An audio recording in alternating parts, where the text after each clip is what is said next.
faster.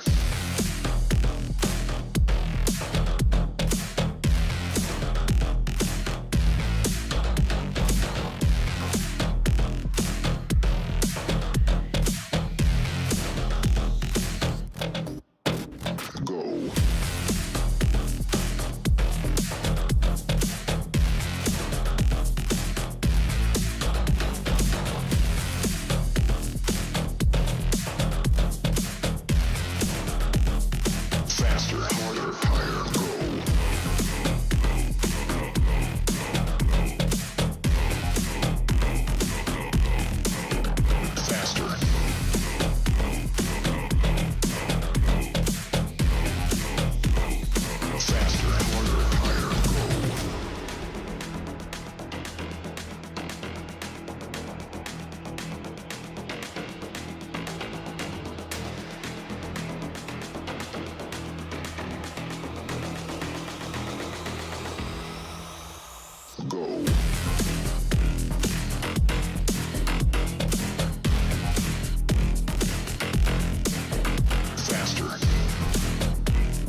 faster.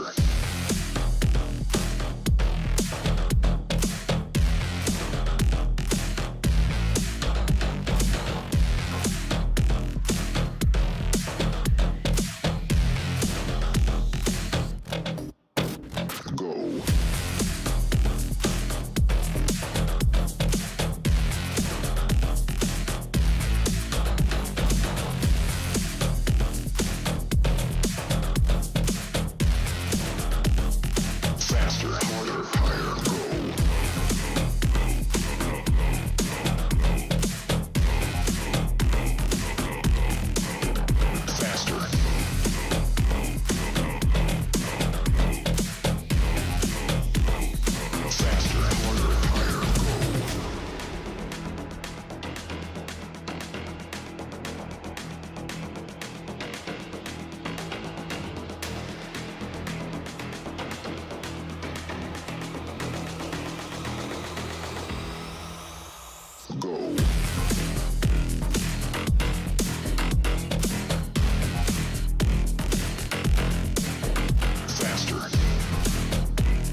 was bright and new.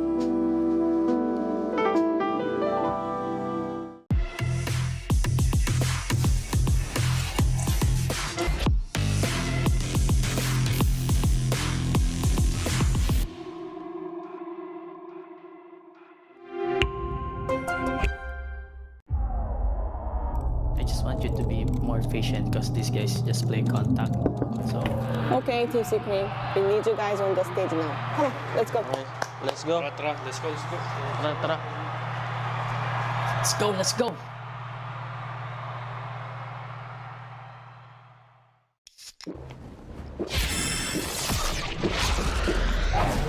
Red Bull gives you wings.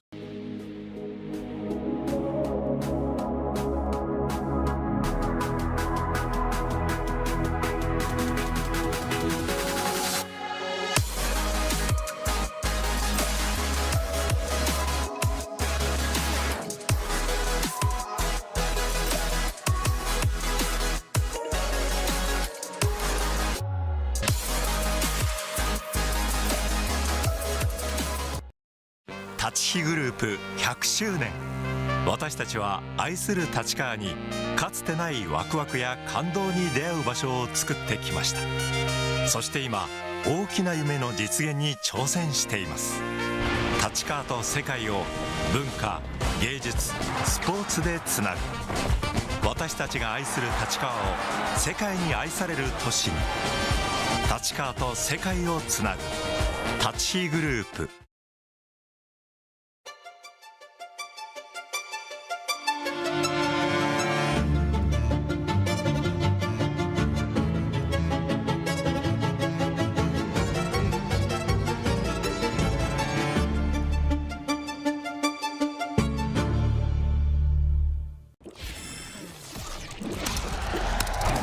Red Bull gives you wings. Dude, I have massive headache right now. I don't know why. So stressed? No, I'm not really stressed. I just have a headache. I mean, it's okay, Alex, to say you're stressed. I'm stressed as man. This crosshair, I used it when I was younger, bro. Now I'm a bit old, so I don't know if you want to. I'm 28 years old this year, by the way. Oh, bro, his face. I look like he's like, oh, wow. Thanks. How old do I look? 21. Thanks, bro. 30. Yo. Toxic, this one. How old does Zest look? 20. 45? You look like 45, bro.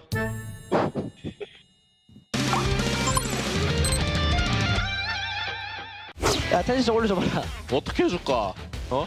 응애야, 지금 응애야? 야, 텐션 좀 올려줘봐라. 우태기 형. 어? 야? 어.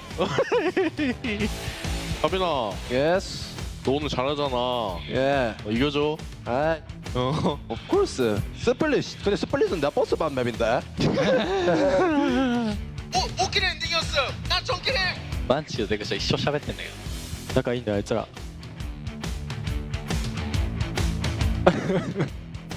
You gonna kill me? Of course. Why not? Of course. I'm gonna kill 40, bro. I go 50, bro. Wait, so everyone else has 0 or what? Starting. Let's go, boys. Let's go, guys. Let's go. Goes. Flashing. Flashing again. I back up. I leave. I rotate. Come, take back outlaw, Jake. Come, take back outlaw. Yeah, okay. 来てる？帰ってない帰ってない。あ、いる。一緒狙う？うん、一緒狙おう。の。 I come middle. Okay. One cypher mid, guys. I have to go one A shot for them. 誰だった？で、またアンダーかも。アラバルかも。来てるよ、ってきた。でも行く？ A shot attack. One is sure. A shot dead. Recon. No, in yet. Coming. I'm watching main. Para is up. アンダーパラ。待って、行かないけど、飛んで。出るよ、せーの。Nice. Nice. Oh my god. Let's go, bro. Good job, man. Good job. So, Asen is your house? Yeah, sure. Oh my I god. told you. Wait, I'm playing Odin, Ben. Yep, can do it. He Odin me! Where are you? Guys, he Odin spam. The Prowler B. One Prowler. Mid B. I'm leaving, yeah, Polvi. I think you've stayed there. I'm staying B for a bit. Just hide, okay? Viper, what are B? Dead. Nice, Jerry. What the? Only one. I'm picking. Okay, leave me now, Golo. Leave me. Golo, just rotate to SB. I'm already B, so nothing bad. Okay, he's farming. Someone open the door. 3 go left side. Okay, I ready flash, guys. Okay, wait. Hey, you go left. Open the door and then go left. Yeah, open the door now. Go break. Guys, go. Opening door. I'm Molly. Molly. One close, two on A. Dead. One more side. One side already, Ben. Guys, backside. 1 HP, guys. He's still tree, inside tree. Stuck in trap tree. I'm going to Ben. I'm jiggling Ben. You can pick up me. Nice! Sick round. Oh, you see that reveal, yeah? Talking below. I'm only this. Hookah. One leg delay. They're in B long, Peter. I have a kill. Ball. Nice. 3 below. He don't know you. Viper is on alert A. 2 more. 1 more Isu. Nice Isu. 5 more say. Nice. 2 more. Viper. 1 HP. Yep, gone. He can't come long. I have him contained. He's gonna leave. I'm running. 1 sec. We should go back to A together. Trust me. Wait, he's like coming, no? Volume. Oh, charge. I should have your showers. Okay. You can go U-Horde technically. I know. I have it both. It's okay. I think he's there. 30 seconds left. I think they're here. I have to watch VCT spawn in a second. I'm turning around. Viper very low. Careful, Silex. Going to be. I'm 1 HP. You wanna follow me? Yep. Can we switch gun then? Ready? 3, 2, 1, go. I'm gonna molly elbow. We go. Okay. Yeah. Go. Enemy remaining. Oh! That's my goat, sir! You're the goat! Calm down! Sit down, bro! Sit down! They're taking B.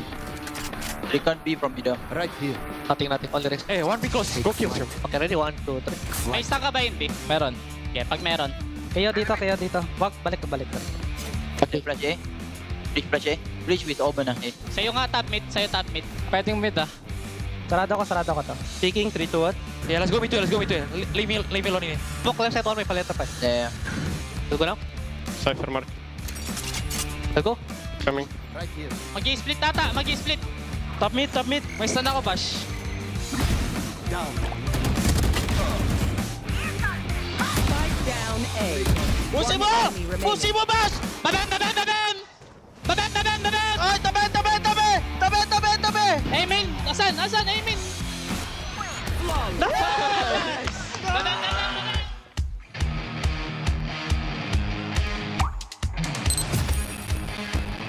You mean I? いいね。キルジョイ A かな？キルジョイタレって A にある。お前ける。俺 B に目立てないよ。ちょい。一緒見てる。あ、エメ降りた。エメ一人降りた。エメさんと、今見てる。これ構えてる。ゴー。いた。もう一人。もう一人。おー！で、何？なんかは？全員俺のことを見せたって。でかい。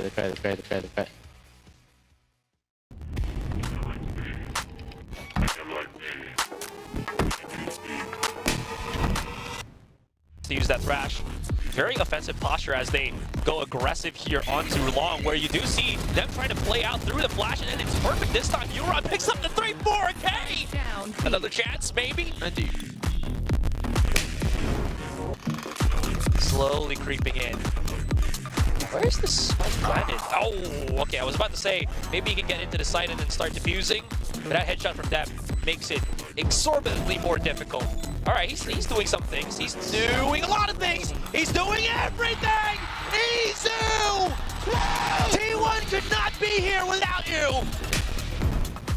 For the next round, yeah, Buzz already has this cleared. It's a stack over on the B side. It's a tag. Ooh, not too bad. He actually gets the info, and he's prepared for the hit. The stinger shots will fire through. Swaps over to the Vandal that he's picked up, and now Foxy9 is going down on tear. The Fox in the hen house again. They've marked B main. That's Elmimore gone. Lakia's ready watching for it the a bit. back as well. He That's gets Sparrow down. Both Jemkin and Estrella are in, and they're stuck Jemkin able to fire back and blocking off lanes for the time being, though. But then Munchkin comes through, still running out of time. Look at the shot, Jemkin! With 90-degree flick onto its defenders. No way! Now, it's all up to bad. Defuse coming right in. Oh! The stopper. It's halved, it's halved. Someone's gonna have to go for the defuse. Oh, no! What are you guys doing? Hello? Yo, come on!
Welcome to VALORANT Champions Tour Pacific Stage 1. It's the final day of playoffs here at the Coextion Card Artium. Two teams have fought through the fires of Omega and Alpha groups and single elim knockouts to qualify for the second Masters event of the year. But today we discover who will be joining PaperX and T1 to represent our region. I'm your host, Chubby Ninja, joined by my analysts today, Achilleos and Asteroid. Now, I have to ask you guys, it's been a wild 2 days. Do you have any unforgettable core memories of this weekend? There's a lot. I'd say that it's all a blur, but there are a couple, I guess, that stand out. A lot of them from the match yesterday, PaperX versus DRX. Yeah. A classic matchup, but one that PaperX are just kind of wiping the floor with DRX. I mean, let's just pick a couple of the 4Ks. Mind Freaks over at Rumble. The Jingwon on Binds, just basically recreating his 4K versus NRG. There was so many moments from those, but I guess probably those two stand out in my brain. For me, it's the friends that, I met along the way. Aww. No, I'm kidding. What friends? Wait, wow. Okay. What do you mean? Okay, no. But one of mine is probably like the way that some of the teams that we're seeing right now in the playoffs has really come to shine. You know how we were expecting that, at least for my side, the Team Secret was going to probably get a lot deeper into this thing.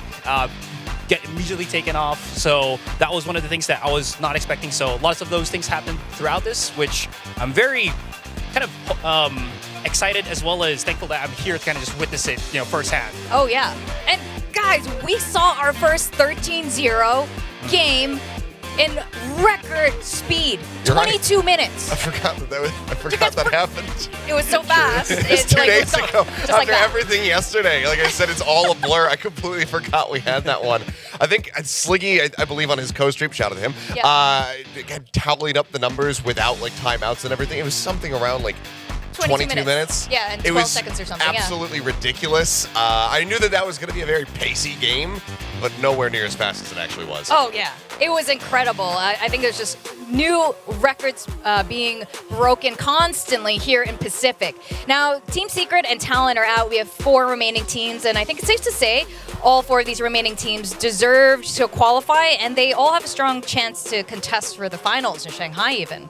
I mean, yes, but I think that also, especially the ones that are kind of waiting to see if they can qualify in Gen G versus DRX, both of them not putting up normal performances yesterday. Both of them very much stumbling, not looking nearly as clean as we had come to expect from these squads. And granted, yes, Gen G, they have had their ups and downs since they came back from Masters Madrid. We saw that from multiple teams, VaporX as well. But everything was very off-kilter for both of these squads yesterday. DRX especially didn't go over to Madrid, came into the playoffs not dropping any series against any of their opponents. They go up against VaporX, and VaporX just continue to have their number. They finally dropped another map to DRX. That took a while because that was like an 8-0 streak or something to that form for VaporX. So they finally did drop a map to DRX again, but getting the series, it was still a far cry away. I mean, 13-6, I believe, in that last map. VaporX, they were in control. Well, we're going to see a bit more of that today in today's matchup. So, of course, T1 and VaporX are going to be facing off one another. And Aserai now, in almost an upset for some people here, Gen G and DRX in the lowers facing off later today. Yeah, so the T1 PRX one, we already know is going to be the big banger, the Santa Derby. But that second series as well, I was watching a lot of the interviews between both teams where Gen G was just saying that we haven't had any time to kind of just take a break, start a kickoff, and then everything's just kind of going on and on and on. So that exhaustion might be coming up to them, but they definitely need to stand up against DRX here. That even though they did lose against VaporX, in one of those maps, Bane was doing a lot of things. So rookies doing a lot of things right now for DRX. So moving forward, it's going to be very interesting to see how that kind of unravels as we hit that second series later on. Yeah, that's right. And I think there's something there about Gen G's exhaustion. But before that, here are the Masters records for all 4 of the remaining teams so far. I would say Pacific remains fairly consistent in terms of track record. Obviously with Gen G having their first Masters run this year. But, they're still in the top 4. Yeah, I mean, Gen G, it was an incredible for showing they're looking for that repeat, looking for that back-to-back to see whether or not they are going to be able to make it to international competition once again here in 2024, but also maybe make a run and try to be able to obtain that trophy, on the second attempt. So we'll have to wait and see. VaporX, though, plenty of Masters appearances, as you can see here. But you want to talk about consistency? There's DRX at 5th and 6th, the first 2 back-to-back. And, of course, we're not counting all the ones from Champions either. Now, we are going to be seeing T1 right now, and we've seen so much improvement, especially with Xcurate once he switched to the IGL Aserai. This is very different through the evolution since kickoff with this team. Absolutely. Again, big things that he was able to bring up. Again, the micromanagement that he's kind of brought to the team really puts them in a different state right now, and it's kind of full blast as they are heading up their match against VaporX. Yeah, that's right. They're looking a lot more decisive now, especially with Xcurate, just making those calls. Because when you have multiple IGL, or people who have that sort of quality, it's hard when you're kind of doubting the original IGL, Carpe there. And now Rossi looks like he is, staying on that initiator. Rossi is somebody who has had, I think, some fairly big unfair scrutiny pushed towards him. I mean, granted, yeah, it took a while for him to get a non-Viper map win, et cetera, but this guy has been putting up insane figures, and I was happy to see widely the community starting to rally behind this guy being a part of this squad because he is a big core part. Not only is he fragging out of control, he offers a great utility for the team, but he has been, ever since we saw him kind of joining in at the AVL, he's been the vibes guy. He's been the one who's keeping everybody very much hyped up on stage, and as we've seen time and time again, that is something that is immensely important for teams. So for Rossi, I think that he has absolutely just very much solidified his spot, and hopefully the haters shut the hell up. I mean, you're right, though. He's been completely showing up, and he's just got really good vibes on that team. And of course, we have Paper X. It's almost like a team that needs no introduction at this point, but we're going to introduce them anyway. They've been looking really good. And Asura, you were one of the people who doubted them against Talon the other day. What do you think of them now? All right, that's not doubt. It's more of like my belief in Talon, so Okay. it's not the same All thing. right. But moving forward here, Paper X, we already know the story that happened. Jing left, Jing came back. It's been a great comeback for him, especially in that last series that we saw yesterday. I think it just came into full swing. He just has, as you mentioned, great vibes altogether. He was just playing around with Forsaken throughout that entire series that we saw against DRX. And if they can keep that momentum coming into the series with T1, there's no problem, even if he's going to be, Forsaken's going to be heading up against his older brother. I think the thing that we're seeing right now from Paper Rex, and something that they need to continue to do, is just chopping off something's hair. Because I think every key matchup as we go over to Shanghai, I mean, you're locked in now. Let it grow between now and that event, and then before every single match, just like an inch, just take it off until he's just down to the skin, just bald as hell in the grand final. What is that? He can see more now. Gives him more power. Does it? He sacrifices his hair? He's like reverse Samson. Because the performances that something's been putting up, granted, I'll say, I think something overall compared to the explosive start that he had last year, some of the performances we saw from him internationally, this year it has been a little bit more inconsistent, but here in the playoffs, he has just been an absolute powerhouse of biblical proportion, so I think you just keep chopping off the hair. Sure. Or keep Jing in the roster, because when Jing joined, I think we saw all of these guys step up, and they've just, I think it's just, they're just one hive mind that we've been calling since last year, and we can see that they just gel really well. And now that Jing has probably gotten adjusted back into this team, they've been looking stronger than ever, and it will be very interesting to see them go against also this evolved form of T1 today. Now, of course, we have to talk about T1 Paper X. We got the brothers facing off once again. It's now the third Susanto Derby, and we do love watching the brothers face off. But I think what's really interesting is this evolution with Jing getting adjusted on this roster, with Xcurate now becoming the IGL. This is going to be a very different matchup today. Yeah, I just wanted to add here real quick that, you know how we've been talking about how Xcurate is that chamber player, but he's also been showing how good he was on the Harbor. One of the things that was kind of shown, back in social media was Xcurate was thanking Forsaken about how, thanks little bro that you gave me a lot more tips on how to play that Harbor. Now it's coming to full swing on that Breeze map. We saw how very deadly he is, controlling the plays, making his own with the Cove adjustments and whatnot. So you can see that even though there is that competition between these two, there is still that form of elevation between them that, they're willing to kind of just give that advice, that extra step, so that they can reach that next level. I do like the contrasting comments here because it's very heartwarming and sweet from Xcurate.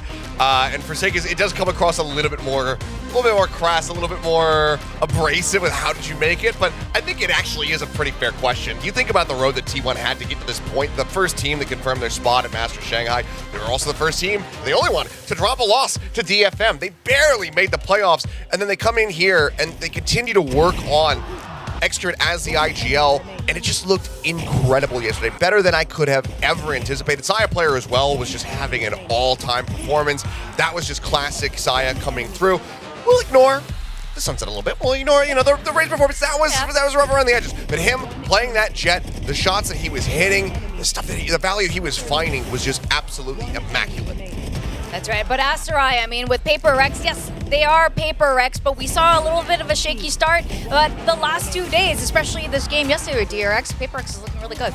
Yeah, absolutely. And I think this is just, again, coming back to what we've kind of, if you guys were able to see the interview as well, that Alex was just saying how, they're kind of realizing how slow they are on approach on that second map. They're always going to go blast on the first one, and then second one, it seems like they can't keep that momentum, so we'll see if they can adjust through that. So maybe that's just one of the things that, they're going to be again, adjusting to coming into this series. Drink more Red Bull.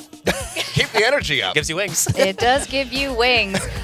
There's plenty of Red Bull to go around here at the COEX Stadium. Now we have to talk about our key players that we want to see. Saya player and something, our Jet players, and I'm so glad actually to see something back on the Jet, especially over these last 2 days. We saw a lot of cool Gecko plays, but now with him back on Jet, on Lotus, very cool.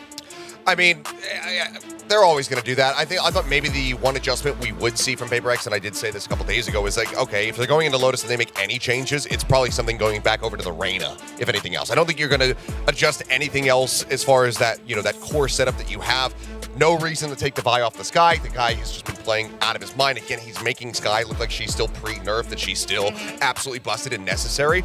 But something sticking on the Jet, his opping has been very much getting back into form. He's hitting those flicks that only he has been able to do. You think about that flick on Ascent when he's like Ali and he's just sniping somebody on that entry to B. Moments like that, that's the something that we're getting right now in playoffs, in the lead up to playoffs, and the something that we need to be seeing over at Shanghai if they want to be able to take that trophy home at long last. Oh, yeah, absolutely. Especially when he sniped Governor twice with his ult in hand in the middle of the sky. He was coming out of that door. Yeah. Insane. And he headshot him. Didn't need to do that. Yeah, that was just for show. That was like bonus points. He totally earned it. Now, T1 and PaperX do have some similar map strengths here. So what do you make of this, Asarai? I feel like, again, it's just we haven't seen it all. T1 coming into Icebox, probably again just them not feeling too comfortable to bring that out onto stage just yet, or maybe they're saving it now that they've gotten into Shanghai. We'll have to see. But anything else, I think teams are just, because the way the Tide is working is like everyone's just on Lotus. They're just happy playing with that because they know that X-Grid's always going to be on that chamber, so on and so forth. So it's been pretty good here for T1 in terms of that, and PaperX will just be okay fighting with that one, as we've be talking about how good something is on that one as well, with as well as with Devi. Excuse me. Yeah, I'm curious to see how this shakes out, and if T1 want to do anything a little bit different, maybe even stray away from the Lotus, because PaperX are obviously a team that look incredible. They got that 13-0 on Lotus, and they're going to be more than happy, I think, overall to go up against T1 on that map, even if it is maximum comfort for that team. I'm expecting to see an Icebox ban perhaps from T1, given that it has been their first-round perma for the most part, and then PaperX is likely just taking away Breeze since they haven't shown that. Where we go from there, I don't really know. I think Lotus likely is going to be first pick, maybe even for either team. If PaperX is team A, they might even just say, oh, we feel comfortable enough that we're just going to go ahead and scoop this one up ourselves.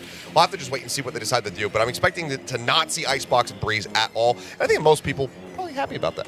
I will add, though, as well, one of the things that I've kind of noticed as well with PaperX is how much they've put a lot of emphasis on Forsaken, branching out from, I think he's well-known Cypher as well as KO. He's now been doing a lot more Breach. Now the Jinx come back. We've seen him bring it out here on Lotus in the most previous maps, as well as Sunset. So if they can bring that out in this series, could be also something to just kind of, watch out for.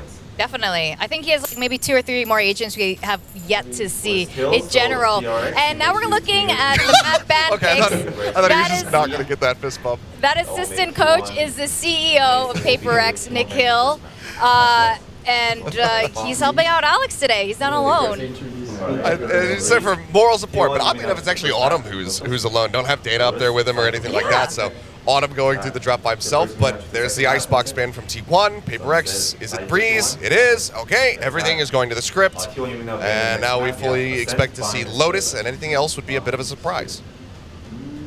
Yeah, there it is. I wonder if we're T1 selected it, though, so they're feeling confident. No, I mean, I figured they would, and then, of course, Bind, this makes perfect sense. Ascent, and then they're going to leave Split, and this actually plays to PaperX really well, because T1 have not had a good time. They've only played Split, I think, once, but their attack record was absolutely abysmal. Yeah. So this is overall, I think, a very comfortable draft for PaperX. T1, onus is going to be on them once again to really put up a strong performance. Yeah, so probably ending a 2-0 is their best bet. I was actually expecting that maybe we're going to see a bind there, but yeah, T1 not just having a good record on that one, and PaperX having the best record against the DRX match would be just, a no-no for T1 moving forward.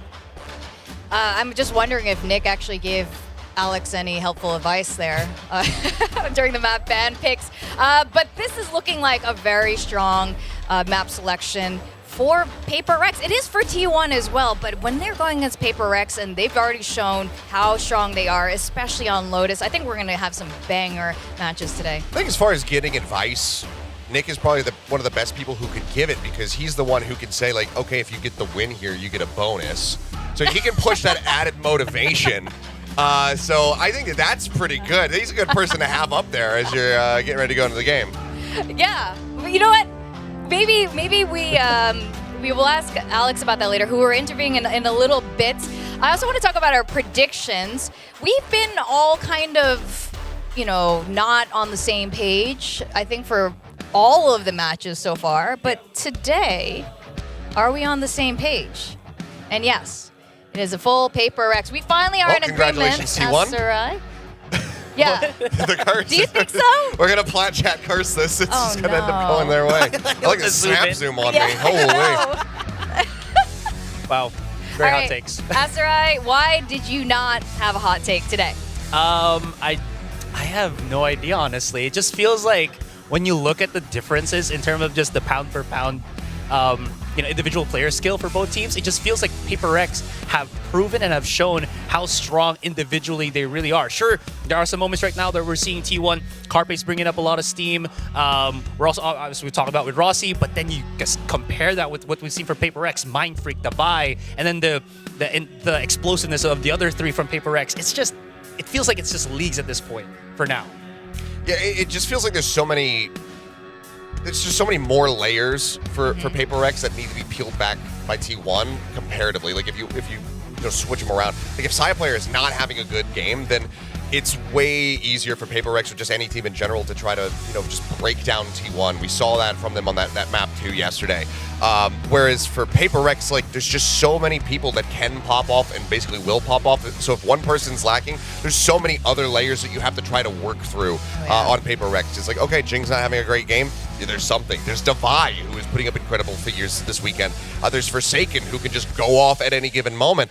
Mind Freak, the Clutch Master, like it's so much to try to work through. So, I mean, T1, they need to have everybody fragging out of control off the rip. Need to be seeing big impact from Izu. Need Saya player to be hitting those kind of flick shots that we were seeing from him yesterday.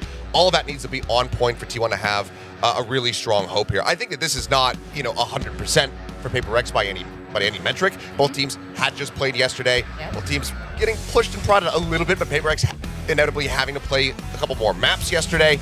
So T1, maybe with a little bit more rest, a little bit more time to study, maybe they have some good counter-stratting available, but we'll have to just wait and see. But also, the X-Curate hasn't been able to win the Susanto Showdown yet. So I also just favor Paper X because of that. Yeah. There are a lot of reasons why, and I think, those of you at home probably can agree with a lot of the statements that we've been making here. Now, without further ado, let's re-invite Coach Alex from Paper X back to the desk. And it's with Achilleos here again. Oh, my goodness. I don't know why you would have that Hi, reaction. welcome back. Hello. How was Nick as your assistant coach? Absolutely useless. Gave me no advice. Well, see, I said he's a good person to have up there because he can give you motivation because he says, oh, if you win this series, you get a big bonus. So he didn't even do that. Yeah, he didn't do that. Oh, man. Oh, You should talk to him about it. All right, I'll have to. I need some help here. I'll take care of it. I'm not very good at negotiating contracts. Speaking of which, Team Secret has just announced they're expanding their coaching staff to include dummies. So now Paper X is the only squad with a solo coach. Do you find this advantageous in any way, or are you single but looking for coaches? I don't think I find it advantageous. I think Paper X, it's a Valorant org, so everyone plays Valorant. If I need to bounce ideas of anyone, I don't need to have an assistant coach. I just go to the CEO, even though it was not that much help. But, no, but Nick has given us he's pretty good at Valorant. Sound advice before. Yeah, plat 2, maybe? No, he's like Diamond. Nah, plat 3, maybe. You are not getting a bonus at this rate, man. Can you say something nice about Nick? Brutally honest. Yeah, I mean, I don't really need assistant coach right now. I think the fact that I have people with experience like Harley, DSN, these guys have been around for a long time in different scenes, and I can draw experience from them in different ways. Also, my whole team functions as like a, they all chip in in regards to creating strats or talking about the game. So we all learn from each other. So right now it's okay, but I mean, I don't know what will happen in the future. Maybe, Okay. maybe, who knows? Maybe one day. Speaking about brutal honesty, we see a lot of your honest takes during the coach camp. So I want to show you a clip here. I don't know if you know this, but you look really angry at your coach desk. I have to ask you, which... I thought it was just desk. Now you're harassing water bottles. But what moment made you mauled the most over the last 2 days? I mean, I don't exactly remember when that happened because it happens You're a in the lot. moment, yeah. But one of them I know is when Zing, for some reason, he decided that he wanted to push his wall. You know, he was on his wall and he got off, and we cleared A main, so they had to be middle, right? Or B, and JJ just goes like pushing B this round on eco. I think it was the round right after he got his ace stolen, so he was a bit like hungry, you know. Right, and he's right, like, I'm gonna push someone, and then boom, Foxy9 kills him, and then this Santa Claus just gives them a vendor, and then we lose the round.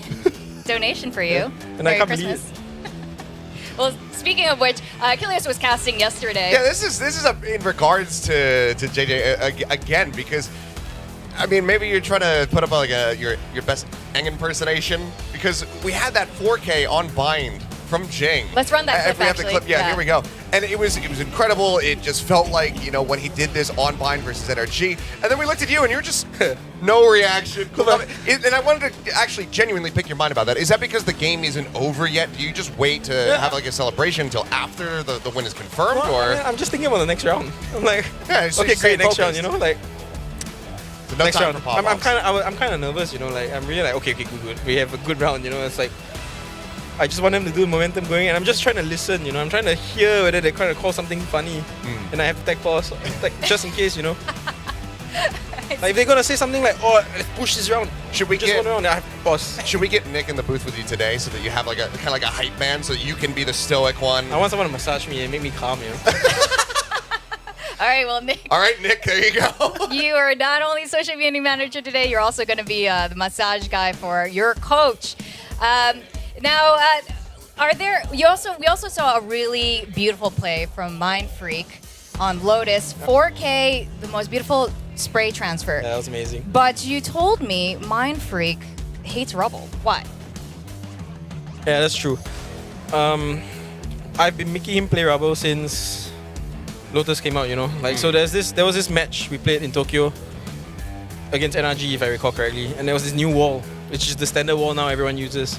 So he goes on top of Rubble, and you know how you throw that one-way smoke and you think you're not walking through that one-way smoke. So this wall comes up, Aaron's there on Rubble, he's watching it, and it drops, and there's 4 NRG players there staring at him, and he's alone and he dies.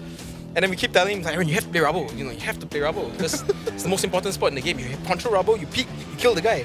And he's telling me, Alex, I cannot play Rubble. I cannot play Rubble. Then like last week he blew up. You know, he's like, I'm not playing here. You know, I'm not effing playing here. I refuse to play Rubble anymore.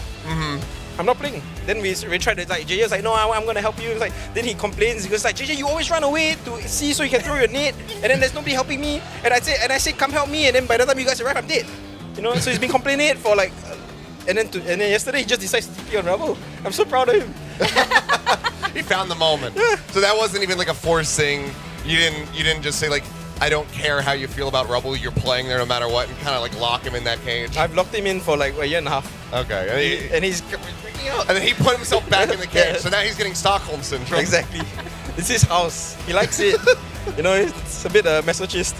I suppose Okay. so. So moving away from the masochist, like as a treat, what would be like his favorite spot to hold if that's okay to Oh, he likes to play in tree, you know, he likes to play anywhere Yeah. that there's a nice one-way smoke that if you run through, you die, you know. So the tree is his nice spot, but he's waiting there with his smoke, you know. But when you tell him to go off this spot, you know, just go a little bit further, his face is black, you know. Oh dear. Well, Mind Freak is anyway. That was an amazing Sperry's transfer, I believe. Yeah, you were casting that moment. It was so good. Now, the last 4 weeks, what are some of the themes that you want to carry forward and replicate to help secure the Stage 1 finals? What have you done right that you just want to keep doing? I think like generally last year, we tried to start slow and ramp it up, you know, and just be very accepting of mistakes. I think we did the same thing now, you know, like try to use the early part of the season to learn about the game, you know, learn about the current meta, try to understand like where we are at and how we can do anything, you know, and try and prepare stuff that we can show later in the season. So I think we've reached the stage where, you know, time to show our stuff, try to get to the grand finals. And then once this ends, you know, do it again for Shanghai. And then rinse and repeat for Split 2, you know, start slow again and slowly move up. All right.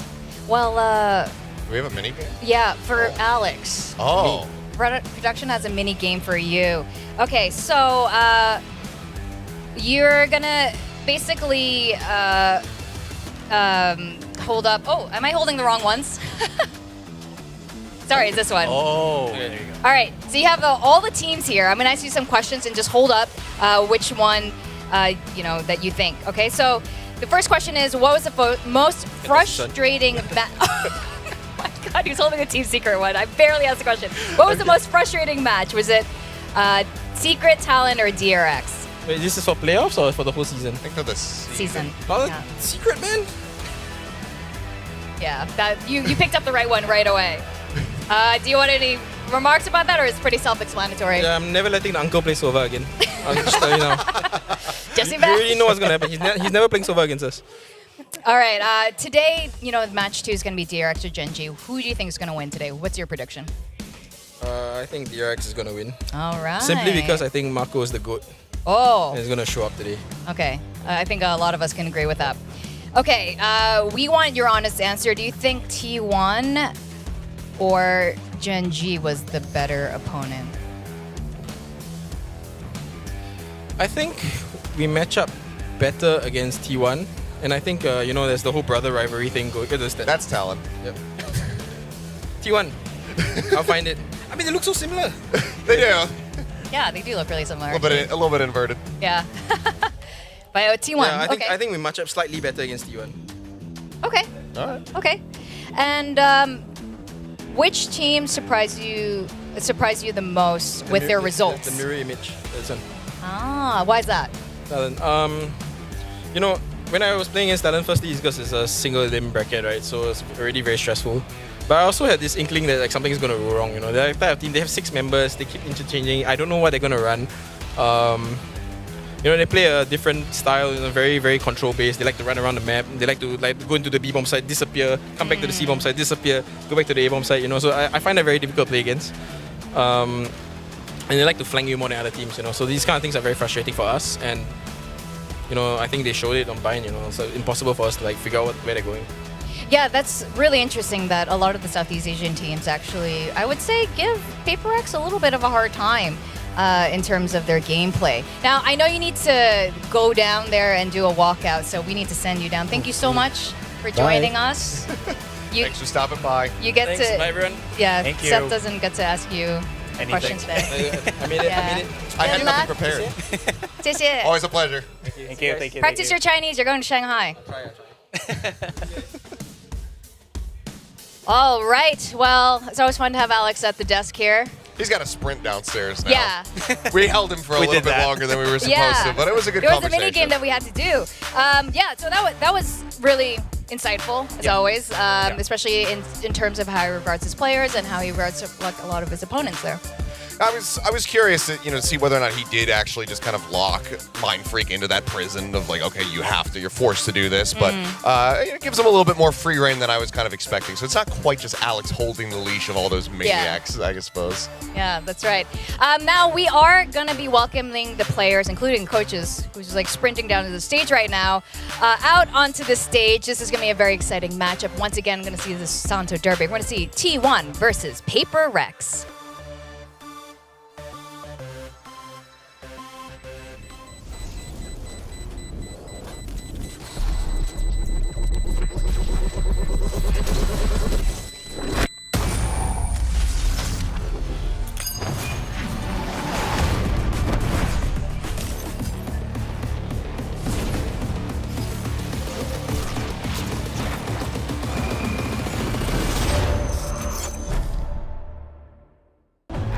T1 take down Genji.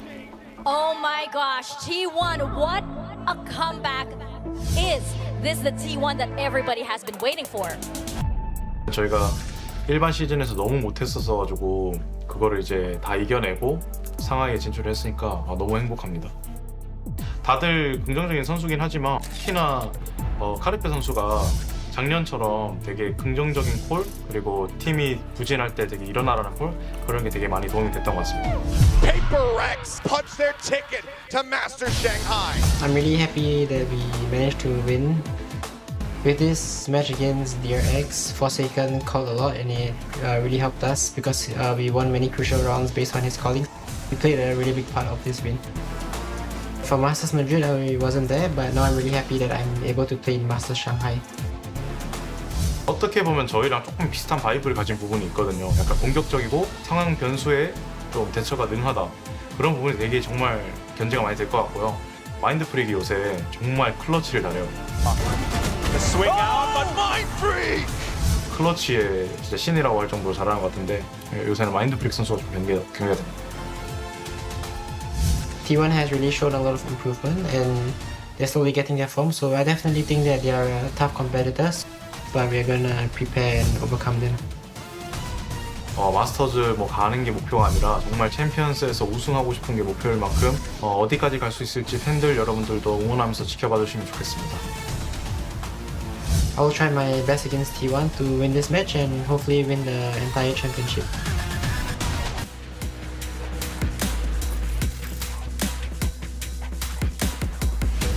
T1.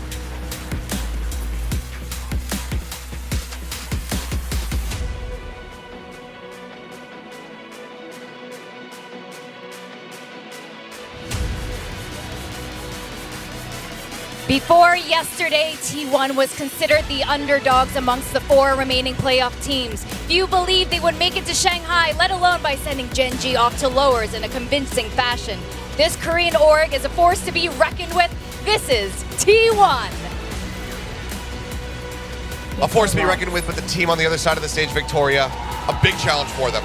And now Paper Rex coming onto stage are the pioneers of Control Chaos, the most aggressive team in the world. The critics said full W couldn't be done. They said the Asian comps don't make sense. Yet here they are once more in the upper finals of playoffs, reaching here by shattering records again in the fastest gameplay in VCT franchise league history. It's the one and only Paper Rex. Now, these 2 guys on stage have largely influenced the current team's meta. They're brothers facing off. It's the Susanto IGLs, Forsaken and X-Curate. We're welcoming now the coaches onto the stage.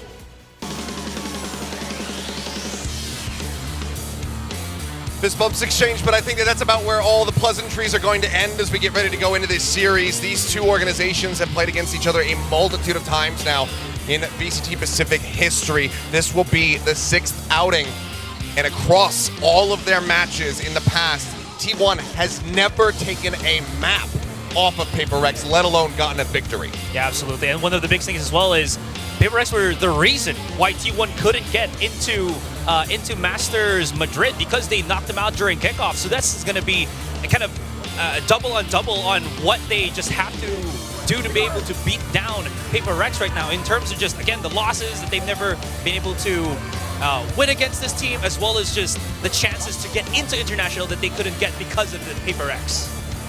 Now, we were talking about IGLs, and you pointed out, Asarai, that it's very fascinating how these 2 brothers work.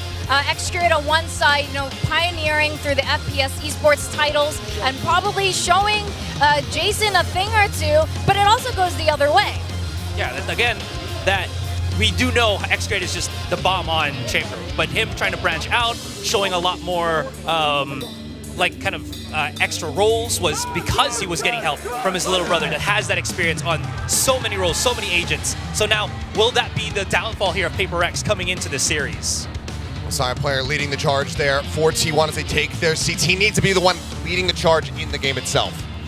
Now we are going to go into the first game of today. This is going to be a good one. We got T1 versus Paper Rex. Let's go over to our casters who are going to take us through all the action. Thank you guys on the analyst desk. I am Valdez. With me is Paper Thin today, and we are getting ready for Paper X up against T1. This one, on paper, all of us did go for Paper X, but T1 have been on a massive winning streak here in the playoffs. How are you doing today, Paper Thin? I'm doing great, really excited, other than it's really rainy today in Seoul, but other than that, I mean, the matches are going to be great today. I think, obviously, yes, Paper X, the favorites, but T1 have been showing incredible form. They've been showing really good decisiveness, really good decision making with X-Curate at the helm right now, and they've got some good sub calling, and it seems like some of their players are really stepping up, like Rossi and Saya, like the desk was talking about. So really excited here. Lotus is going to be our first map, and this should be a banger. Both these teams are so damn good at this map. Yeah, I think we're going to know right from the get-go if T1 is ready to roll with Paper X. They choose Lotus. They have looked fantastic on this map, but so have Paper X. So definitely can be seen as a bit of a risk, but also comfort for the side of T1. And that's why I say I think we're going to know right from the get-go, because if they falter here,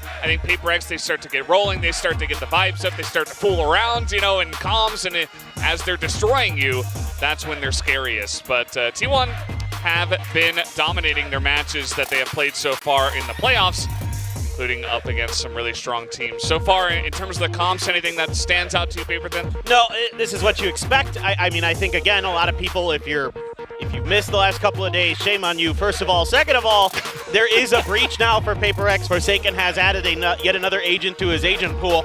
And this, I think, is somewhat to add some control to the map for them. Yes, the Cypher gives you really hard, like, single site control, but this allows them to flex on the map a little bit, gives them a little bit more power on that attacker side as well, something they probably are looking to add a little bit more oomph to. They've been, you know, Paper X has been really good on the defender side, hilariously enough this year, but their attacker side needed a little bit of something extra, and you have that extra set of flashes there to help, you know, something really pop off. Yeah, I mean, in terms of the defender side, we have seen what they were able to do up against DRX, and especially that last half on the last map that they played, which was Bind. We saw something pushing out, getting solo kills. We saw the team pushing out and just absolutely rolling over them. Even from the defensive side, they're like, no, we're just going to WQ into them. It doesn't matter, you know, whatever side we're playing, we're just going to up the tempo. We're going to run at you, and we're going to gun you down. So I think it's very important for T1 to keep that mental very stable, because I do feel like DRX unfortunately did falter a bit towards the end of that best of 3, and that's where Paper X will get you. Yeah, exactly. I mean, the thing about Paper X is they are very, very strong mentally. I don't think this is something that this team gets enough credit for, is the fact that time and time again they have like really rough starts or a really rough map, and they just flip on a dime, and they are right back in it, and it rarely feels like they're out of it, barring a couple big matches internationally that they kind of stumbled a little bit. I think other than that, they're a fearsome team for what you were talking about earlier, Valdez, that they're having fun out there, and when they're having fun, that's when you know you're screwed, like, because they're just out there laughing, drawing hearts on the walls, and yeah, it's just so difficult to beat them when they're like that. Running down mid, stealing aces away from Jing, it's, you know, staring in his face, it's overwhelming for sure, and I think that we'll have to wait and see if something like that does happen today. As you guys might notice, we do have a slight delay before getting into Lotus, but hopefully we can get this figured out and jump right onto the first map and see how it does go. X-Curate hopping up to the chamber. I am excited to see if he can pull off some nice stuff on this map personally. Also, Saya player was a big player in terms of like the crazy shots on the side of T1. He was the one getting the crazy flicks, and obviously his operator play is, I mean, it's just incredible. So we'll have to wait and see if he can turn up the heat for this one. Yeah, I mean, that's what we're all really looking for here is, you know, how good are these op plays going to be for the side of T1, you know, whether it be X-Curate or Saya. Sometimes both of them are opping, you know, if they start really rolling in their rounds and they have enough cash accumulated, they'll do that.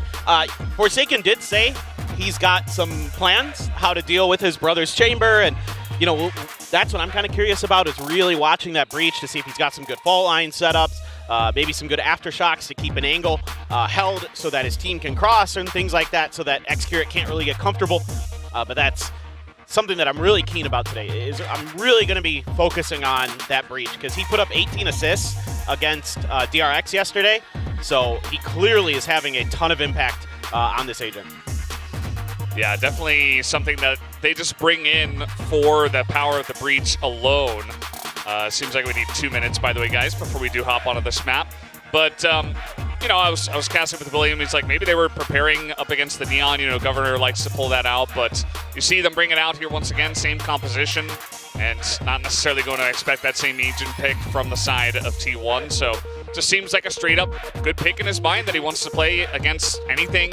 and that works with their composition specifically. As you mentioned, I think, tons of setup in terms of, getting flashes on the site. Entries are going to be so easy, and even just pushing out of the defensive side just makes it so easy when you do have that much initiation, and of course the double duelist. So certainly does feel like it fits Paper X's playstyle really well. I agree. I fully agree. And I think Alex might have given away a little bit of maybe why this happened on the desk when he was being interviewed here earlier, that they were talking about Mindfreak hated playing on Rubble and why he hated it.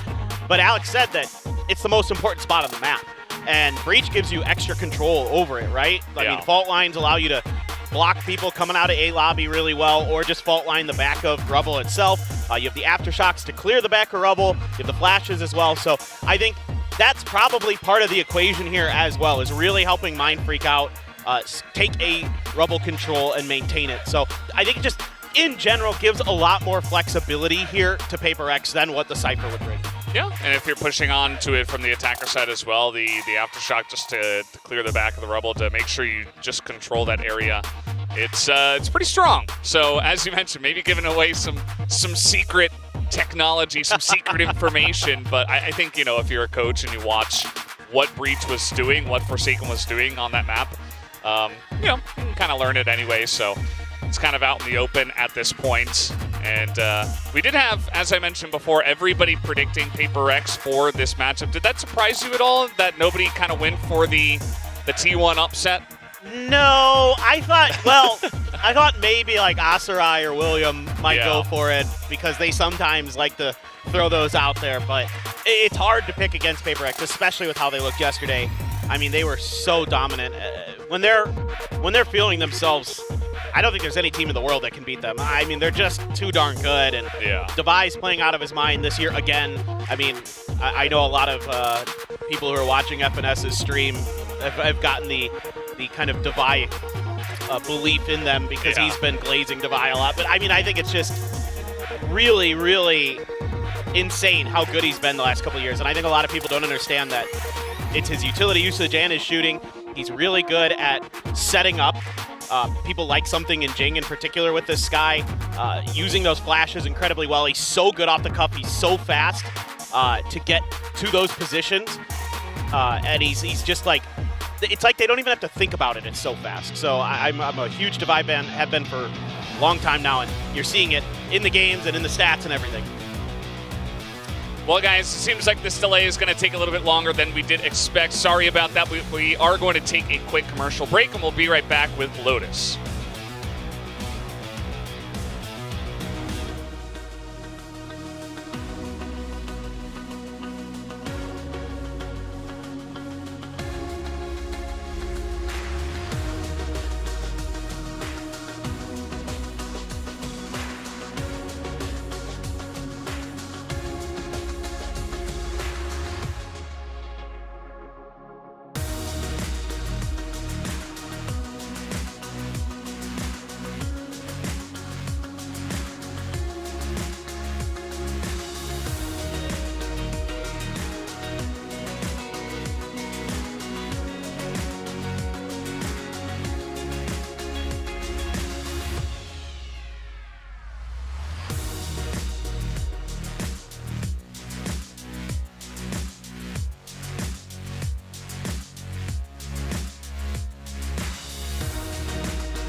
you to be more efficient because these guys just play contact. So. Okay, Team Secret, we need you guys on the stage now. Come on, let's go. Let's go. Let's go. Let's go. Let's go.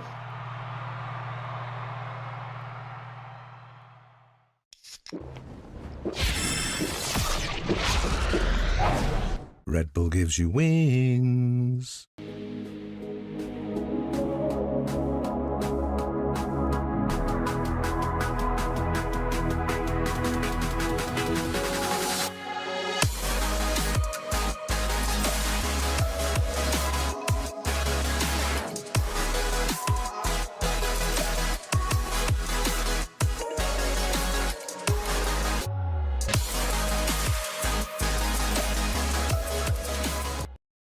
立ち日グループ100周年。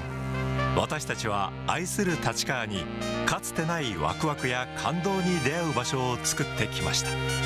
そして今大きな夢の実現に挑戦しています。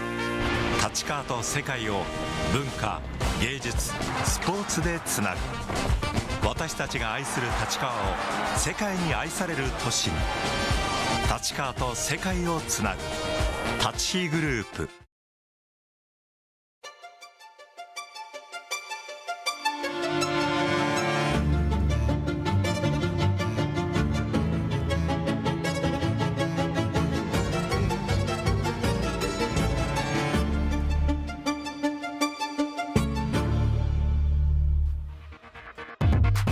Hello and welcome back. We are here after that short commercial break, and we're getting ready for the first map of T1 up against PaperX, which will be Lotus, as long as the issue was solved, which, based on the fact that we're back, I hope it is, Paper Thin. Yeah, I think we should be good to go here pretty soon, but should be an awesome one, and look at that music, look at that camera shot. I think we're ready. We are ready. Map number 1, T1 versus PaperX. We'll have to wait and see who is going to take this first one by storm, who is going to get the early lead in this series. And I think also a lot of people are paying attention to see if T1 can actually step up to the plate up against PaperX, if they do have that kind of play style that can match PaperX's aggression, which perhaps we didn't quite see in full from DRX yesterday. Yeah, and I mean, I think this is a good litmus test for T1 to see exactly what form they're going to be in, you know, getting into Shanghai. You know, they've got there. Now let's see how well they're prepared. I think, you know, if this upward trend continues, they're definitely going to be a threat coming into that event. You'd love to get the win here. You'd love to finish, you know, as strong as possible, but obviously PaperX going to be very, very difficult. I will say one thing for PaperX is your pistol rounds weren't so great yesterday, so that might be something they're looking to improve on, but could be a crunch coming through this door potentially. Yeah, we do have Xcured here. He is going to hit the one shot. We also have Carpe and Rossi trying to hold down the fort, but Forsaken picks up 2 as well. So a very back and forth trade overall. And now they're looking at C. Rossi going to get that dink. And now that might push them back just a little bit. Meanwhile, Saya trying to take this Sheriff duel up against Forsaken's Ghost, and they are going to push on to him. I think he's going to be ready. Forsaken pushed ahead of that nade. It's going to be really tough. He's gotten all the way around. Saya might be none the wiser to this. Oh, man. What a maneuver here. This is very sneaky. This is extremely sneaky. Saya, is he going to expect it is the real question. He's about to take this corner, and he's still going to hit the shot. It looked like he was very much caught off guard. But at least he hits the shot, and now that brings us to 1v1. Yeah, but Rossi's been really good in clutches, so Forsaken, 3 kills on the round already. Gonna need the 4K to clutch this one out.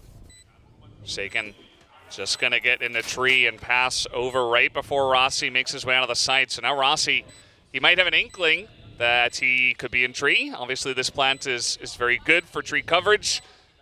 But let's see if Rossi can handle it. The classic up against the Ghost at this range should go all the way of Forsaken.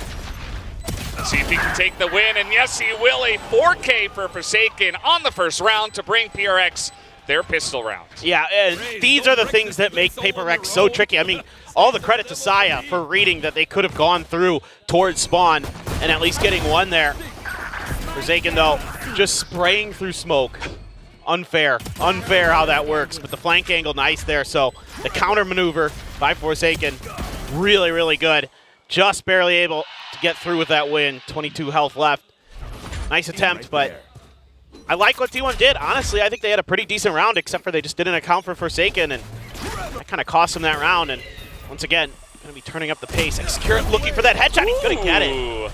That's going to be an excellent start now for the side of T1, but PaperX not to be outdone. They are going to charge onto the C site, and now with their superior firepower, they will get onto the site relatively easily. Xcure at least getting the 1 kill, but PaperX now going to go for the plants here on C. Well, let's see what they want to do. Here's a Marshall in Saya's hands as he's wrapping all the way through. Attacker spawn. Jing out there. Yeah. Good for the one on the Carpe. Izu thinking about it, but Divide just trades right back. Yeah, Divide swinging right as Jing went right behind the wall. Probably not expecting it was Izu. Now Saya just looking to get in position to die to the spike. So early good start here for PaperX, although that first round was quite close. Saya with his Marshall that he always seems to have. Maybe he can look for a pick onto Forsaken first. Forsaken will try to challenge him here, and yeah, he's just going to take him down. Easy as that. What's going to be scary coming into this next round is Forsaken's 1 away from his Rolling Thunder already. And so that's going to be something that T1 has to consider. How do they want to play this? Do they want to contest, you know, the C Orb or something like that to see if they can prevent that from happening? Because that could be one of those factors that leads to a bonus conversion here for PaperX if they can get that Rolling Thunder online and use it to take over a site. Now, PaperX isn't always going to play that way.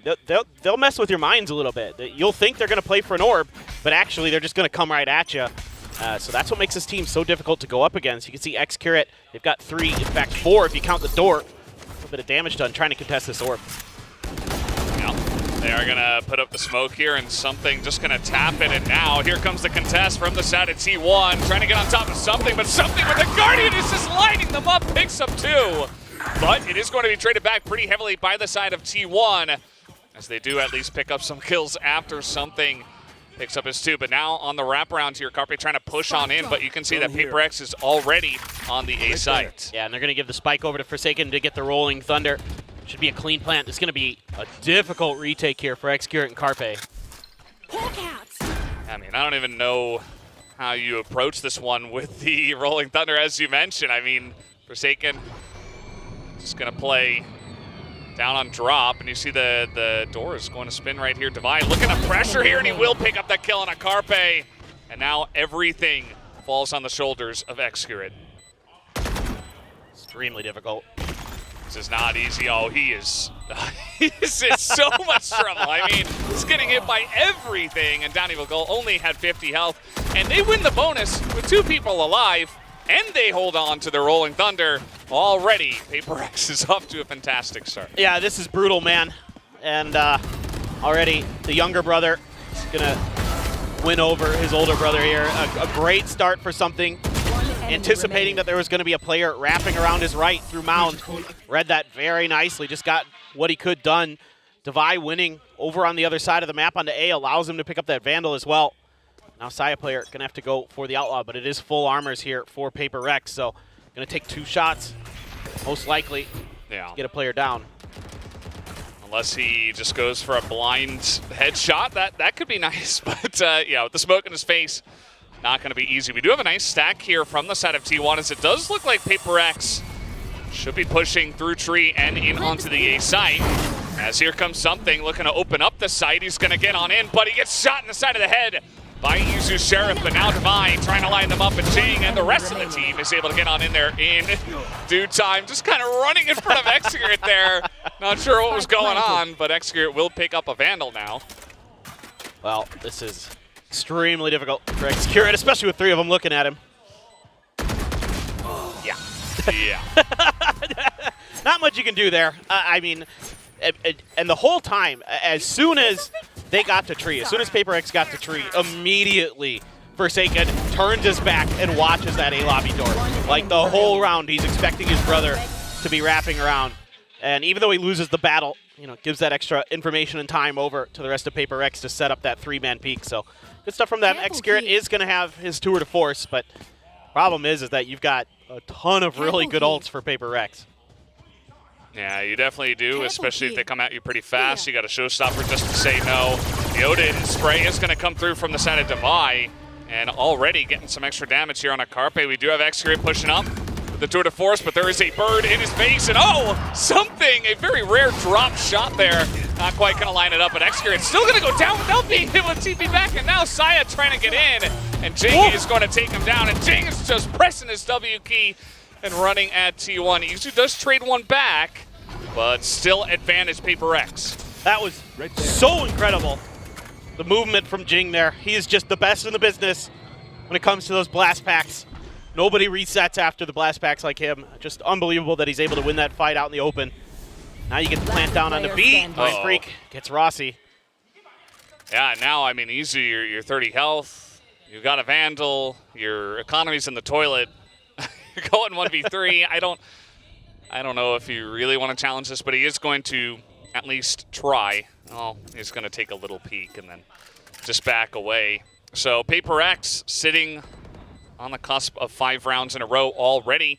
Keep in mind, T1, you know, they picked Lotus into Paper X. I think it was always going to be a risk, but this has been comfort for them.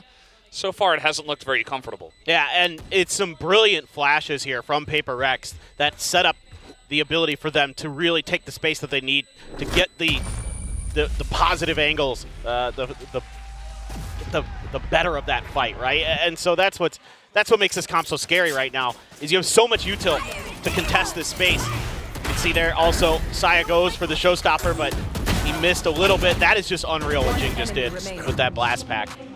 Yeah, I think that's a good time for a timeout. Yeah. I think that's a good time. Yeah. Going a bit sideways. Yeah. What can you say? I think you got to calm things down here on the side of T1. This has not looked like what they had practiced, I would imagine, if you're the coaches watching on. And so take a little time to just talk with the players and try to break it down. But it certainly does feel like Paper X haven't really missed a beat since last bunch of days that they have played. And that's when they're scariest, when they get that ball rolling. Exactly. It's so difficult to play against this team when they're really just firing on all cylinders, when everything seems to be going well, when their shots are landing. You know, yeah, something missed one in there, but still, the follow-up was amazing. You know, everybody's kind of taking different angles, making it so that if T1 contests that space, like if T1 doesn't get to rubble first there, then they're in a world of trouble, especially because Saya's showstopper doesn't hit anybody. It's like Paper X is so good about reading situations. It's like they know that showstopper is coming, so they just, the players who are likely to get hit by it back off. Jing, as soon as the opponent showstopper gets popped, he pops his own, because then he can get up in the air, and pretty impossible to hit a flying raise out of the air with a showstopper. So it's just good counterplays. And now you still have that Rolling Thunder. You still have Seekers from Devi. Just a Nightfall for ults to speak of for T1. Jing. Oh man. For X-Curate there. Just got baited out in the open. He really did. I mean, they're trying to punish Jing, and it's not going well as he's just going to peek the right side, and they are not ready for it. And he's just going to take 2 down, and now Rossi's like, well, I got my hand on my cheek. Just not feeling good. Obviously, this wasn't a big buy round from the side of T1 or anything, but they all try to peek the ball at the same time, and Paper X is ready for it. It's just insane how quick that was from Jing, too. He has just been getting better and better and better, and that's so scary for every other team, not just here in Pacific, but in the world. Go up against that, and something with an operator. Rossi he knows. He knows. Rossi's going to try to use the toxic screen to find some value. He does. Okay. He's gonna, he's going to get shot in the back by something as he's going to get trailblazered by Devi as well. 6-0 here for the side of Paper X. And this might be the most important round yet. After the timeout, now you're on a bye round. T1 need to step up to this team. Yeah, exactly. I mean, if you're going to contest rubble, you might want to do it a little bit more of a delayed kind of hit. See if you can bait a little bit of that utility out of Paper X first and then go for your push. But instead, it is going to be a full-on C hit for Paper X. They're just going to change directions. They're going to just use the S key instead of the D key here to push through the map, and they are just on it. Rossi going to slow things up as much as he can, but there's that Rolling Thunder. Yeah, that's going to push him back. Rossi has to back out of that. He also got hit by it, so now something is running into the back of the site. He's going to be taken down by Carpe, though. Now we got the Nightfall coming in here. from the side of T1, trying to look to retake this one, but no plan just yet from the side of Paper X. I think Paper X expected it. They backed all the way up into the water here to avoid that Nightfall. Prowler is going to catch Jing, delay the plan a little bit more. I mean, at the end of the day, the Nightfall essentially just allows time for the rest of T1 to get in, but not quite a lot of value, as you were mentioning, as Paper X seemed very ready for that one. Let's see how T1 want to approach this, as the Paranoia is going to hit a lot of them as they do move on in. Jing up on top of the site, looking to challenge, takes down one, has the showstopper, and Mindfreak is helping out as well, but Izu trying to trade one back, but on the top of this one of the box, Devi and Mindfreak just going to take out all the other members. It was too obvious. Paper X are now 7-0. I mean, the coordination from Paper X with their utility here is so beautiful. It's first with Devi using his flash, or excuse me, first the Paranoia from Mindfreak, then it's Devi with his flash, and then that gives the ability for Jing to get a kill, get a showstopper.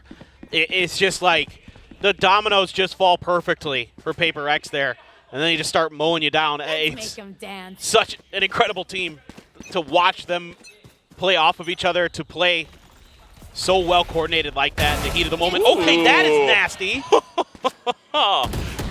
Zaya's angry, and that was just made very clear. Just a headshot with the Marshall through some smoke, no big deal. See if they can build something off of this, but Forsaken just going to vandal one down, and now Paper X, the quick rotation on in, and Jing is right in his face. Down will go Saya player in the Raze v Raze battle. That'll be an easy plant on a B. What do you do against that? I mean, Jing is just so nuts, man. It's so tough to anticipate that. Speaking of. And they're protecting him so well, like Mindfreak gets into kind of a sticky situation. T1 try to run them down, 2v1, it's just not going to happen. And now he's going to put up the smoke. He's trying to hit some shot with Seraph, and instead he just gets shorty down by Jing. It is now 8-0. Yep, it's so tough. I mean, you can't really get much momentum going as T1. You get a sweet shot from Saya to set up this play, potentially, maybe get a thrifty, maybe get something going, but Jing just not having any of it. And they're just so willing to bait and trade for each other. It's just beautiful to watch this team play. I mean, they're so in sync right now. It's just outrageous. Let's see if something with this op is going to be able to win a duel against Xcure, potentially. Something is not going to hit that one. Absolutely a very difficult shot to hit. Jing going to get another orb. He just used the showstopper 2 rounds ago, I think. Well, he's almost got it again. he's almost got it ready for yet another push. Just a couple away. That's so brutal. I mean, that's going to be, what, his 3rd or 4th showstopper? Yeah. That's Get out of my way. Not fair, man. It's pretty oppressive, I would say. We do have Xcure over here, the operator of his zone. Will he be ready for this push? As that, he's in a bit of trouble, but he can always TP back. And he is going to run away out of that. Feels the pressure. Tries to get back to safety, but he's the only one on A right now, and he's just trying to run away and wait for his teammates to rotate over and help him. Yeah, this is a very different look now from T1. Let's see if they can find some value. Good shot from Xcure. Okay. It's like T1 finally finding some momentum here. It's 5v3. The spike is planted, but Xcure here on drop. Not sure that they know 100% that he has dropped down there. Devi going to be looking to hold this angle. Sees Saya. Xcure picks up another one, and now it's only up to Jing. Can he do it? No, he will not. And finally, T1 will get on the board. Yeah, so a nice change up here. I mean, let's hope it's not too little too late for T1, but this time around, you know, they're playing a little bit more cautiously. They give up rubble control, but the plan is then to push the rest of the map. As soon as they feel that contact for Paper X, this is something that teams like Team Secret have identified with Paper X, that they can tunnel, especially if they start playing well, and they'll just kind of, I mean, do what they're literally known for, W key at you, just pick a direction and go, and so you can use that against them. And so I wouldn't be surprised if maybe that's a little bit of what Alex is going to want to address here. He's going to say, okay, you know, he doesn't mind that the team does these kind of things, that they just pick a direction and go. He talked about the momentum that they need to keep, you know, map to map for this team to be successful. So part of that is just letting them try to contest you, try to take these duels, try to take these battles and win them, but make sure you're watching your flanks. It's probably something he's going to mention pretty quickly here. And that's something we saw early with Forsaken. He was doing a good job of instantly turning and watching, but this time around, they weren't really prepared for it. Yeah, I mean, especially if it feels like you're pushing in and nobody's there, and it's like, okay, well, we used all this utility. It might have hit someone, we're not 100% sure. Probably the chamber just TP's back. Like, why is nobody here? Why is nobody pressuring us? They're probably rotating on us, right? So I think having that proactive information and communicating that within the team will be good. Keep in mind, guys, this was another T1 timeout. So even after the win in the round, they take some time to further break things down. And unfortunately for them, that's going to be their last time out here on this map. Yeah, and you've got dueling showstoppers again. Last time it was Jing who got the better of Saya. Player in that regard. Let's see what the plan is going to be. It's Paper Rex looking to once again pressure the angle of Excurate. He's going to spray the T1 spray, expecting a potential jump up onto that box. But instead, he's just going to have to TP out. That flash, all this contact, the showstopper right in his back. I mean, he just knew. Like, it was almost like he saw ahead of time exactly how he was going to run through Waterfall. And Jing is just going to pick up 2 just like that. You know, expect the chamber to try to get in there, get contact, win the trade potentially, maybe get a pick, and then delay. But that is not what happened, as we did have a Boombot kill as well. It's all up to Rossi. You can hear Forsaken rotating on him. There's the flash, but he's still going to line it up. And now 1v2. Rossi doesn't know if they're further rotating on him, and now with the stack on the site. That will be another Paper X win here, 9-1. I mean, you see this all the time where you're just not ready for Paper X to keep going. And this isn't any fault to T1. I'm not criticizing anybody here. This happens to every team in the world. And Jing just takes advantage of it, you know, gets the showstopper kill, and then immediately is heading for their spawn to get the pick and then fall back. And it's hard to be ready for that. It's hard to, you know, because very few teams, very few players anywhere in the world, even in ranked games, don't do that. You know, so that's what makes it so difficult to play against them. And now, trying to get aggressive through the pillars onto B, but doesn't look like they're going to continue on that just yet. Bit of a stack here, all 5 members. We did have Forsaken checking over at A, and now Excurate looking to push out. Maybe look for a pick of his own, but he's not looking the right way, and now something gonna take him down. That's an easy headshot, and now Mindfreak on the lurk picks up 2 for himself, a double headshot. Ooh. And something is going to get onto the site. Saya can't hit anything, and it's just free. Paper X are just running at them and taking them down bit by bit. They know the economic situation. They want to take this gun away from Rossi. Oh yeah. They are just on the hunt. A pack of wolves. And Rossi can't run forever. He's gonna look for some trades. He does get 3 actually, as they were all stacking for that. But as you mentioned, I don't think Paper X care because there's only 1 round in the half. So they could lose all their guns and buy them up once again. Yeah, the cash was overflowing, so they can afford to do those kind of things. I mean, it's a sick spray from Rossi, but you get a dink there onto something. 3 players go down, but you can see that this is when you have to be scared of Paper X, is when they're laughing and having a good time. When the cackles begin, that's when you know it's kind of over for you, at least on this map potentially. We'll have to wait and see if T1 have any hope of coming back. But for now, it's not looking too likely. Paper X gonna push in through rubble. And this time, once again, T1 are just going to say, okay, you have rubble, that's fine. You can see that Izu already is pushed out all the way through B, and the rotation is coming in, so they are fully expecting Paper X to commit here, and they have Izu to check for any further rotations. Yeah, it is kind of interesting that we've stalled a little bit. This might give Izu a free kill. Yeah, nice patience here, expecting that maybe now finally Paper X is gonna pump the brakes and rotate a bit. Oh no! Well, they're going to try to challenge Jing, and that has just not worked out for them at all today. And they are not going to feel good about that play at all, as now Saya is going to hit him in the face with a rocket, but it's still going to be a Paper X round. 11-1 at the half. I mean, it's insane that Paper X can just embarrass teams on this map, and teams who are really good on this map like T1. The last time these 2 teams played earlier in this stage, T1 actually pushed Paper Rex pretty well on this map. I think it was like 13-10 or something like that.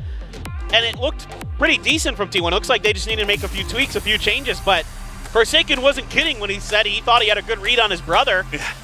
They're just destroying him. I mean, yes, it helps that Jing is playing out of his mind, but there's more to it than that. I mean, I think this distinct kind of fast hit style that they're showing, especially if they make contact with Xcurate, that's their go condition because they know he's likely to be alone or maybe just have like one player there backing him up because of how much trust and how much faith they have in Xcurate to be able to lock down positions as a chamber, but it's just too overwhelming. And I think this is really, really smart stuff from Paper Rex, the way that they are just punishing these setups from T1.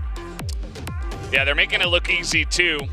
And I think that T1, you know, this might not be their map, and now after this, they got to go into Sunset as well, up against Paper X, which is yet another strong map for them. So I think you're hoping for a lot more on this one, and you're going to have to take it to Paper X on their map pick, which is not going to be easy to say the least.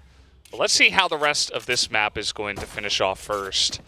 As now we do have T1 on the attack. Look at Jing, 19-6-2. I mean, just unbelievable what a half he put up. It's hard to do it any better than that, folks. That's about as good as it gets. Yep. And he looked very calm the entire time. You know, he's not overreacting. He's like, yeah, no, that's just me.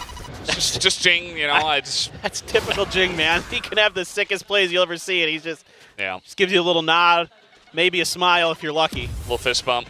Yep. Thanks for the support. I appreciate Please your flash. don't steal my ace.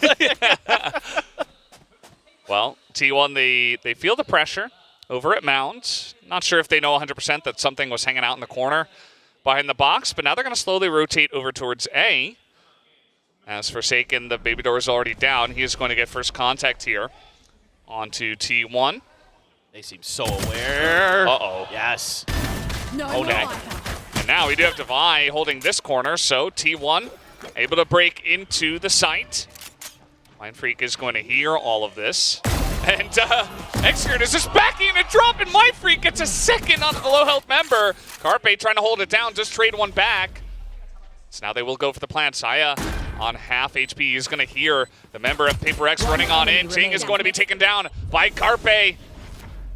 And it's up to something. 1v2, we got the stack, but it is just going to go down to Carpe. Picks up a 4K in the pistol round, and T1 finally get their second round. Well, of the must-win pistol rounds, it's nice to get that one. A lot of work yet to be done, but yeah, good reactions here from T1. I mean, really anticipating the positions of Paper X very, very nicely. Carpe doesn't actually fully sidestep that paranoia. He just gets the timing correct on when Mind Freak is going to peek off of it and gets the shot, and then is just clean with the rest of it. So really nice stuff here from T1, at least in that round. So look, I know it's been a rough map, but credit where credit's due.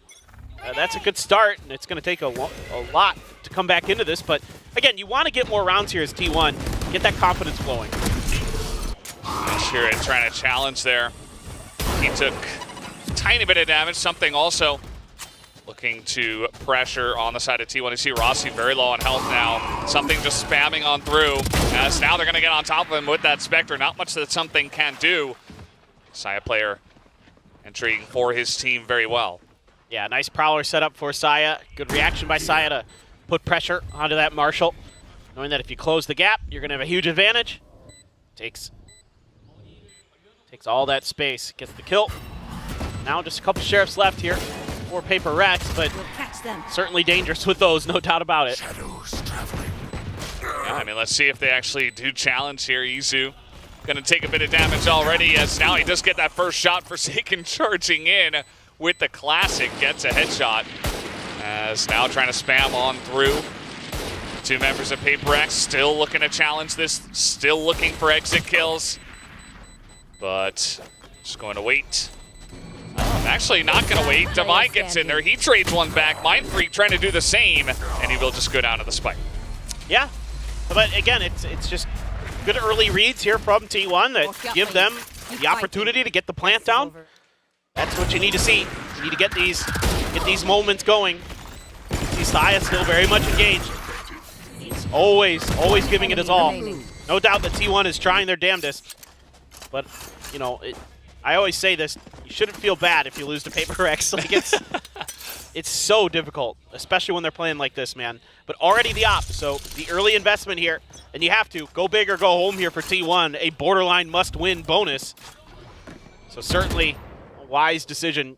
You might as well go for it because, you know, if you lose this round, then yeah, your money's not going to be there. And there's a good chance that it's just go home, go to the next map. Almost certainly. And T1, once again, you know, they set up the toxic screen over on C. Now they're looking to challenge through Rubble. Not quite going to get the kill, but at least Jing does spot them alongside a Devi who have been holding the site. And that's going to be that op kill from the side of Xcurate now, and they do get onto the site here. Devi left alone for now. Let's see if he waits for his teammates. Looks like he will. Now Saya doesn't seem to want to wait for anything, and now Devi won't either. He's going to jump down and get taken out in due time.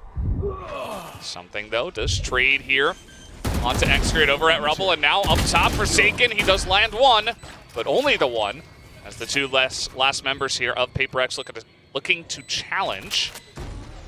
Something. Gonna meet Rossi. Rossi not looking the right way. And now Mind Freak has been so clutch. He's gonna pick up a kill, and now Saya alone is not looking the right way. And Paper X will pick up the round. I was so ready to just be so happy about what T1 did there. I mean, they read Jing's position so nicely. You know, Rossi pulls the Poison Cloud down, and Xcurate's there just watching, knowing the tendencies of Jing. Loves to get up close and personal out of those stairs, but I mean, just the angles here that Paper X takes, the patience they have, actually. Genuinely, this is like good patience from Mind Freak and something. Start pushing in towards spawn, expecting those flank angles, and you know, T1 just, again, isn't ready for the positioning of Paper X, and it's been a theme. You know, whether it was Jing in this round, it's something that are catching you in unexpected moments.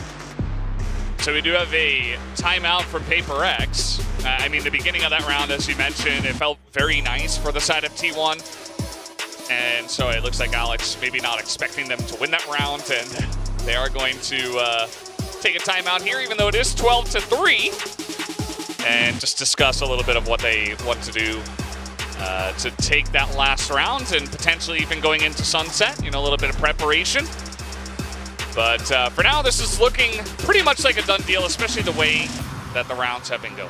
Yeah, and I think Alex, in my mind, might be wanting to address some of those individual battles that players were taking at the beginning, whether it was Jing kind of holding too long on the stairs, Devi trying to make a play for himself off of the rope, things like that, saying wait for your teammates a little bit more, let's be a little bit more coordinated, a little bit more patient, let's make sure we're playing together. That is my suspicion as to what that timeout might have been about, to be honest. I think he might have popped that like after Devi died, because you don't see Devi do that too often, where he tries to set himself up, and you know, Alex might be going, I know you guys are ahead, but let's you know, tighten it up here. Yeah, I think the earlier and the more often you can try to do that, the better. As Something is still going to win that one. Xcurate not able to punish him. Good God. After missing the first shot, sticking around, Xcurate challenging him. Something's like putting another bullet in the gun real slow. Well, gets another kill. Oh my God. Oh, what? Just the timing through the smoke. I mean, Xcurate doesn't do anything wrong here, in my opinion. He knows that if the dash doesn't get popped by something, he should be able to punish it. He just can't in time. Keyword being should. Yep.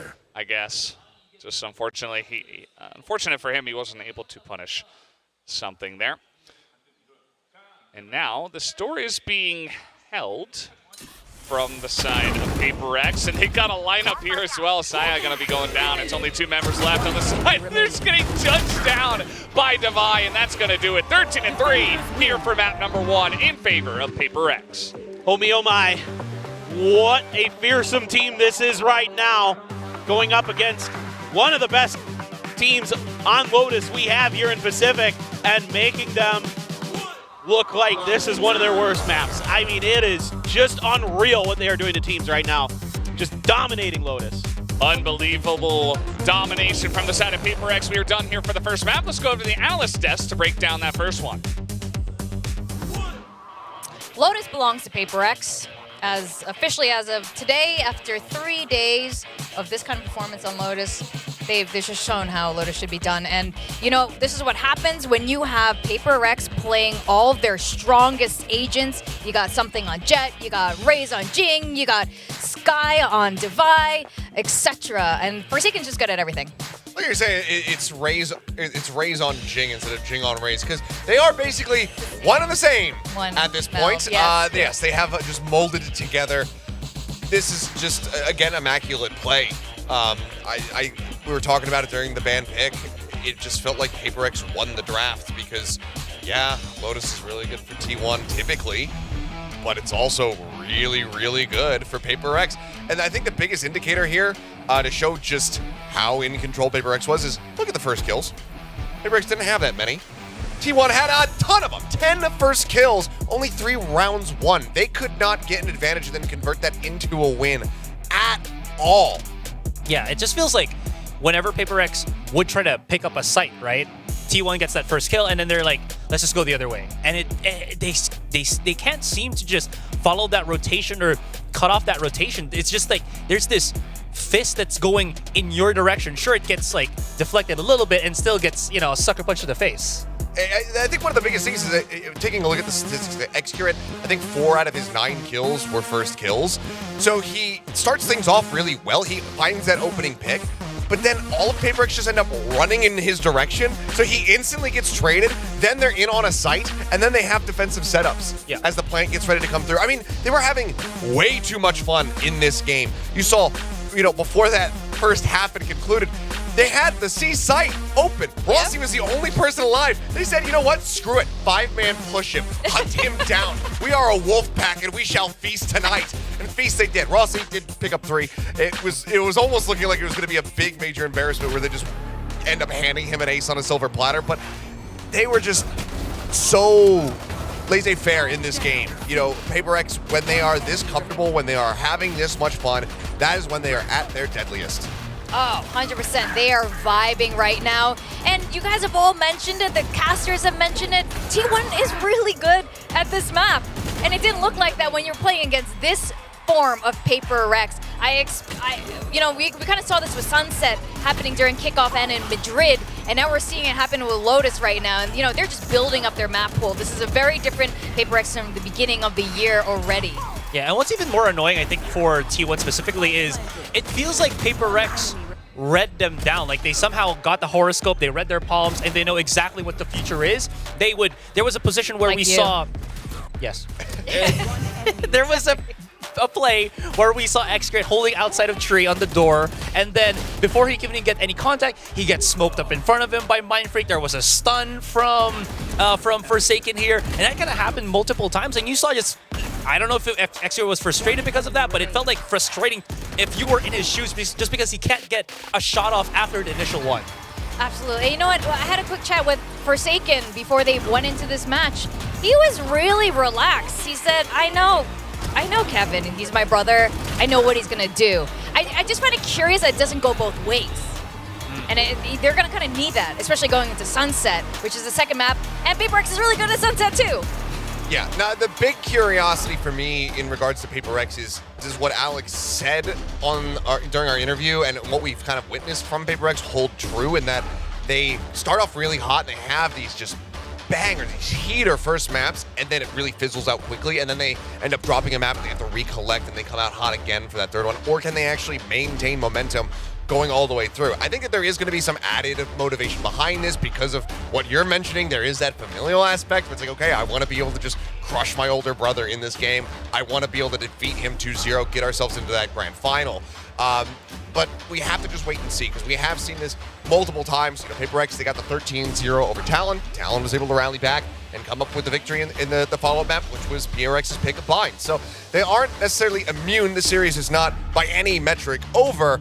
But if Paper X can work the magic, if they can have that motivation carry over from the first map into the second one at long last, then it certainly is going to be done so.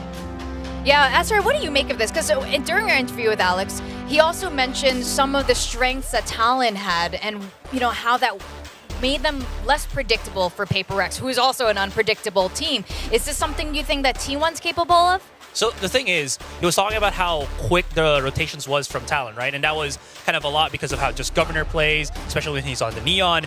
But with T1 here, and this is, you know, also akin to how Paper Rex have kind of just left Forsaken not playing on the Cypher anymore. He's played on the Breach. And my point being is, T1 likes to go for those lurks, but it takes a while when you consider how fast Paper Rex just runs into the site. This is why they don't really have that, you know, that traditional sentinel, because they just don't really care about that flank anymore. If it happens, it's gonna come after they already gotten the site, after they've gotten that post plant. So it's gonna rely a lot on speed, but that speed might not be coming out from T1 that's just not, you know, used to it or just not there yet. All right, and before we continue any further, we got ranking up to do for us. Yeah. We got a guessing game, and it's about the two Susantis. We got X-Curate and Forsaken. Who's going to have the higher ACS on Sunset? Now, this is going to be a very interesting prediction. 3x for a tie is far too low, because the odds of them having the exact same ACS is pretty astronomical, but it has happened. It could happen. Today could be the day. This is genuinely a pretty challenging one, because I'm expecting Forsaken to play the Breach, I'm expecting X-Curate to play the Cypher. Correct. But they have both had somewhat polarizing performances on the map, where Forsaken has had moments where he's the top fragger, but he's also had ones where he's the bottom fragger and he's only got like a little above 100 ACS. Right? So yeah, he's had like up to like 230 ACS and then as low as like 115. Whereas I feel like X-Curate has widely been a little bit more kind of consistent mid-table. This is, I'm basically banking on, I feel like, if I think the motivation is going to carry over. Or okay. I don't know. I agree with this. Also, just write down if you're going to double down. Production is allowing us to. There's no reason for me to not, so. There's no reason for me not to. And yeah. This is my last day as well. Oh, you're going. Okay, you're going big right now. Okay. I am. I gotta reach the heights that I've never reached before. What they should let you do is they should let you put a certain amount of tiers on the line since you're not at the bottom. So you should say, like, I will fall 4 tiers, but if I win, I gain 4 tiers. That is insane. But... So if it's a tie, do we fall 3 tiers? Okay, production has confirmed yes. Well, no concerns for me. I'm going Forsaken. Oh, I have gone X-Curate a double down. I have doubled down on X-Curate. Oh. Why are you picking X-Curate? I messed up my R a little bit, but you know. No, it's okay. I actually almost like I think you're more of a speaker. Yeah, for me, it's wrong spelling X-Curate too, by the way. Isn't it like 2 C's and 1 R? Yes, I think. Oh, it is. I was just making fun of you. That's what I get. Okay, so for me, I've gone the paper thin route of what I thought was going to be my first choice will be now the reverse of that, which is Forsaken first and then this one X-Curate. Okay. Yeah. Okay. Mine's simple. The audience is in Ascendant. I'm in Iron. I'm just going to go with the audience because it seems to be working out for them. And also, I think that they will actually come into this one and have some momentum behind them. I think X-Curate on... Is he still playing the Cypher? Yes. So, I think a Cypher is just kind of poised for more kills and, you know, maybe higher ACS than a Breach. I mean, anyway, sorry. Yeah, to add just real quick, you know, he lurks a lot more. He gets that first contact first, and then we've seen how Cyphers get that multi-kill, especially when they're going to be, especially if, I don't know, it's just here on Sunset. I thought they were going to be starting on defense, but they're going to be on attack. Doesn't matter, still going to go for those lurks and get more kills than Forsaken, who's going to be bouncing it off for Jing. Exactly. So, I did alert the brothers to this guessing game today.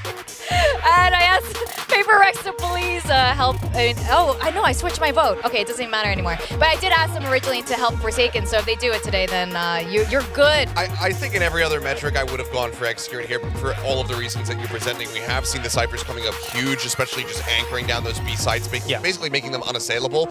I feel like there's just going to be something different in the air here today. Forsaken, he's going up against his brother once again, hasn't really lost to him ever. They haven't dropped a map, so I think that they got it. All right, well, we're going to go into the second game of today, and it's been very exciting so far. T1 versus Paper Rex. Let's go over to our lovely, lovely casters. Thank you, Victoria, Achilleos, and Asteroid for breaking down that first map, and wonderful guess and gain there as well. We'll see who would you go for here? Forsaken. Yeah, I'd go for 100%. Forsaken. Yeah. After seeing that first map, I don't know. If you're playing and saying, okay, Paper X, they're going to overheat, they're going to do some crazy stuff, and you know, get a little crazy on this map, and maybe T1 come back, then I'd say maybe, you know, maybe that begins with Excurate. But and also Forsaken was, I think, the top in ACS, or no, he was second in ACS behind Jing the last time they played Sunset. So he popped off pretty hard on this map against Talon, and now T1 going to stabilize. By the way, T1 has never taken a map off of Paper X. Just went through and looked, and they have yet to do so ever in any tournament. Never. As Something is going to challenge them with his little buddy. We also got Forsaken right there to swing as well. Not to mention that Jing also was coming in from the other side. Mindfreak going to get that kill in mid, as this is a very one-sided pistol round, and kind of avoiding them there for a second. Carpe will eventually go down. So 3K for Forsaken, already a good start for him. And Paper X are on the board again. And these util combos from Paper X are so devastating. I mean, Forsaken looks so comfortable on Breach, not just because he's getting kills, but he's helping out set up these plays. I mean, the fault line to back up the wingman here, and he's getting a bunch of stuns and getting a bunch of kills. I mean, he gets some assists there as well from Something, but then he swings back into mid, and they're covering each other's angles. He said, I knew it, man. I knew it. Yeah, he knew.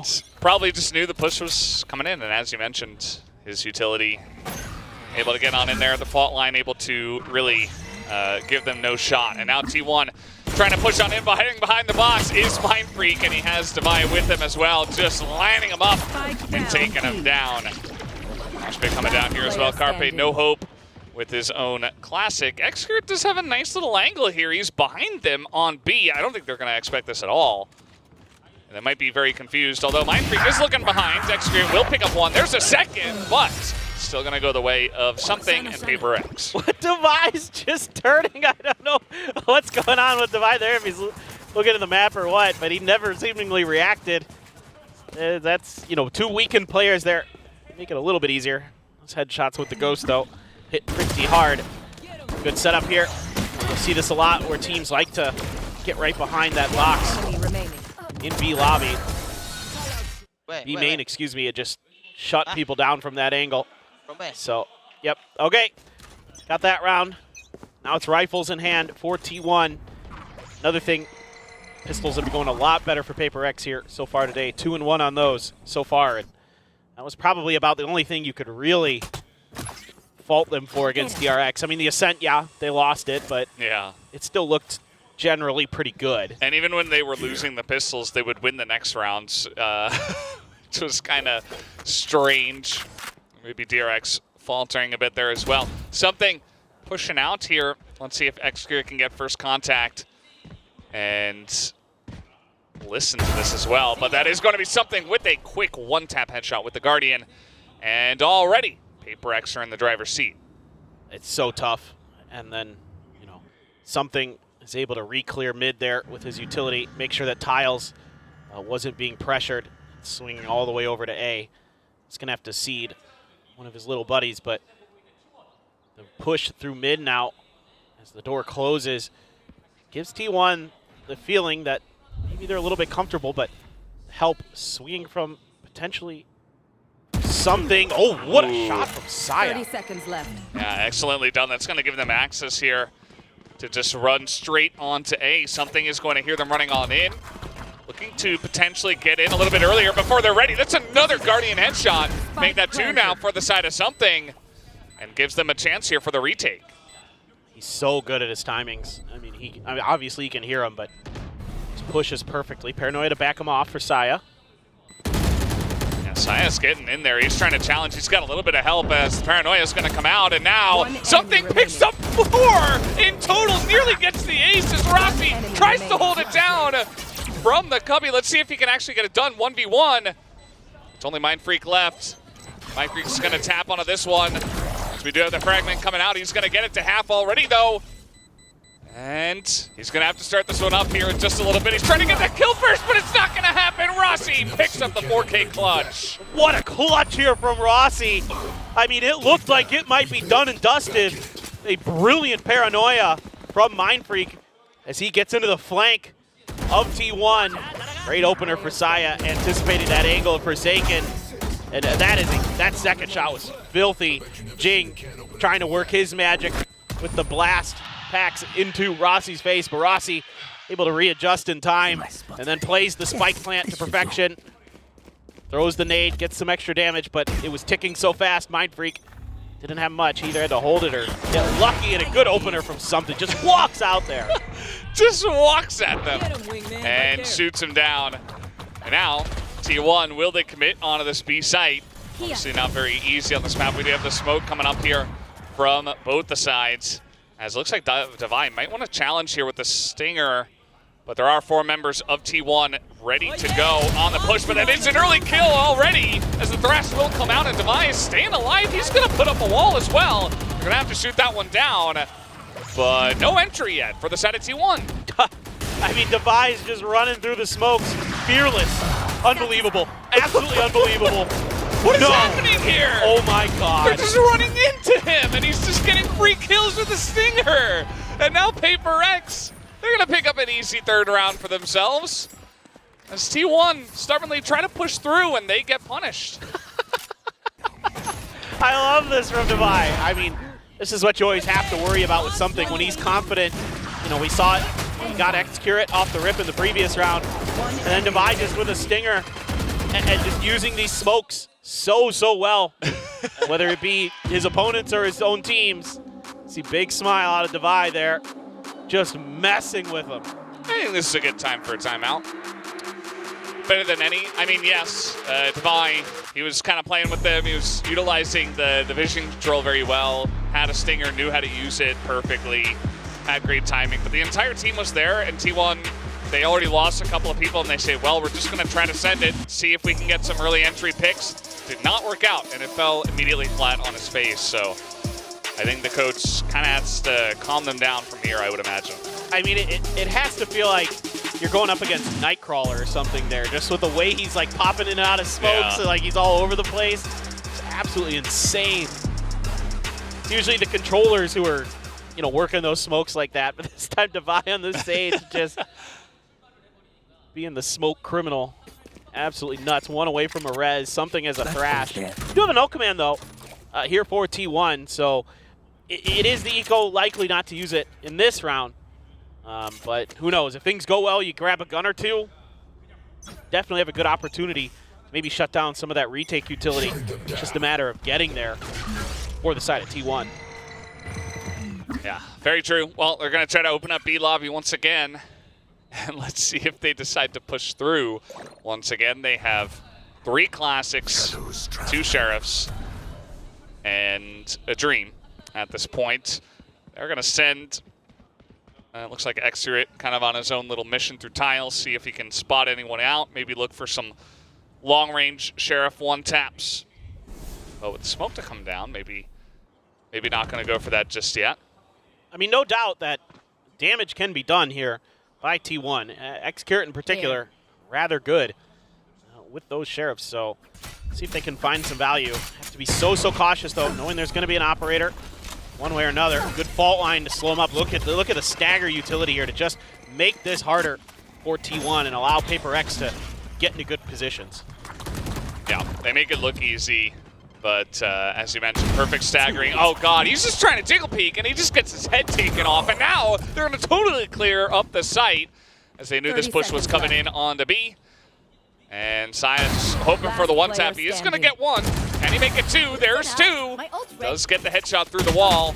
And now a little jiggle peek. He is going to be spotted and shot down through a little info booth. As now, Paper X 4th round under their belts. Yeah, let's see what T1 wants to do here. I mean, you have a showstopper, you have a no command, so you can take space and then, you know, either use that no command as well to guarantee that space, potentially save it for the post plant, and try to kind of stymie the Paper X retake attempt if they go for it. I mean, but as Paper X here, I'm expecting A all the way, but it is just Forsaken, so potentially Paper X is having other ideas about how to handle this. Maybe just considering we're just going to avoid all these ults because they pop both of them right off the rip.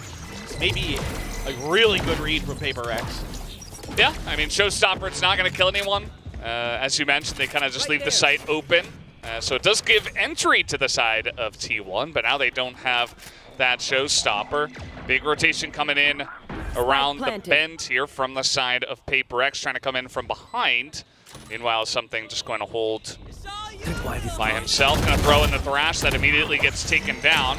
As now Something going to get blinded by the Dizzy, but he gets out. They're not able to take him down, and now Something's looking for the kill. Not quite going to hit that shot, but now the flank is coming in from the side of Paper X. That's already a kill to the side of Devi. They finally do take out Forsaken and Something on the backside of this one. Not a lot of time as T1 trying to flood the site once again. In goes Jing looking for it, but he gets shot in the side. Mindfreak trying to pull off the clutch here, and he is going to get another one, make it 3. As not enough time to go for the defuse, but trying to get this kill lastly as Mindfreak will pick up his 4th and then immediately die. It is the round to the side of T1. But it's so expensive for T1 in so many ways. Yeah. Not just with the ultimates, but also with the economy. I mean, yeah, you're going to be able to get half armors and the Vandals in, but you had to spend so much just to get this one round. And it's just brilliant here from Paper X in terms of just making the best of a bad situation. You know, playing for retake the whole way on that A site, expecting the off-the-rip ultimate usage. Even though they have a good flank setup, it looked like it might collapse when Devi got that first kill, but somehow T1's able to stabilize and push through A Link. Get a lot of damage done. Jing sees a lot of players there. Yeah. The fall line. Oh, some extra value. It does get the 1 kill per minute. Now Jing is getting in their face here. As he's going to be blinded, but he still takes down 2 with the Showstopper. Now Rossi trying to clutch it here. He's got a swing. He's going to take him down. Just a little bit of extra damage, but now Mindfreak coming in from behind, and Rossi has no chance. As both those guys so good in the clutch, but Mindfreak taking the unfair fight from behind, but still, Paper X, they do pick that one up as Jing just punishes them outside of A. I mean, it's so hard because no other team in the world would do this. Like, you get out of there, you think, okay, we'll just leave a player to hold the angle in case he pushes, and then he just keeps going. Showstopper is online, and he's just like, nope, I'm coming for you. And they try to Dizzy to get out, but it's too late. Rossi doing what he can, but snuff them out. It's just so brutal, and now because you had to spend everything in that previous round just to get half armors and Vandals, you're back to broke for T1. Oh, the spam through almost catches. Paint Shells will force Mindfreak back there, but long lurk from Xcurate. He's gotten pretty deep, but Devi seems aware. Oh, what a play! Well, they're going to take down Xcurate, but Rossi getting kind of a free classic kill, as now they're trying to potentially flood onto the B site, but we do have that Rolling Thunder utilized here against the eco of T1, and now Saya's going to pick up a Vandal. A chance for him to try to clutch it out, but he does get blinded, and that's going to be the end of him. 3 kills going over to Forsaken. As they do have to, use some stuff to get that round, but still, a round win is a round win. Yeah, I mean, but this utility usage from Forsaken is so brutal. And he's so good to react to, what's going on the map. As soon as he realizes that market's been taken while they're crossing mid, he's like, oh, time to use the Rolling Thunder to bail out Mindfreak, because Mindfreak's probably screaming for help on B side. He's like, they're coming, I'm all alone, please help. And he sets up Mindfreak so nicely. Mindfreak reading the first player, and then the stunned up second player gets 2 big kills. The jump in from Jing is insane! And they're all full line. Jing is going to pick up 2. Does get punished here by Xcurate on the backside of that, but really nice setup. Just reading once again exactly what T1 are going to do. It's just not fair, dude. He's just so good at that. There's so few raises that can do what he does, and it's impossible to really always prepare for it. I mean, you could do your best. You can try to set up counter trap plays. Xcurate is going to be able to use the kill on the Jing to get the neural theft, get some information, but it's a very spread out formation here from Paper X, so it's going to make it a little bit tricky for T1 to really identify a weak side. And immediately, Paper X is going to spread into a 2-2. Yeah. They just spread out and they say, okay, well, that's not going to give you too much information as to exactly where to push. And Just going to try to push through the door. Some early information for the side of Paper X. As now the Omen ult's committed to, and they're just going to try to wrap back around towards A, actually, and break through the Sage wall. I like the decisiveness here from Xcurate and T1. They know that that ult is likely to be a flank angle taken by Paper Rex and that they're potentially walking into a trap. So this is good recognition here from T1. Now it's going to have to be another retake for Paper Rex. As spike plant should be uncontested. I don't think something's going to get there in time. Spike planted. Very close, but not quite going to happen. Here's the camera as he is trying to challenge here just by himself. But there's the res on a Jing, by the way, and we do have this Thrash coming out now from the side of Carpe. He is going to catch one just to buy some time, but 5 members of Paper X are bearing down on this site. Rossi trying to challenge early. This once again trying to buy some time, but now the double swing comes out from the side of Paper X, and they easily clean up the site afterwards. Mindfreak with another double headshot as this guy is on fire on this map. It's just amazing the layers to what Paper X does. You know, it looks like it's a great read from T1, and Paper X has backup plans behind it. They're like, yeah, sure, we're going to cede that site.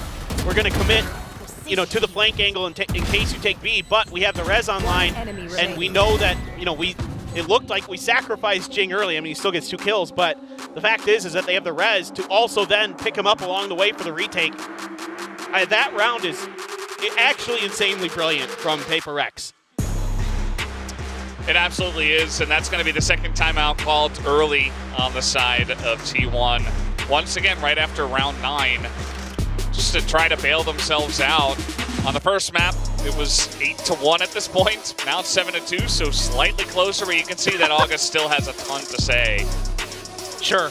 I mean, look, you know it's going to be a tough match coming into Paper X with the form they've been showing this weekend. For sure, you want to try to get some semblance of confidence back here as T1, you know, going into your next match, whatever it may be.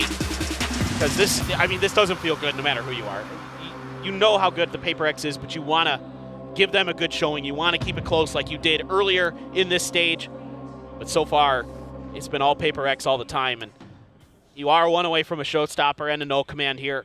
So some orbs could be challenged for. But that's been another tough thing is Paper X is so aggressive off the rip, it's tough to even get to those orbs. Because Paper X is cutting you off now. Yeah. The good news is that the A orb is a little bit more takeable. It is just Devi and Mindfreak, but it's tough to worry about that paranoia. You know, making the wall, of course, potentially going to come up, but for now, just slow orbs. Just a little bit of space given up here as Paper X knew they couldn't contest with that much utility. Yeah. Paper X pushing out of B as well as Devi is going to say no to that boom bomb, say hello, and then shoot it down. And this push is still coming in onto A, but the full wraparound just coming out from Paper X already through the spawn. And now just going to break down the wall, and Devi's like, hello, I'm here. Who do you think put up that wall? It was me. It's a showstopper gone too. Uh-oh. Meanwhile, Jing just going to fly through and maybe just distract him? I'm not sure. Still just going to get the job done as Jing didn't get the kill, but it doesn't quite matter. I don't think he's too bothered. I don't think so. It's got to be so frustrating. I mean, you know, most teams would be, with that much pressure, would be like, okay, we're going to pull back. We're going to set up for, you know, a post plan or a retake or maybe try to cut them off as they're planning. Something like that. But instead, Devi's just like, you guys, I know your guys' buy sucks. Like, I'm just going to take advantage of that. And, you know, again, they fed the orb over to Saya player to maybe give themselves a opportunity to Thrifty, and it's just ripped right out from underneath them. See, this time he's not going to pull out the showstopper right away. He did that on a previous round where they used quite a lot.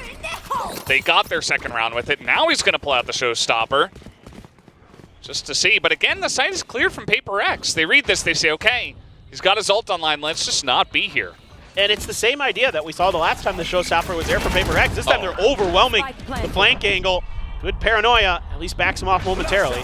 Yeah, the paranoia is huge, but can they win these duels is the second question. You get yourself some space, but then immediately it's not going to happen. It's now something on the back of the site is just taking everybody down. Xcurate, he's got Saya player with him. Saya does pick up one. Xcurate is going to just wait, try to get some extra value. Picks up 2. He's holding on to the site for now, but now he's up against a showstopper and 2 members on the side of Paper X. Is now going to shoot him in the back, but Mind Freak able to clutch it just barely. As that was getting pretty dangerous, but it's still a Paper X victory. He was so close. That was so well played by Xcurate. He outguessed them every step of the way. Knew his box wouldn't be checked. It got spammed briefly, but because there was no reaction from him, something assumed it was clear. And then Xcurate just waits. Devi again gets shot in the side of the head, and oof, what a reaction from Mind Freak too. But I mean, they're all just like, "What? Did you not check that corner?" I guarantee that's what that was. Did you not check that corner? And something's like, "Well, I spammed through it, but I just must have missed," you know? Yeah, they were definitely caught off guard by that. You could tell by their reactions. But Mind Freak, once again, he's so reliable. I feel like he gets stronger the less allies he has alive. Jing is just going to start us off with the first kill. Carpe trying to swing on here, but Mind Freak takes him down. Mind Freak also gets a second onto Rossi immediately after the null command.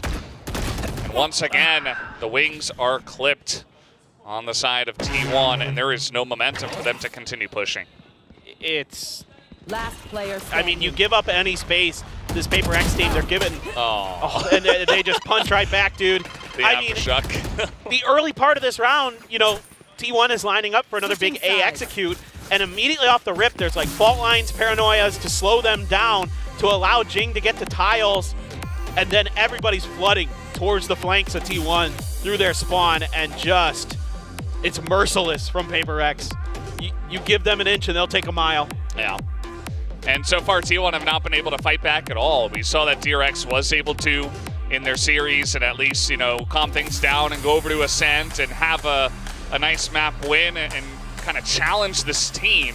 But at the moment, we have not seen that really at all from the side of T1. They have a total of 5 rounds so far in 2 maps. So definitely feeling, I would imagine, a bit dejected by the way this one has gone. But as you've said many a time, Clinton, Paper Thin, it's pretty difficult when you're going up against this team.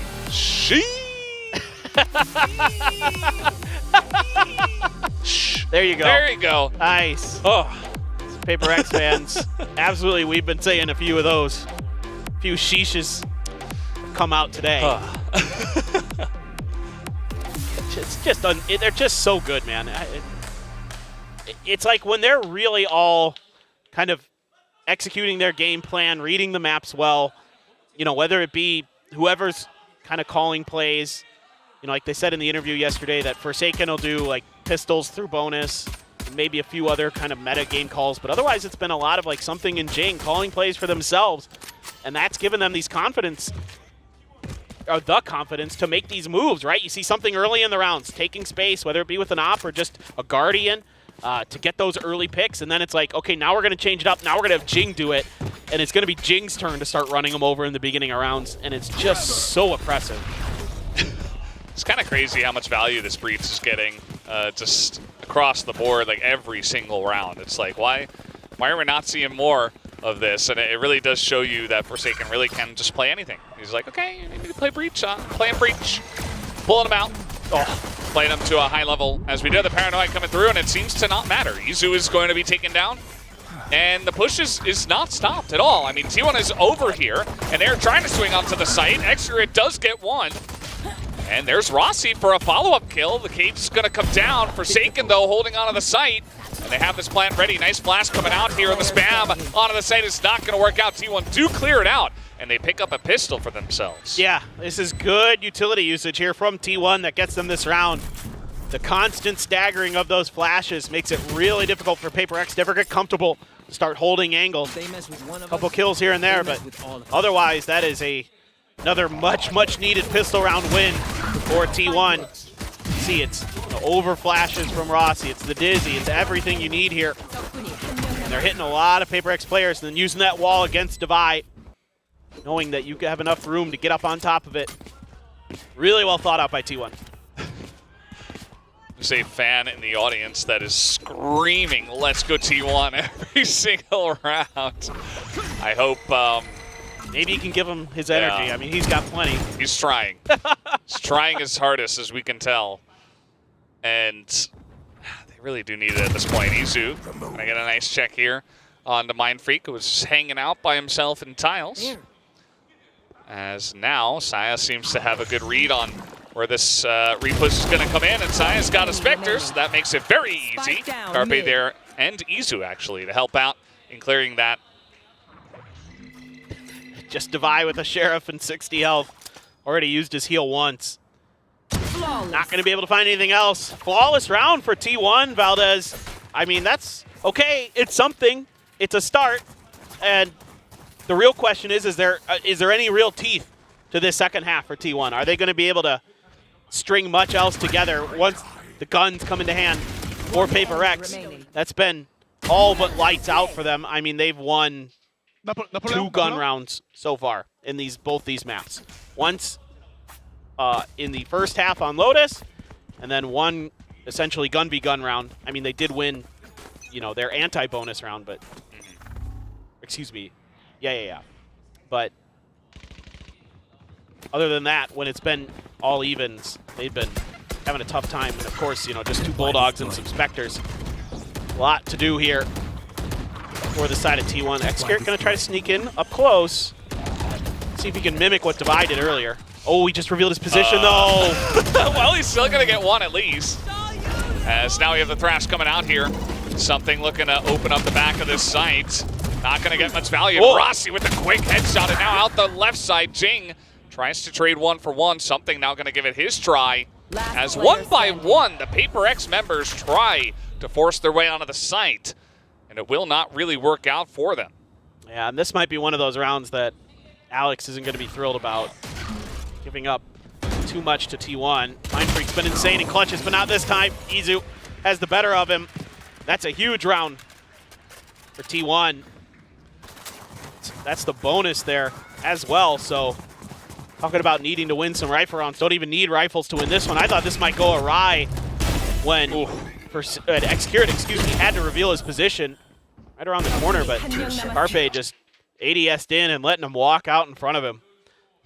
Let's see if maybe there's a little bit of a bounce back here for T1 in this half, right? Carpe didn't look very happy, but, you know, not too much to be happy about. I think this is only the beginning of the comeback, right? Should be happy with that at least, but there's still a lot of work to do, I would imagine, in the mind of Carpe. Now, slow push coming in from the side of Paper X. Oh, no. Hey, it's now just swinging out the left side, and Izu can't quite lock it down. Xcarrot gets the one, but now he's got the spotlight in his face. Xcarrot picks up 2. They're trying to punish him here. It's the boom bomb, not going to work, but Jing is going to get in there. He's got a Spectre. Saya also not going to hit the shot, and Paper X are in onto the A site just like that. I mean, I get what Xcarrot is thinking there. He has his neural theft, and he's like, if I just find one more, I can get it. Because he couldn't get the angle for it. Paper X was too quick to react. But instead, it ends up costing him, and the backup tries to get there, but it gets shut down as well. It's so ridiculous what Paper X does. And if worst comes to worst, there's a showstopper here for Jing. He's just got to stay safe until they potentially use that, as Rossi will be spotted, and there's 3 people looking at him. And they do shut it down. That's a Thrifty to the side of Paper X. And I thought Alex might call a timeout after that last round, but maybe it's a good thing that he didn't, because they still come back here with a pretty aggressive and dominating next round. And my guess is he probably liked what he heard in the comms after that round and didn't feel the need to call a timeout. Like, he probably heard them saying, okay, guys, let's stop giving them the free kills there. Let's play off of each other. And you could see there that time, you know, Paper X was working off of each other much, much better. And that's what gets them over the line in that round. Jing, of course, is just blast packing around your back, and you have to try to 360 on him, and good luck with that. Yeah. It's not easy with the raise that is that mobile. Xcarrot this time he's going to utilize the camera. Help him out with that now, trying to capitalize on that, not quite able to. Yeah, the bait play with Izu set up there off that camera to try to go for the paranoia, but something wise to it. Ducks away just in time. It's a little bit slower round for Paper X. Feeling this out. Oh my god. Oh, he actually did a bunch of damage to Xcarrot too. I mean, he like, he just knows. He's like, okay, the second guy there, I'm just going to one-tap him real quick. Let me just chunk his health down to 11. Why don't I? And just like that, it's a slow push from Paper X. Something gets a lot of value early on, and they will continue towards A. It's just so brutal. And they're not going to reveal their presence until that boombot comes out. The fault line hits right onto X-Curate. They've got this solo red, but X-Curate still gets one, gets the neural theft out. Yeah, that's pretty huge.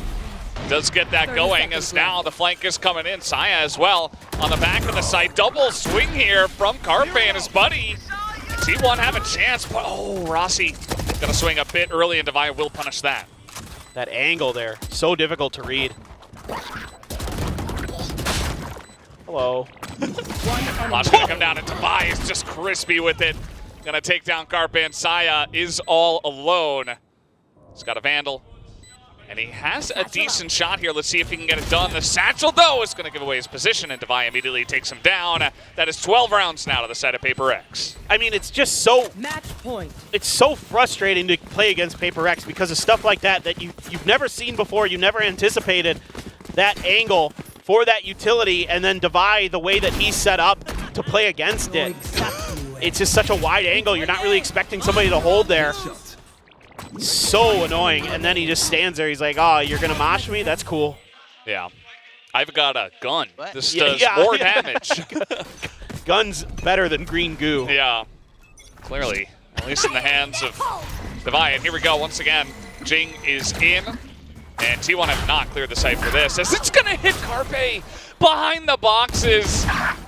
And that's going to be a kill over to Forsaken as well. Saya at least able to challenge him, but this is looking pretty much a done deal at this point. Paper X swarming the site. X-Curate desperate does get a very nice first shot. As Jing will take him down though, and it's up to Saya. But there's a Resin as well. So now he's got to go 1v4. He's got a Thrash in his face. That is one kill over to the side of Saya, but that's going to do it. Paper X take the match 2-0. Dominance from Paper X. And look out, world. They're back. They are back. W Gaming continues its reign of destruction in Pacific. Just a brutal, brutal day for T1. It was Paper X right from the get-go. They started this match with 8 rounds in a row before T1 could ever find any success. And it never felt comfortable for T1, ever. It never looks comfortable for them, and they still do not have a map win against Paper X. Paper X with the 2-0 here up against them once again, and it is continued domination in this matchup over the years. So Paper X, they take about it. They don't seem too affected by this. It kind of feels like business as usual for them, and one team is going to have a chance to see them in the finals later on next week. Look at all the pictures. I mean, so many Paper X fans all over the world want to come and see this team because of games like this. Yeah. This is what makes them so special. It is very inspiring. So Paper X take the win 2-0. Let's go over to the analyst desk to break down this match. This is the Paper X that we know. They are looking absolutely unstoppable by the end of this playoff weekend. And this is the form they're going to be going into this next weekend, into the finals, into Shanghai. A lot of teams should be very worried.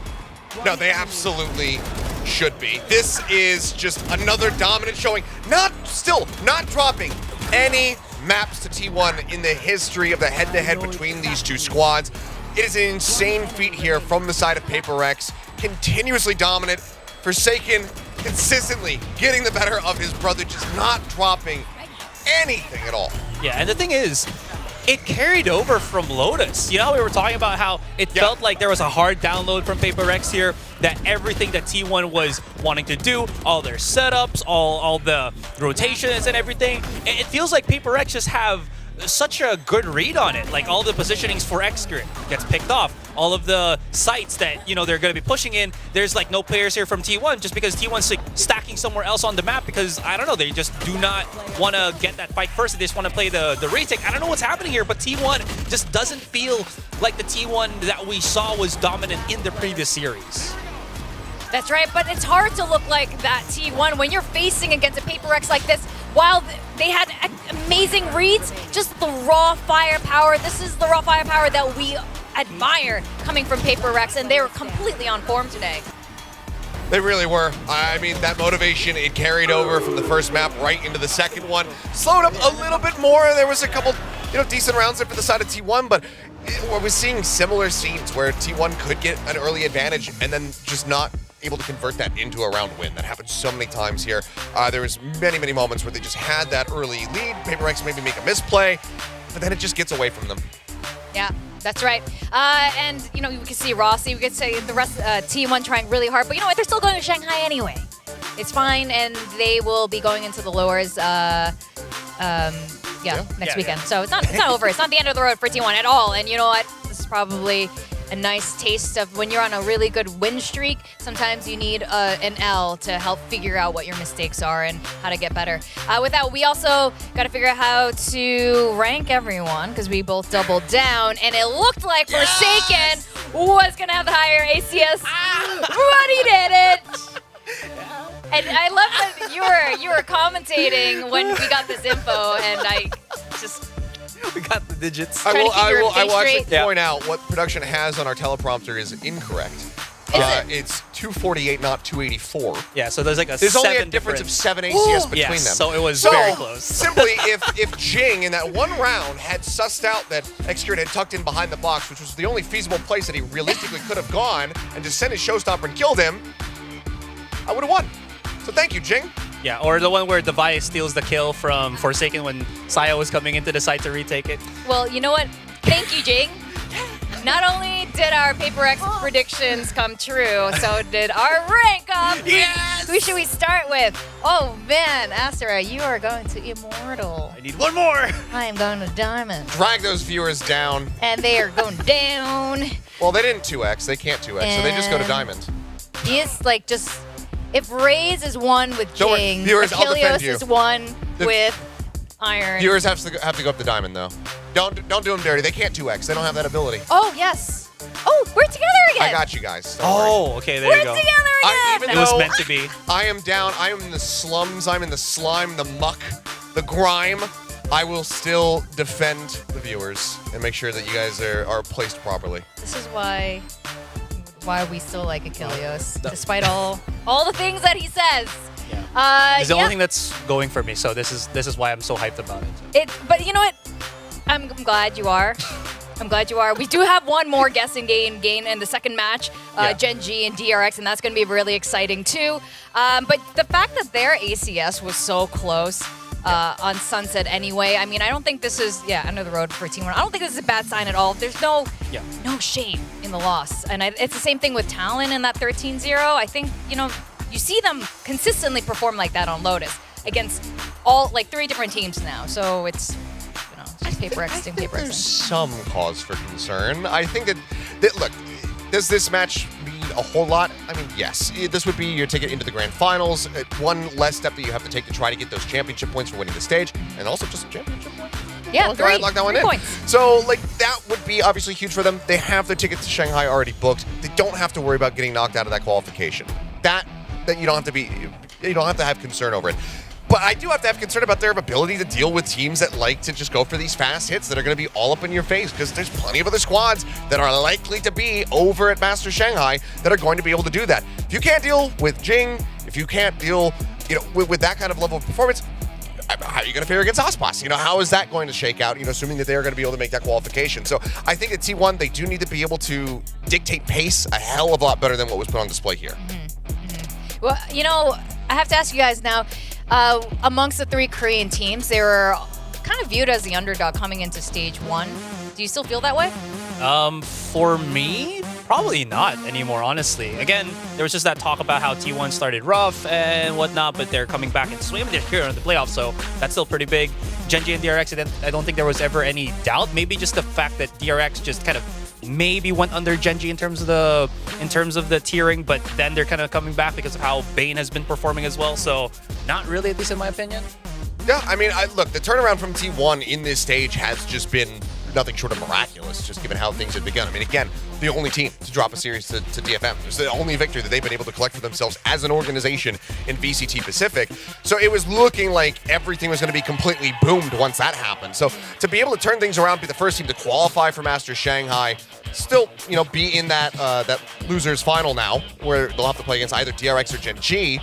I think that this is still a very good stage. So I'd say that they have certainly surpassed my expectations, but I want to see them go above and beyond. We need another team that is going to be able to actually very much contest against PaperX, challenge them for that #1 spot.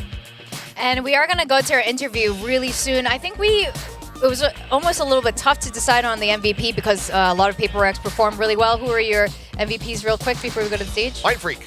Mind Freak for Consistent you. across the board. Incredible performance from him on both maps. And you, SRI? Probably just the Vi real quick. I just really like how he played in terms of movement on Sunset.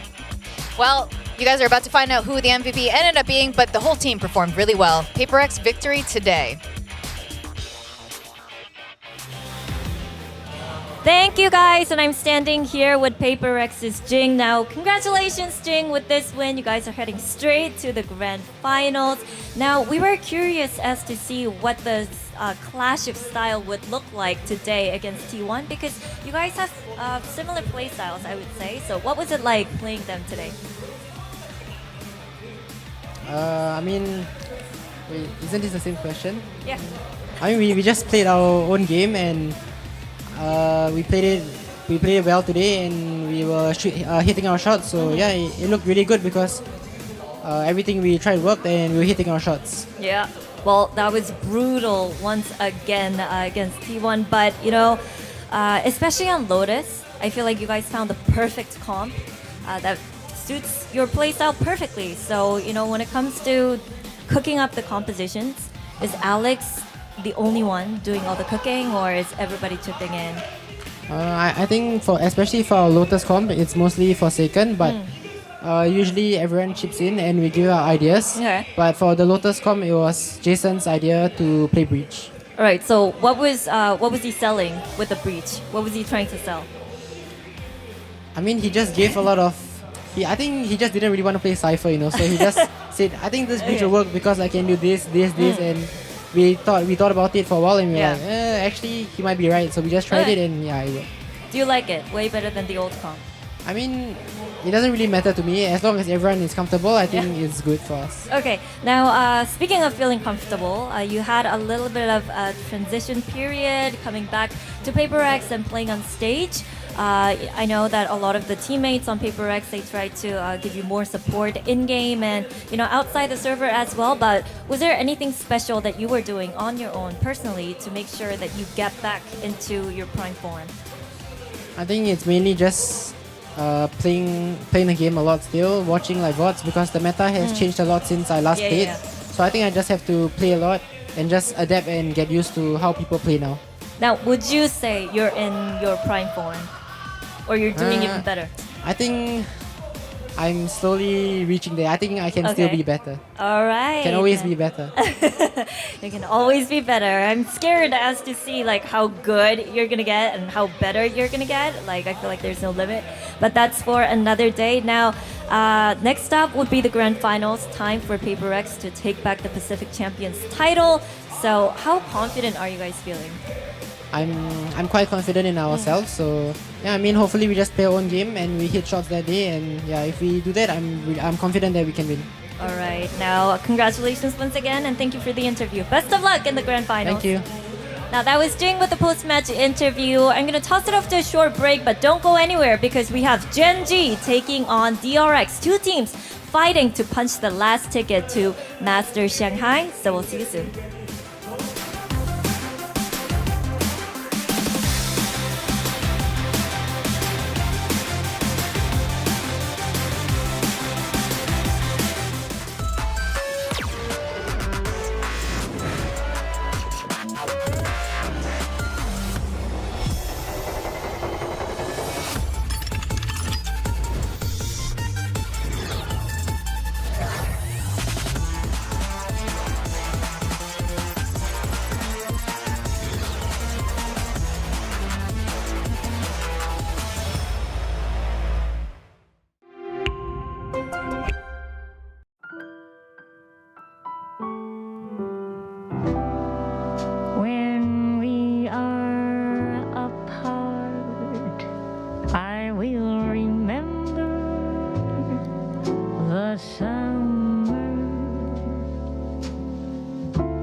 more efficient because these guys just play contact.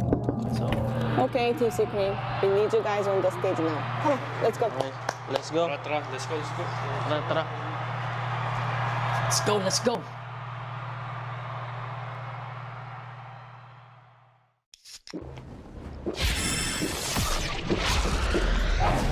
Red Bull gives you wings.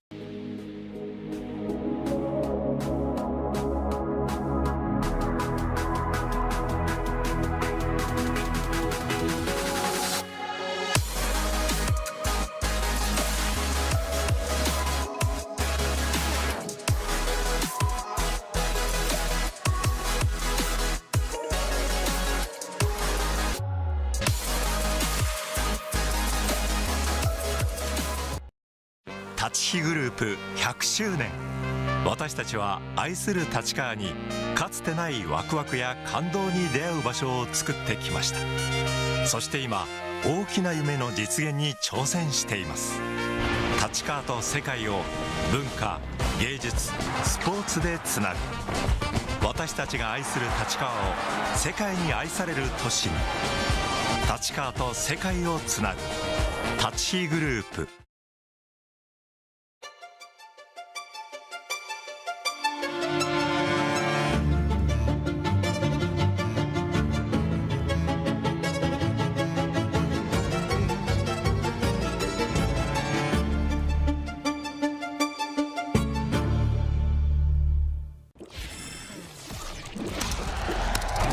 Red Bull gives you wings.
Welcome back to VCT Pacific Playoff Stage 1. This second series, things are going to get a completely different vibe here. It's going to be a very different mood than the whimsy of Paper X versus T1. We got the two Korean rivals here, Gen G versus DRX. And this is going to be an important matchup because the loser stays in Korea. They don't get to go to Shanghai.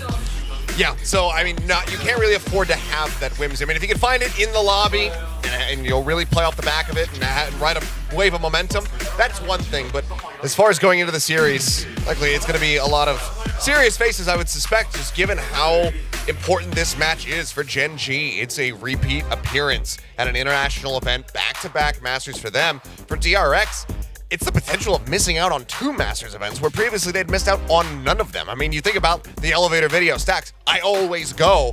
This could be him not going twice in the same year. Yes, that's right. So it's a huge deal for DRX, and especially it's Gen G, who's only going through their very first Masters event this year. And of course, they want to go to their second one, but this stage one's been a little bit shakier for them, Master, right? Yeah, absolutely. We talked about it during the pre-show where it just felt like Gen G might be just exhausted from all of the tournaments that they've been going through, from kickoff, from Madrid, so on and so forth. So coming into this one, if they really want to get in Shanghai, they have to just dig deep and just persevere. Yeah, and I'm sure they're exhausted. They've definitely, I think, still to date, have played the most games here in Pacific for 2024. And now we're looking at DRX. Now, DRX, again, kickoff looked a little shaky, but going into stage one, we were a bit surprised, you know, with the changes of Flashback stepping out, Bane stepping in, Foxy moving to the Sentinel, but seems to have been mostly working out, Achilles. Yeah, and I mean, granted, look, like we did just see Paper X, play against them yesterday. We just saw Paper X play against T1. Paper X right now, they continue to look like a bit of a different beast. So I'm curious how much stock we should take from that matchup yesterday into our considerations here for today. Because both teams, they and Gen G, did not look like, the peak that we've come to expect from these squads. DRX, they had a flawless run just about all the way into the playoffs, and then they stumbled as hard as you basically can just yesterday. I will say, some very uncharacteristic stuff, but still being able to take a map off was a positive boon, and that was after dropping both of the anti-eco rounds. So that at least was a plus side for DRX. That perseverance and that grit continues to shine through to a certain extent, but in the maps that they ended up losing, it was fairly one-sided for Paper X. So I think both teams, they need to, put up their performances from their former selves. For Gen G, it's do we get that look from them when they were getting ready to go to Madrid, when they were at Madrid, when they were this grand finals team challenging for a trophy, or do we get the more recent Gen RG style of them where they're stumbling, their mid-rounding looks like it's not really coming together? And for DRX, is it going to be that group stage, or is it going to be what we saw yesterday? For me, just how I look at things is, all of the Korean teams that we've seen for T1, it's their restructure that kind of changed how they approach the game. It's Gen G at the same time. DRX, it's the core that added a lot more firepower to Foxy 9 as well as Bane. And that was the one thing that was kind of prevalent that we saw here. How is that going to be panning out when they're trying to inject a lot more of that offensive capabilities? Sure, it's going to show how strong it can be, but now we're seeing some of the cracks when they face against Paper X. Now coming into this match against Gen G, that might not matter as much because, again, this is a wholly different team that they've already beaten in the past, so they can probably do it once again here. Now, some of the players I'm looking at are the rookies. And like you said, Paper X has taken down both of these teams and have actually shaken up the rookies. And you see it happen the most with them. They've just never faced that kind of chaos and that aggressiveness and the full force of Paper X. And ever since then, for both of these teams, you kind of see these guys try to figure it out and lose their confidence, and that's what you need so much, and that's what really carried Gen G forward and brought them to Madrid, and that's what also helped DRX just succeed throughout stage one. DRX just played Paper X yesterday, so they really need to shape up. Both of them need to get over this mental hurdle, but both of them, for sure, we all know this, they want to go to Shanghai so badly. DRX had mentioned it in an interview. They were upset that Gen G was, in a way, they're happy, but also upset. They're the ones that made it so far, got to second place, because DRX, they've been a long-time victor in Korea, and to not be that first one carrying a trophy must hurt. I mean, I think one of the biggest things for DRX in particular that they have told me is that seeing Gen G go to that tournament, them not being there, and seeing Gen G make that run into the grand finals, they said that was the biggest motivator that they could possibly have. And they wanted to say, they wanted to basically reclaim that spot as, okay, we are the #1 Korean team. Right now, they're in threat of losing that opportunity because they need to be able to beat Gen G here. Then they need to try to overtake T1 in that losers final to really reassert themselves as that top Korean squad. So if nothing else, DRX should come into this matchup more motivated than ever, but a lot of it is going to come down to the performance of these two here on your screen because both of them widely quite absent in some of those maps. Yes, that's right. Buzz, yesterday, we saw glimpses, glimmers of this come out yesterday from Buzz. And you're right, we also need a performance from Texture. If Texture's not on, the rest of his team needs to step up. And is it enough to face against the other team? Yeah, it feels like it might not be coming into this one because you just saw how more consistent you were talking about on the rookies. Bane actually has been during that match against Paper X, but when you look at Gen G in their match previously, it felt like Karen wasn't really getting that impact that he wanted to do. You know, that super confident, super energetic Charon not really coming into play. Sorry, I'm going away from the texture versus Buzz here, but that felt like that was the natural progression once these two players can't really get that impact that they were kind of hoping for because they're overreaching or they're just not hot in that day. They have to rely on that extra firepower, which, again, from what we've seen previously, was a lot better from DRX. Actually, on your point about Karen as well, in his interview the other day, he has been getting nervous this particular playoffs weekend, and I think this is the first time, again, he's been really shaken because they've just had, it's crazy because they lost so many times, at least at the beginning of like last year and the beginning of this year, but then, you know, they kind of got used to winning. Well, that's a dangerous place to be in, you know, that complacency, that, you know, expectation of victory, something to avoid. And I think it's totally fine to feel nervous. Everybody, no matter how much of a veteran you are, you're going to feel some form of nerves. It's all about how you deal with it on stage that really shapes and molds you, you know, into the player that you will be in the future. So for Charon, if he's going to be able to just really take the reins on that, on those nerves, and be able to just, you know, utilize them in some fashion to continue to put up strong performances, then I think that he's going to be totally fine. And I think we saw a bit of that from Bane as well. I think that if you asked him the same question, he would give a similar answer. As that's not too much of a shock here. DRX going to be banning away Lotus. I'm curious to see what Gen G opts to take away from DRX, but I like this. I like that Gen G have been leaning away from Iceboxes. It felt like this was something that they were really trying to go for quite a bit, especially after Madrid, when they first were coming back, that it was never like fully that impressive. It never looked like Icebox was too strong of a map for them. One more map here. Oh, it's going to be Bind. So this is kind of interesting in the fact that, again, a lot of the things that I'm kind of referencing is the interviews that we've been seeing previously. Alex says that they've never lost against DRX here, but coming into this series, this is one of the maps where DRX actually looked very convincing against Gen G, at least in that Bind map in particular. So that being said, it's a good pickup right now for DRX, and then Gen G just kind of slaps it back with that Sunset that we saw them have that good match against T1. They did, and I think the most surprising thing about that Sunset was the fact that Gen G strayed away from the Raze. We saw them actually bring out the Jet there, and we weren't sure how is this going to play, you know, going up into, you know, and against the Cypher setups and whatnot, but Gen G actually ended up piloting that map incredibly well and widely just avoiding those setups, avoiding getting caught and picked off one by one. So I think overall, Gen G going to be feeling comfortable there, but DRX in the few showings that they have had on Sunset, they've looked pretty decent in their own right, but with the ban on Breeze split taken away by Gen G, that leaves Ascent, which is just an El Clasico. I mean, Buzz versus Texture on Ascent on those Jets. That just sounds like a banger way to close out the series if it goes to 3. Yeah, absolutely. I almost wish it was the first map because, as you guys have pointed out, Asterai, Bind it has been fine for DRX. Gen G, on the other hand, I'm sure they've been working on it. Otherwise, you know, they wouldn't have left it open as one of their early bans. Yeah, here's one question I want to just like put out there as we're coming into the series, right? That DRX, they already know, you know, considering Foxy9, he's been the best when he plays on the Cypher over the Killjoy, right? So we're going to be, if we get into this complete series, we get into Ascent, how is it going to affect the movements right now, the plans of DRX? Is Gen G going to be prepared for that? We, you know that Gen G likes to go for those kind of just reads against their opponents, and knowing this kind of information, how are they going to address that Foxy9 Cypher coming into this first map? So just something to just, you know, keep in mind. I mean, I think, honestly, across the board, DRX are just going to be running the Cypher. I mean, we saw them leaning into playing, you know, Cypher Viper even on Ascent. So I think that this is going to be something they have to contend with this entire time. I think I'm right there with you. I think leaving Foxy on that Cypher as much as possible compared to the Killjoy is a nice boon. Allows him to play a much more slow-paced game, allows him to set up for some individual traps where he can just very much lurk on his own. And he has been delivering. I mean, yesterday it was basically Foxy9, Mako, and then Bane at a couple moments who was really starting to level up his performance. You know, a rough start, but starting to rally back in that series yesterday. So my main things that I'm looking for is more impact from Buzz and more impact from Stacks as well, or at least just cleaner calls, even if he's not going to be, you know, the fragging IGL today. Just have some cleaner calls, some better decision-making, some better reads on Gen G to set up the rest of the team and get them into a strong position. Because if Foxy and Mako, Bane, you know, again, that's latter half of that series, if they play like they did yesterday, I think that they're going to be fine. Okay, so let's talk about predictions with that.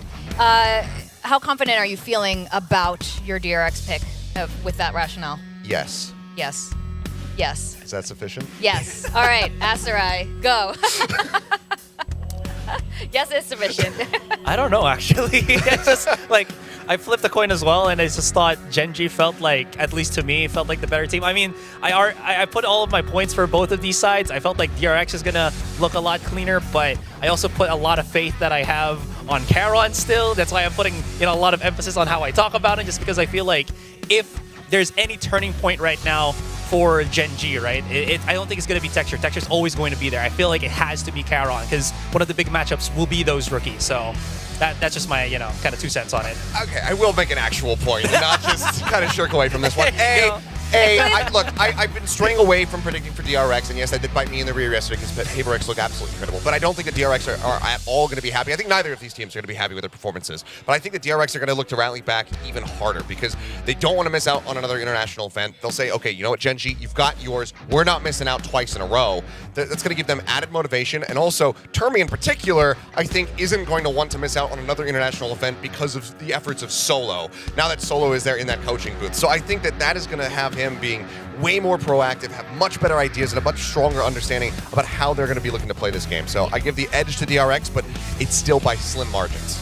I agree with both of you. Oh, I agree with you, Achilles. But I think at this point in time, Gen.G looks exhausted. And if they're going to continue on how they're playing the rest of this weekend, that's why I think DRX is going to take it. And that's a really good point. These two coaches were actually ex-teammates. And I'm pretty sure there is some rivalry going on through so many levels. So let's go to the stage and welcome the players.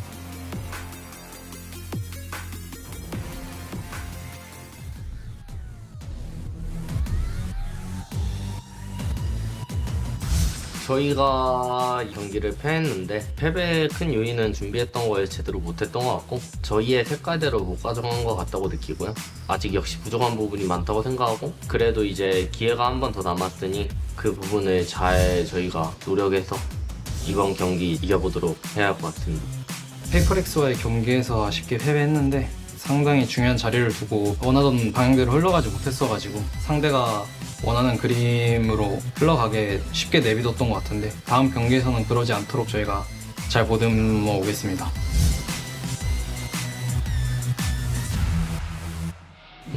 또 DRX구나. 잘해보자 서로. 특별히 젠지라서 드는 생각은 아니고 모든 상대한테 드는 생각인데 그냥 무조건 이긴단 마인드입니다. 그래서 젠지 무조건 이깁니다. DRX의 약점이라고 한다면은 딱 크게 솔직히 약점이라 생각이 드는 건 없고요. DRX가 리빌딩이 되게 잘 됐다고 생각하고요. 현재 승률 또한 매우 높아서 기세가 되게 높은 것 같아요. 일단은 택틱이 좋은 팀이라고 생각하고 있고요. 소수 싸움에서의 그 불리한 상황을 좀 유리한 상황으로 다시 뒤집어 놓는 그 능력이 좋은 팀인 것 같습니다.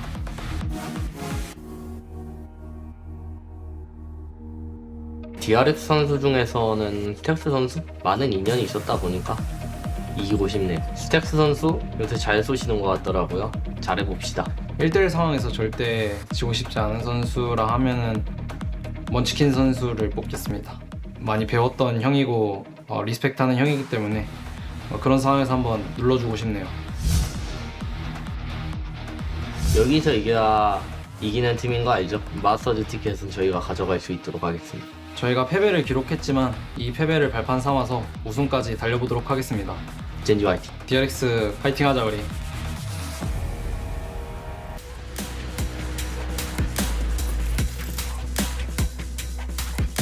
젠지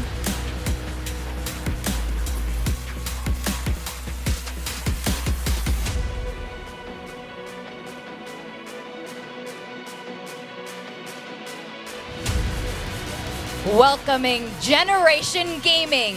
For a brief moment, this team stole the crown from the RX Kings of Pacific, making an incredible run at Masters Madrid and falling short of just one game from reaching that trophy. They're looking for another shot to represent us once more. This is Gen.G. DRX. But in this Game of Thrones, DRX is looking to take that royal title back. They were a long-time unstoppable force in Korean VALORANT not too long ago, and they're hungry to be the very first team to bring glory to Pacific. This is DRX. Now these two Korean squads are looking to stay in the game to compete at finals at the Masters event of the year, Achilleos. That they are. It's Foxy clearly feeling it there on stage.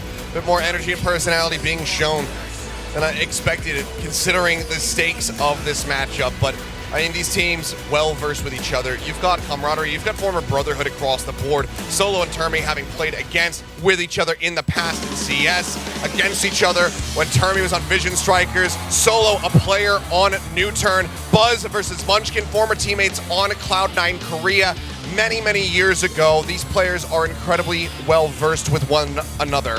And a lot of this, I think, is going to come down to motivation, to who wants it the most.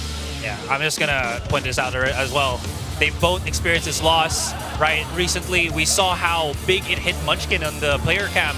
How quickly can they really rally back? They look high hopes and smiles, but how brittle is their confidence coming into this one? Once they start losing around, it's not gonna hit them. We're just gonna have to see how this kind of pans out because, again, everything is on the line. Master Shanghai ticket is on the line. I want to see peak form from both of these teams because if they are performing at their best, if they are hungry enough for Shanghai, I think we're going to get the most incredible game to end this playoffs weekend. Now, Gen G has proven to be a very cutthroat squad. At least 2 members who've reaped over 2,000 kills alone since last year. They've been a deadly squad, and I just want to point out the last time that these teams played against each other during the group stage, during that round robin, it was an absolute banger of a series. Some of the best Valorant that we have had in the region, if not globally. Let's see if they can deliver on that once more. All right, we are ready to get into the second series and the very last match of this weekend. Let's go over to our casters, Paper Thin and Valdez. Thanks so much, guys, for breaking this one down. And yes, I hope we get some really back and forth competitive Valorant because that first series, you know, props to Paper X, but it wasn't a very good series. It was a stomp, and I hope this one is a back and forth, a good fight between these two teams. I think it will be. It's hard to imagine that it won't. Again, with like the desk was talking about, with how well everybody knows each other, the coaches having been, you know, teammates together in the past, it should be an incredibly intense series. It's really good to see both of the teams coming in here with high spirits, you know, both losing kind of I don't know if you're going to call the DRX PRX one an upset, but definitely Gen G losing to T1 an upset, considering both Gen G and DRX were the top seeds coming out of their groups. You know, it's got to be a little bit heartbreaking to be in this position, but certainly no changes on Bind, not too surprising at all, given just how quick the turnaround has to be, how your prep had to go for this weekend. And should be a really interesting matchup. The Cyphers, I think, going to be really important here with Foxy9 and Meteor. How well can they control their space, I think is going to be a big part of the success, especially on the attack side for these two teams. Yeah, it's going to be pretty interesting. I mean, DRX, obviously, they pull out the binds here, and Gen G going on to the defensive side. So DRX have to kind of relive attack on bind, which was the end of their match against Paper X, and that was, I think, where they looked weakest. So we're going to see right off the bat, okay, DRX are going right back to this map, this side, to start off, and just hope that they can look a little bit revitalized after what happened last time. Just have a better bind map, that is. And we'll just have to wait and see how well these two teams have been able to prepare for each other in the short amount of time they were given, as you mentioned, Paper Thin, coming into this best of 3. Yeah, I think I really want to see the hype men on both teams getting in there, getting their teams fired up, whether it be Bane, Munchkin, you know, really getting their teams in gear, especially if things start to go sideways. You need to rely on those guys to keep the spirits high. So I want to keep my eyes on those player cams as well, because it's actually very important. Yeah, it definitely is. We saw Foxy9 trying to hype up the crowd, you know, in terms of hype men. He and Bane certainly kind of take that role on the side of DRX. And, yeah, hope they can feel that within themselves, within the team, and play their best Valorant here tonight, because I think they are going to need it up against Gen G, who did get upset, as the desk was talking about, by T1. But I think they're going to come back here with a vengeance. Let's see how this first one is going to start out. Big swings through showers, and it is going to go the way of Stacks and DRX in that trade, although Karan able to pop out here and even things up. That's nice from Karan, winning a potentially tough battle there, Classic versus Ghost, but gets the better of Foxy9 quickly. breaks that aim just enough. Stack's going to go for the plant. Got the orb there Spike planted. to help with those post-plant setups. No snake bites though for Mako. Just one flash for Stacks and a smoke for Bane. That's all you got to work with for this post-plant. Yeah, flash comes out, trying to challenge in a shower. Bane's going to shut that one down, but oh, a very close trade there. Right in front of the spike. Lakia going to survive with 10 health. Give himself a chance here. Tap on the spike. And that might force some movements here out of DRX. Being going to take down the weakened Lakia. And Meteor is just so low. And there is just so little time. 32 health. He's going to tap it again. He keeps tapping it and he can't take down Bane. In this 1v1, and Bane will pick up his third kill as DRX barely get across the line.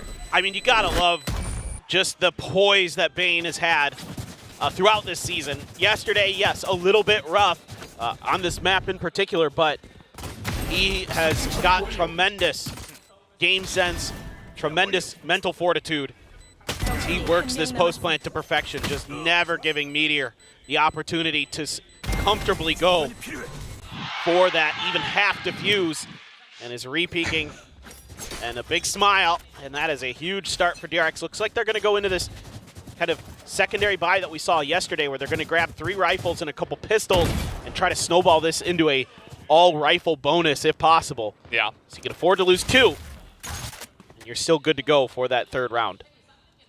Now we'll see if they can link a bunch of rounds together that way, or if Gen G is going to be able to shut that one down. Some early information got from Lakia here saying, hey, that sounds like couple of Vandals. Over on this side is now slowly aligned. Peeking in here is Buzz. He's going to use that satchel to get out of danger. As we did have some spam on through from the side of Gen G, and now some TPs coming through. Texture in showers. He picks up 1, but only the 1 as Mako going to get the classic kill. And a quick rotation coming in from DRX. Yeah, and that's okay. You're allowed to lose 2 players here for DRX and still consider this round a success. A little bit of damage done to Munchkin on that spam. Snakebite is going to catch Buzz just a little bit. Trying to get through U-Haul is Gen G. Yep, Snakebite going to come down. Mako says, okay, nobody's going to come at me close this way. And now Foxy9's going to hold it down from Lamps, and that's going to be pretty much it. Although Karin's coming in here from behind, and Bane has no idea. That's going to be the 1 kill. And now Foxy9 is going to cover 2 angles here. Not easy for him, but now there's a Vandal in the hands of Karin. And all of a sudden, a chance here. Not a lot of time, though, and another snake bite. And Gen G, they're just going to run away with this one. But that's huge, though. The fact that you're able to steal that Vandal. It's a massive pickup for Gen G. And, yeah, Munchkin is going to die to the spike, but Karin able to hold on to that Vandal and steal one away from DRX. So that attempt by DRX to try to force out an extra rifle coming into this bonus is not really going to work. They're only going to be able to have 3. Nice push, nice rotation from DRX. It's good play calling. But again, nobody was ready for that lurk. And I think Foxy there calling for play outside of showers. So yeah, it looks like he wants to set himself up to try to take some space here for DRX. Now, well, we'll see if that works out for him.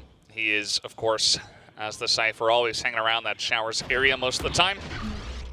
And he does have his camera in there. A little bit of a slow push coming in from him as Buzz is going to take down that shot on Akara. That's going to be a quick one. And now already Buzz pushing in through Hookah. We do have Texture trying to spam on through. Lakia here as well. Bane already taking a bit of damage. And Bane's going to have to back off. Mako, though, does have Toxic Screen to work with in front of himself. Could be on a bit of a timing there. Yeah. There's the ping out. He's suspecting that there's a push from Gen G. Not sure if he saw or heard something. He's ready for it. Yeah. Let's see when this peek comes through. Who's going to go first? Meteor is ready for it, but Buzz quick on the triggers now. Munchkin gets only 1. And DRX, man, they are 4-1 here in their bonus, and they are looking pretty clean with this one. Looking even cleaner than the last round. And with all this space taken on the edges of the map, with Stacks over at Long B and Showers control held by Foxy, that is what I think alerted Mako potentially to that presence of that push out from Gen G. Because I think Gen G likely disciplined enough to not make noise there. That's just good map read from DRX. But Texture, though, It's a good map read of his own. Able to sniff stacks out. Lets him know it with a little bit, but my guy, you're losing the bonus here. I'm not so sure you want to be doing that just yet. Look at him, he's cackling right now. I mean, that's one way to lighten the mood, I guess. He's just joyous, his texture. Yeah. And they are slowly creeping over towards him, but I just don't think there's enough time to get to where he is. And that is just going to be the bonus. Going in the hands of DRX, a 3-0 early on here. Just good map reads here from DRX. I mean, getting that opening pick, just reading the position of Karon very nicely. Buzz so quick there. I mean, what a swing out he has against Meteor. I mean, Meteor's ready for it. Meteor's chomping at the bit to spray some people down around that corner, and Buzz just not having any of it. It's going to be a little bit tough now for Gen G. His texture is the only one who's going to be able to carry a rifle over. There is a judge in the hands of Karon, but he's playing kind of far back on B. Now he's going to be working up to that hookah position. The 0 point, only going to catch Lakia. And that doesn't give you too much info because that's where skies basically live on this map, so. Yeah. Well, they're hanging out, and Gen G do have a big stack over there after the 0 point. There are 5 members, and Karon's got a judge in hookah. So I think if DRX can somehow get this read that say, hey, there's probably more than one person, maybe we don't want to push into this, it would probably be good for them, but they have 4 people. We do have a slow push coming in from Stacks over in A short, just trying to get some more information. As he's going to join up, though, and they are going to push onto this B. And that's the first judge shot. Make it 2, make it 3! And we do have some trading back over here on long, but man, that just got way too much value. Ooh. Now Meteor making it interesting, nearly able to sneak that round away. But DRX barely get across the line with their 4th. It's actually Buzz's boom bot that gets Karon there. I mean, Buzz trying to do what he can to break the angle, but it's a judge, man. It's not too hard to keep that reticle on your opponent, get value. But still, Foxy barely able to come through with that. Meteor so close, 1 shot away from turning that round on its head for Gen G. A great setup, and DRX the whole way is going B. I mean, this goes here. You could tell from our vantage point on the map that that was the case with the way that the trap wires were set up and everything, and the fact that Foxy was over there. But now back to Showers is Foxy. They're going to overstack it, try to punish this, kind of suspecting that they might be able to catch Foxy, thinking he could get a little bit of space for free, but Foxy able to get back and get the cam up. Ooh. Okay, that's going to be a spot here on a Munchkin. And we also do have some pressure down here on long from Bane. Just trying to see what they can see. Really trying to spread out and get as much information as possible, it feels like DRX in the beginning of a lot of these rounds. Now a bit of a peek out here from Gen G. Doesn't get any value there. Yeah, you want to identify probably in particular where Karon is because he has his ult. Here goes Buzz. That is so tough. Oh my god. And now they know he's in the corner. I mean, there's really no escape for him there. So down he will go. And now DRX are down their raise. That's so impossible. I mean, I don't know what happened with that Trailblazer, but Karon's going to get tagged up a little bit. Foxy trying to punish. Karon senses it. Yeah, I mean, just trying to run in there and punish Karon, but he is so ready for that. Now he has the orbital strike. Now a tag here on Amako. An easy cleanup for Texture. Just sees everything. And that's 3 easy cleanup kills for Texture. And finally, Ginger on the board. Yeah, Texture going to owe Meteor a coffee for that one. That was just set up for him beautifully. But really, it's just a great understanding here by Karon of what DRX would do. You know, talk about reactive protocols. That is brilliant from the young rookie. He gets shot through the box, knows that he's going to be identified on the map because of it. Foxy9 tries to punish it, and instead, he's just ready for it. The molly is out and does a bunch of damage. Always having fun is Texture. Yeah.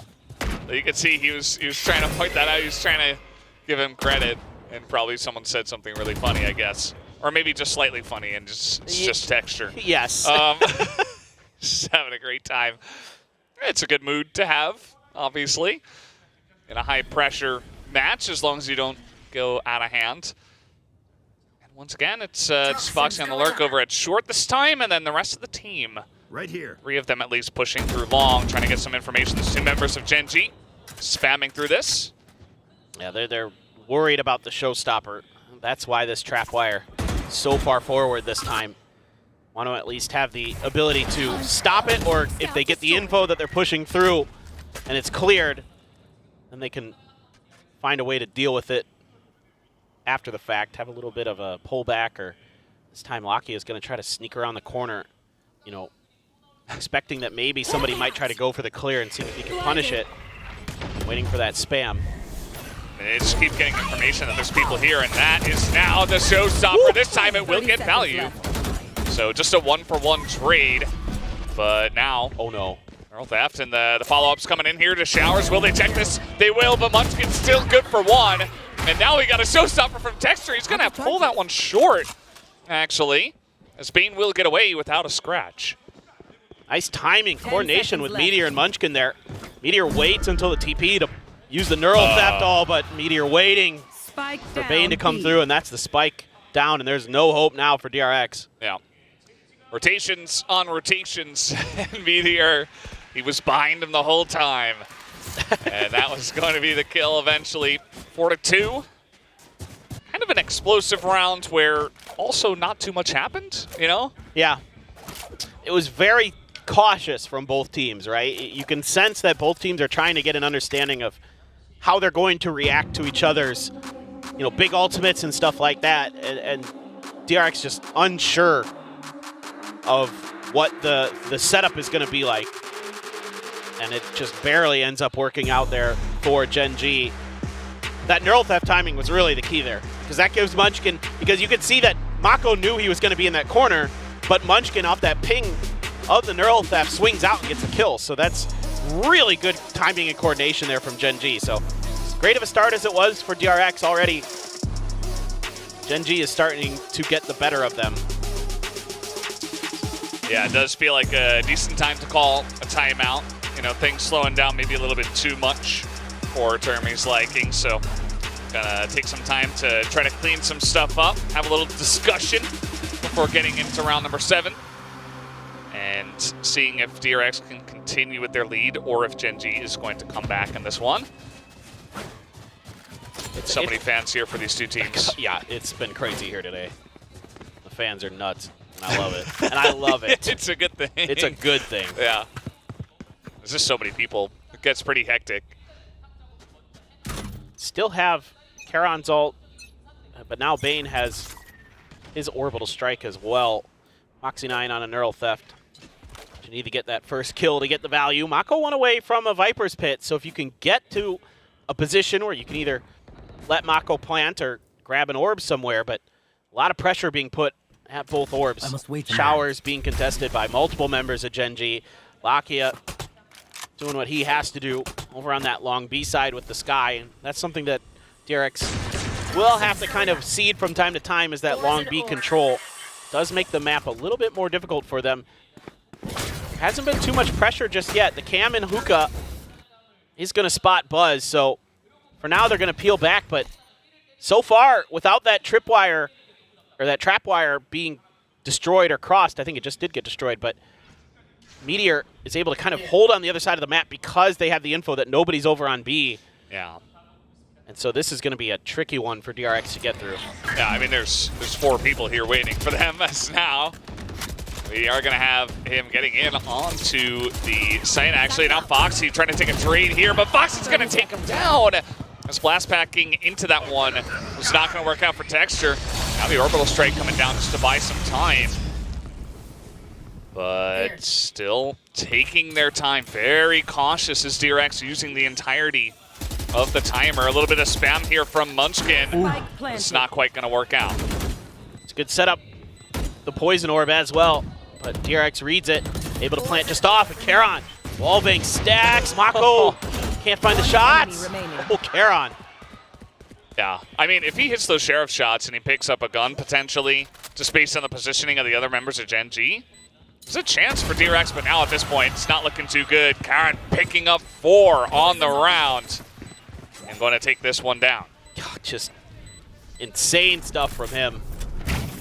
Just really shutting down any chances. It looked like maybe DRX was going to break it open, but 30 seconds uses his ult to buy a little bit of extra time. Just Stacks trying to hide behind that box, and it gets sniffed out. Tremendous game sense from Karon here today. I mean, he is reading DRX really, really nicely. You know, think back to that play out on Foxy 9, coming out of showers, and this whole round just worked to perfection.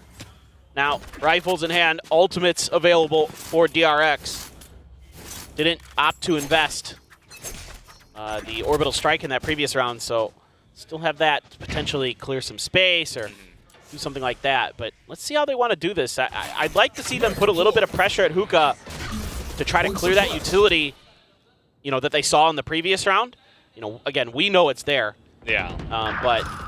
Or Mako can just win fights. I mean, that also helps. Yeah, just peek him and shoot him in the head.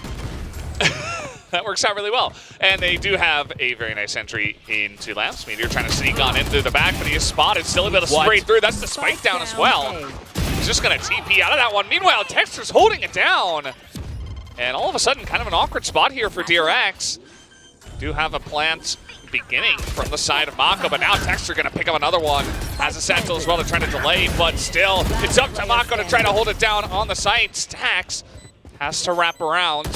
Will they be ready for him? Now they know where he is, and just holding on to it is Munchkin as he's got 2 members on his team, able to delay, and that is going to be the defuse. Gen.G with 4 rounds now in a row. Yeah, just answering right back, and the way they're ping-ponging around the map is making it so difficult.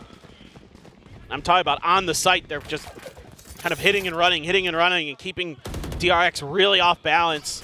I don't know how in the world Meteor does this. Oh, he sees the gun flash. So the muzzle flash there gives it away just enough for Meteor to find that. Then he just TPs right out. So it's just the push and pull here on the site for Gen.G is so good. And yeah, just a little nice. Just a little one. Just a little nice. one.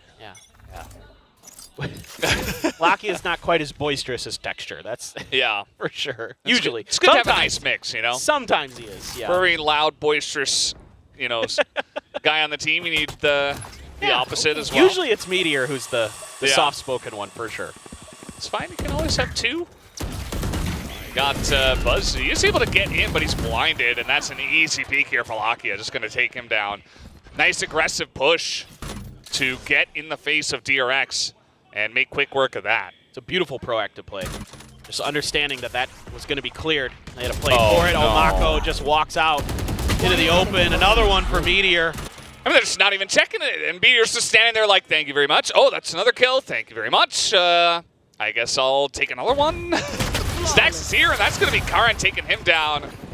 And, man, Gen.G just put them down so quickly. It's just a beautiful read by Gen.G, understanding that DRX was going to want to find a way to clear that utility in Hookah and take some space. So it's the snake bite into the flash. You know, and Lakia just gets a great timing and a great read on it. So it's just layers here for Gen.G that they have now got the download on what DRX wants to do. So now it's going to be on Stacks and company to find a way to deal with this. Texture, no operator, but still wants to get up into that high position. They have a ton of ults for DRX, but still you're back on an eco, so finding the ability to use these ults has been very challenging for DRX. Good flash, though. Yeah, it's going to be big to get them in here. And let's see if that does work out for them. Meteor still trying to spam from the high ground from heaven. Munchkin just situated in the showers while this plant is coming down. They will look for the retake as that the paint shells are going to take down Stacks. And now the pick comes out from the side of Mako. Gen.G quickly moving into the pit, trying to punish this one as soon as they possibly can. The Neural Theft coming out. They did spot them, but still not able to quite get the kills. Munchkin does get one, and that is going to be the end of a bunch of members of Gen.G. They push a bit too far as now they are able to clean them up in the pit, and this defuse is coming in, but it's still enough for Fox. He has the Neural Theft, able to see him, and it comes down to 1v1 Lakia. Spotted. Needs to take him down first. There's just not enough time, and he's just going to TP out of there. So finally, DRX get back on the board. Yeah, and it took some really tricky stuff. Somehow Lakia still ends up dying to that spike.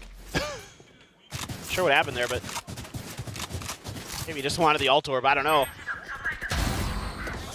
But, you know, Buzz here just bails out Mako. Mako's getting spammed by utility. They're using the Boombot and the Neural Theft to try to identify where Mako is and get rid of that Viper's Pit. And then Buzz is able to kind of turn that on its head with that Judge and with that decayed status of the members of Gen G. It's a good reaction from him. DRX able to put those ults to good use. Now you're one away from the showstopper. You have the no command. You have the orbital strike. A lot of big tools here for DRX to regain control of this half. Tied up 5-5, but that operator is going to finally find its way to Texture's hands. He's on the other side, and DRX is going to go on a bit of a explore. Judge, though, in Lakia's hands this time. Oh, good flash. Yeah, just coming off the end of that flash. He's not able to react in time. Now the Nulla command is coming down. Meteor desperate to try to spray them down. He is alone on the site for now, and they know where he is now. Just trying to swarm in. Maka's going to take him down as well. And that will be this plan coming down from Stacks. Now you might not even have to invest any more ults here as DRX. If you can just hold these angles, it's going to be tough for Texture to find much value with this operator. But even though a lot of players are weak on DRX, it's still just so tough.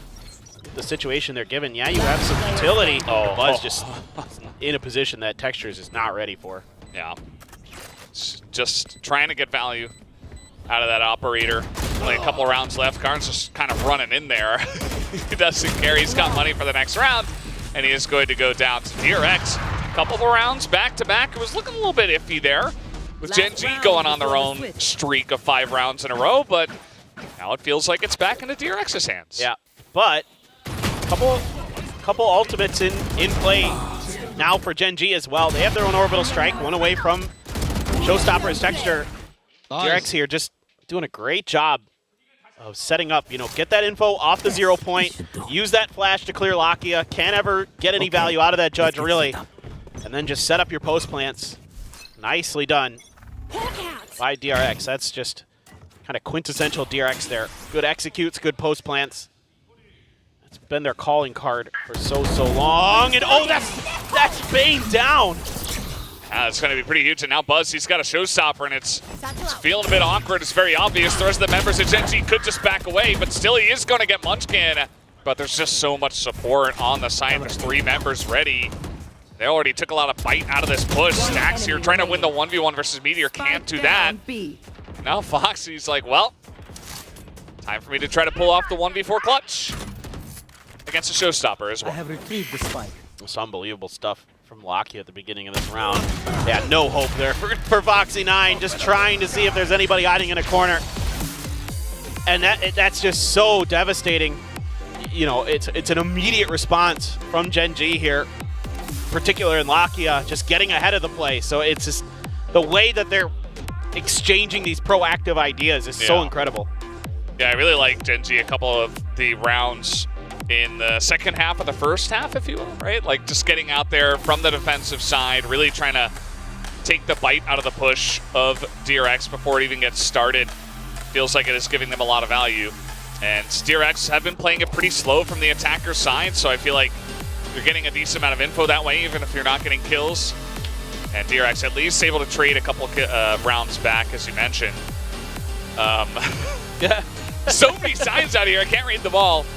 No watch parties tonight, I need to sleep. What is sleep? What do you mean? What is that? There's only VCT Pacific. Yeah.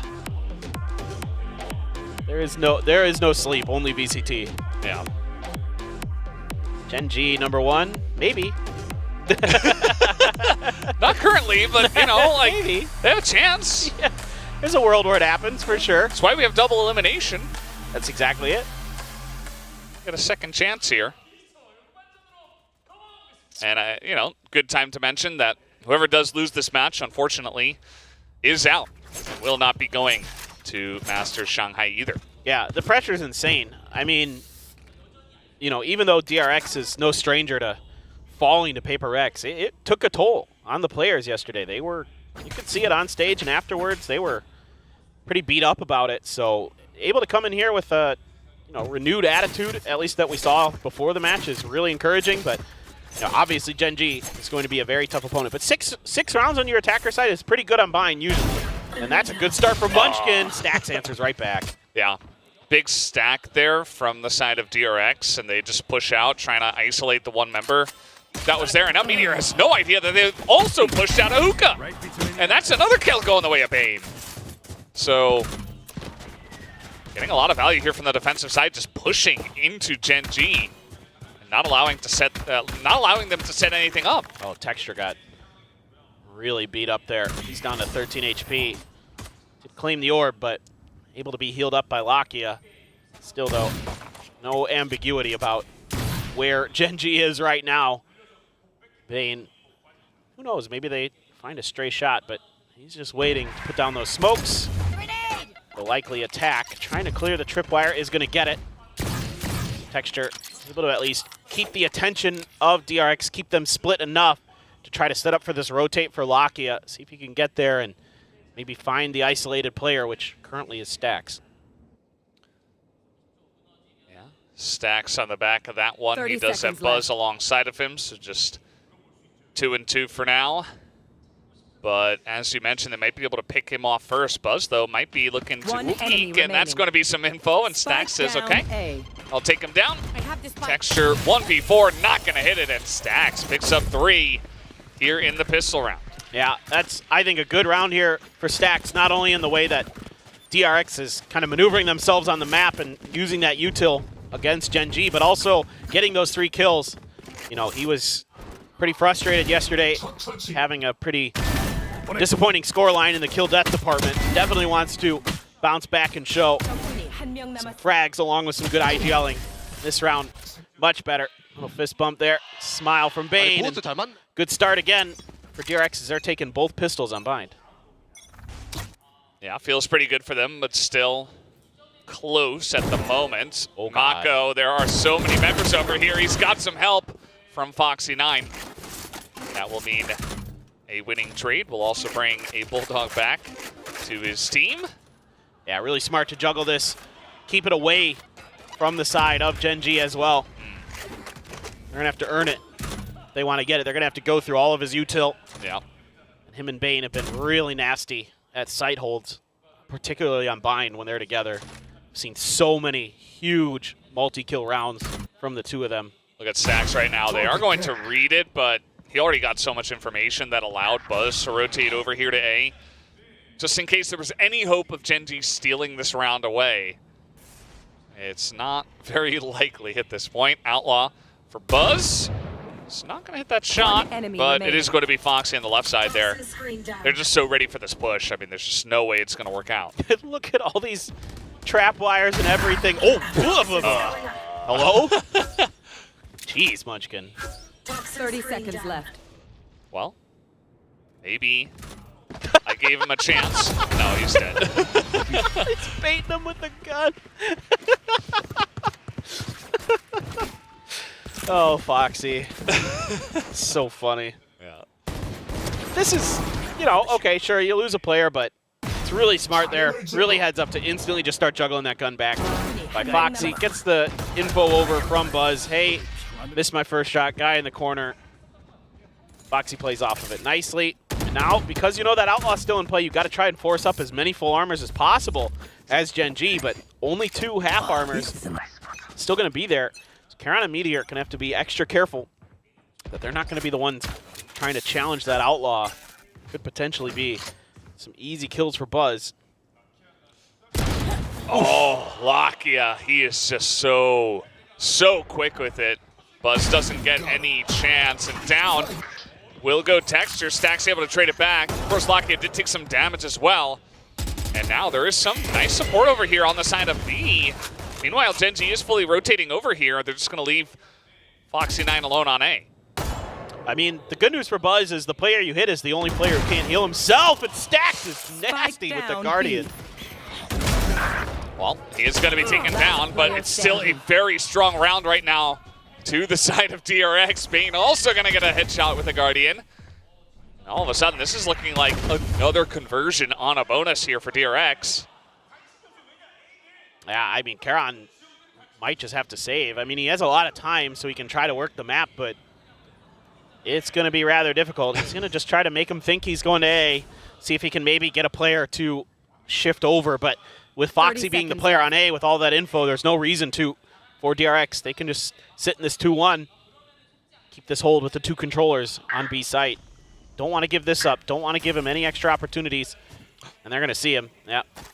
Karan can use the molly. Yeah. It's like jump the corner. Yeah. Bane's just able to get out of there. That's so smart. Because he's expecting the spam. Karan, again, just really trying to save this gun now. But he grabs the orb. Oh, no! Ah, the time ran out. Yeah. But he saves his gun. Yeah. I really like that maneuver there by Bane. You know, because most players, if they get mollied in that corner, are going to jump back towards the tube, right? And so that's the spam angle that Karan takes, but instead he just jumps around the corner. That's really smart. Stacks, that is good. Bane, too. Yeah, I mean, like, Stacks is in hookah. You can see Bane's getting pretty excited as well. That's I think, a good time to time out. You know, that's the buy round for the side of Gen G, and it kind of falls very flat on its face. Like, they try to peek in a hookah, they immediately get one tapped by Stacks. Stacks gets another kill, and then they try to, like, slowly push out along, and that goes down easily as well. Wasn't a very strong push, it felt like, from Gen G, and DRX are just, seems like they're warmed up now. Yeah, I mean, you got the early kill on the Buzz, but after that, it didn't seem like they had a lot kind of prepared for the follow-up positioning of the DRX players. Because normally, you're not wanting to take those fights in hookah without utility or something like that, so it just felt to me like potentially there were just some unexpected angles that were being held by DRX players. And now I'm sure Munchkin there really giving his team some orders in terms of making sure that they're a little bit more diligent about clearing those spaces. So, rough round for Gen G. DRX is sitting pretty with their rifles in hand. A fair amount of cash to boot. It's only one rifle for Texture and a bunch of Sheriffs, but this is Gen G. It's about time for a Thrifty. And then it's about time for them to start looking good again. Well, Meteor is about to find time with a bunch of members of DRX right now. Oh, hello. There it is. That's the one tap from Meteor, but it is only the one. Meanwhile, Foxy9 alone here on A, and they might just try to push this post haste and get on top of this Cypher. As the smokes are coming down, the cage is going to be triggered. Foxy9 just trying to buy time for his team to rotate over. Gen G have not pushed in yet. Texture does get in. As now Foxy trying to challenge. This is so many different targets. That's going to be Karna take down one, and Texture as well. And all of a sudden, you talked about it, Gen G looking pretty decent for this Thrifty. That's another kill and make it 2. Thrifty coming in for Gen G. Yep. You just kind of feel it with Gen G where they're kind of having not a great map, and then all of a sudden it's like they just find these great ideas. You know, the early pick off that information from the camera. Meteor setting himself up nicely. I think Foxy9 would probably like to have that drop down back. I think Foxy9 thought he could go for a big play with that info, but his camera also missed the tag onto Texture, so it made it a little more tricky for him, I think. And oh well, this is what it is for DRX, but now you've got an op, now you've got huge ults, null command, and the orbital strike, so Buzz gets identified, but Buzz would rather bait them out here. He wants to try to get them into that operator's crosshairs, but Gen G wise to that game and will just opt to peel back and take their time to look for any push-outs. You know, DRX gambled with that a little bit with that 3-man push-out along B last round, paid the price. So now they're just thinking, let's go back to defaulting. That works pretty well. Yeah. Just going to wait for this one. The series definitely a little bit slower paced than the first one we had today. You don't say. It's so hard to like mentally prepare yourself for Paper X days because you're like, well, it's a big whiplash. Yes. I mean, we just Esports have whiplash. Like Jing blast packing into 3 people over and over and over again, and now it's like, okay, let's wait for a minute and a half, and then maybe, just maybe, we'll push. And it looks like Gen G has kind of figured out the weaker of the sites right now. Mako going to do what he can to slow it up, but Texture gets over the snake bite, and the flash from Meteor gives him the neural theft.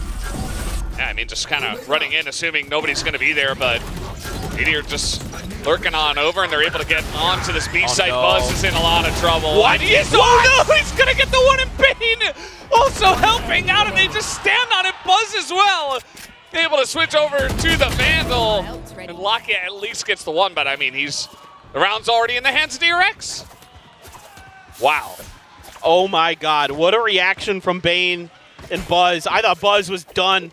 I thought that was a brilliant jiggle peek from Meteor there. Knew that the op was coming and dodged the first shot. And then all of a sudden there's an orbital strike and everything just goes awry for Gen.G. Unbelievable, the timing there from Bane, and they're just right as they're jumping in, they're just dead. And then the spam through, he switches over to the rifle. Yeah. Brilliant stuff from Buzz and Bane. I mean, Buzz, like, he was so dead. Like, yeah. he was running out of that corner into 4 people with an operator. If it wasn't for Bane to help him out, and like, yes, Buzz does get that 1 kill very quick on the trigger there, and he stays alive, but man, that was a crazy reaction time. We saw how fast Bane did it as well. Just like immediately, it's like he flicked his orbital strike right on top of them. It was crazy. I wish I could do that when I play Brim, man. That was crazy good. We're playing Brim, it's like, let me, are they here? Like, should I use it now? I mean, they already planted. Yeah. None of that from Bane. That's just, absolute tremendous reactions from both players.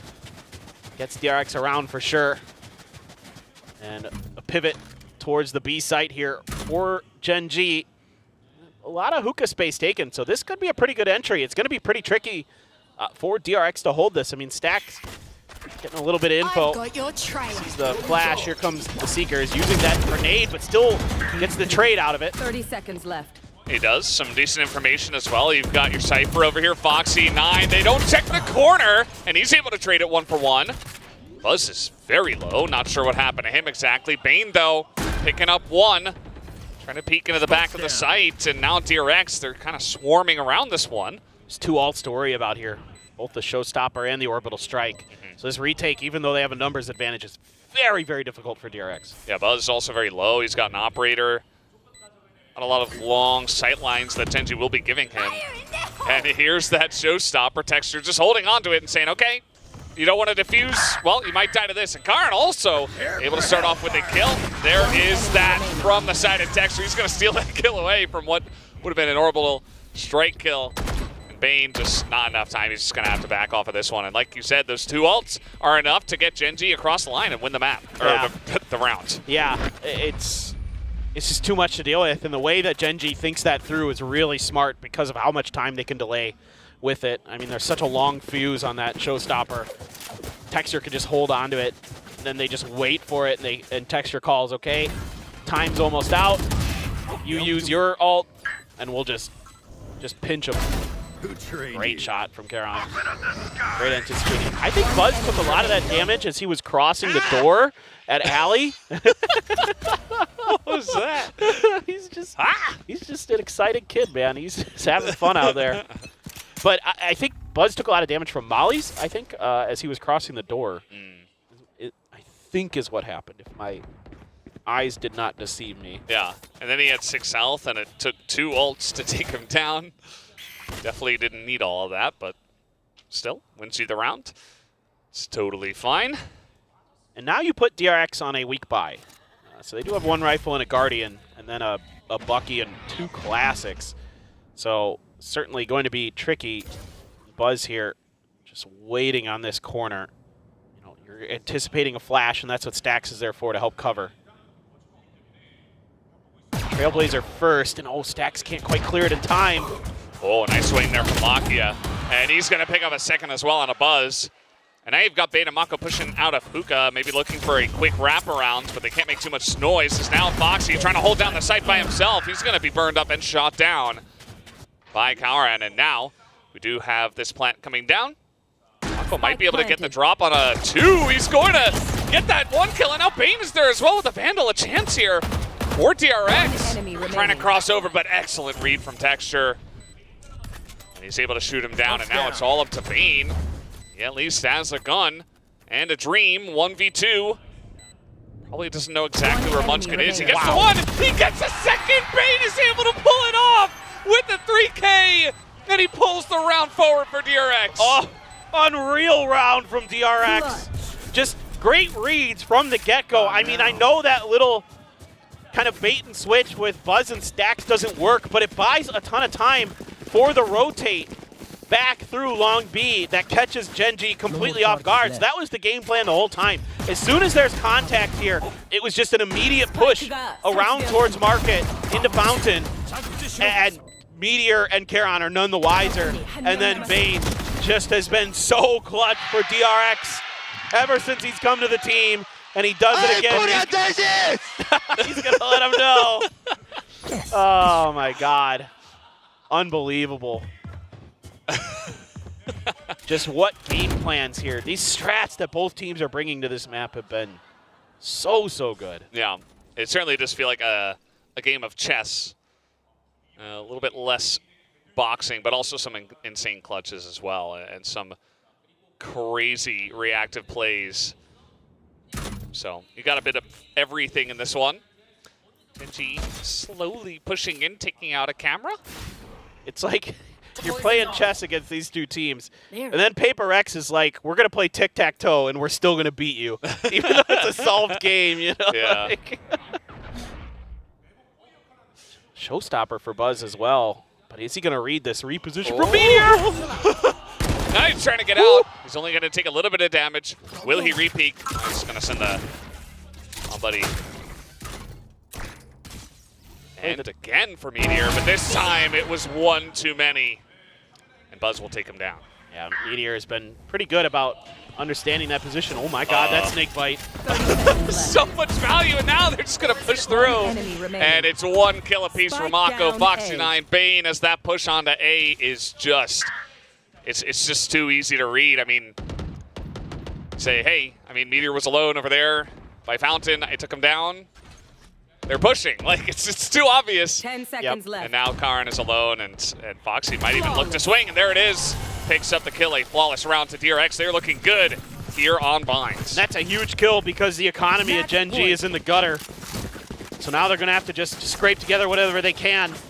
A Bulldog, 3 Guardians. I mean, that being said, Gen.G rather good with Guardians, in particular Munchkin. Absolutely filthy with those guns. So can't really rest on your laurels here. Nice! As DRX. Yeah, it was good. I agree, Buzz. Yeah. It was very nice. I mean, it's so difficult to push in there when they know you're coming.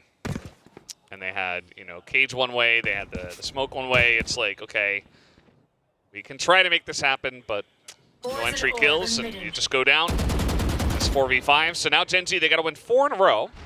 But right now, going to go the way of DRX. Stacks has gotten a ton of info with his push out. He hasn't seen anybody Market or Fountain, so they can swing an extra player over to help out here. DRX trying to hold the line with Texture. Oh, he gets the one. Decent trade, and now Meteor on the edge. A chance, and they're a bit distracted with all that play and lamps. Meteor's not quite able to get on top of Mako. We do have the pit, and now Mako is going to go down. I know Chance. exactly. Gen.G, the neural theft, coming out here as well. And that's going to be the kill, though, with the pain shells. Also, Stacks gets one. Stacks picks up another here from short as they are just wrapping around at Munchkin. Oh, he's got a pit in a dream. Needs to get the plant down. I think the spike is outside of the pit, and Stacks is just watching it. Trying to use the orb to get to it. He does have the toxic screen there as well. Oh, that was really nicely handled by Munchkin. Now TPs. He's going to TP out, and that's going to be pretty obvious. He's going to abandon his pit and to say, okay, I just got to get this down. This is going to be my only hope as the TPs are coming in. Here's the 2. And that's going to be the end of it. Buzz going to shoot him down through the wall, and DRX will take map number 1 of Binds, 13-8. Yeah, a great map, but once again, it is DRX who gets the better of Gen.G on Bind, just as we saw earlier in the season. They will once again be putting Gen.G in a precarious position going into map number 2. Only one more map between both of these teams in Shanghai, potentially. Well, we are done here for map number 1. Let's see what the analyst desk thought about that first map going to DRX. Yes, DRX does take the very first map of this very important series because, again, the team that doesn't win today doesn't get to go to Shanghai. And now DRX, this is a very different performance from yesterday's bind against PaperX. Yeah, a little bit more in line with kind of what we expected. And it's starting to feel like, PaperX a little bit, they make the teams play a little bit more anomalously, I suppose. Like, they get screwed up, is basically what I'm saying, when you play against PaperX, and plenty of teams have talked about that in the past. This is a much better look. This is a much more standard look that we've come to expect from both of these squads, neck and neck, fighting back and forth here.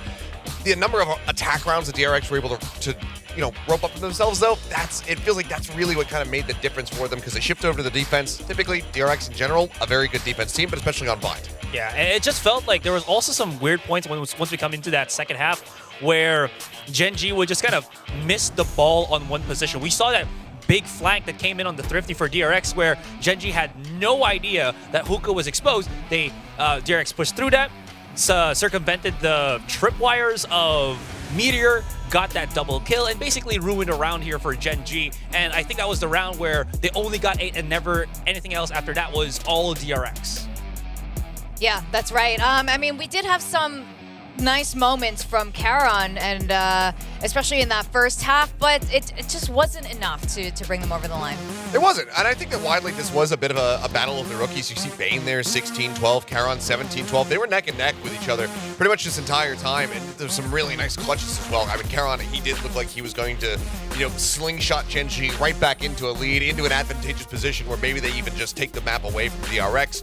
Mako continues to just be excellent with his timings, but this was a much better showing from the players that I wanted to see better showings from. Buzz, Stacks, these two players finding almost basically negative value in the series yesterday versus PRX, being way more steady, way more impactful for the team today.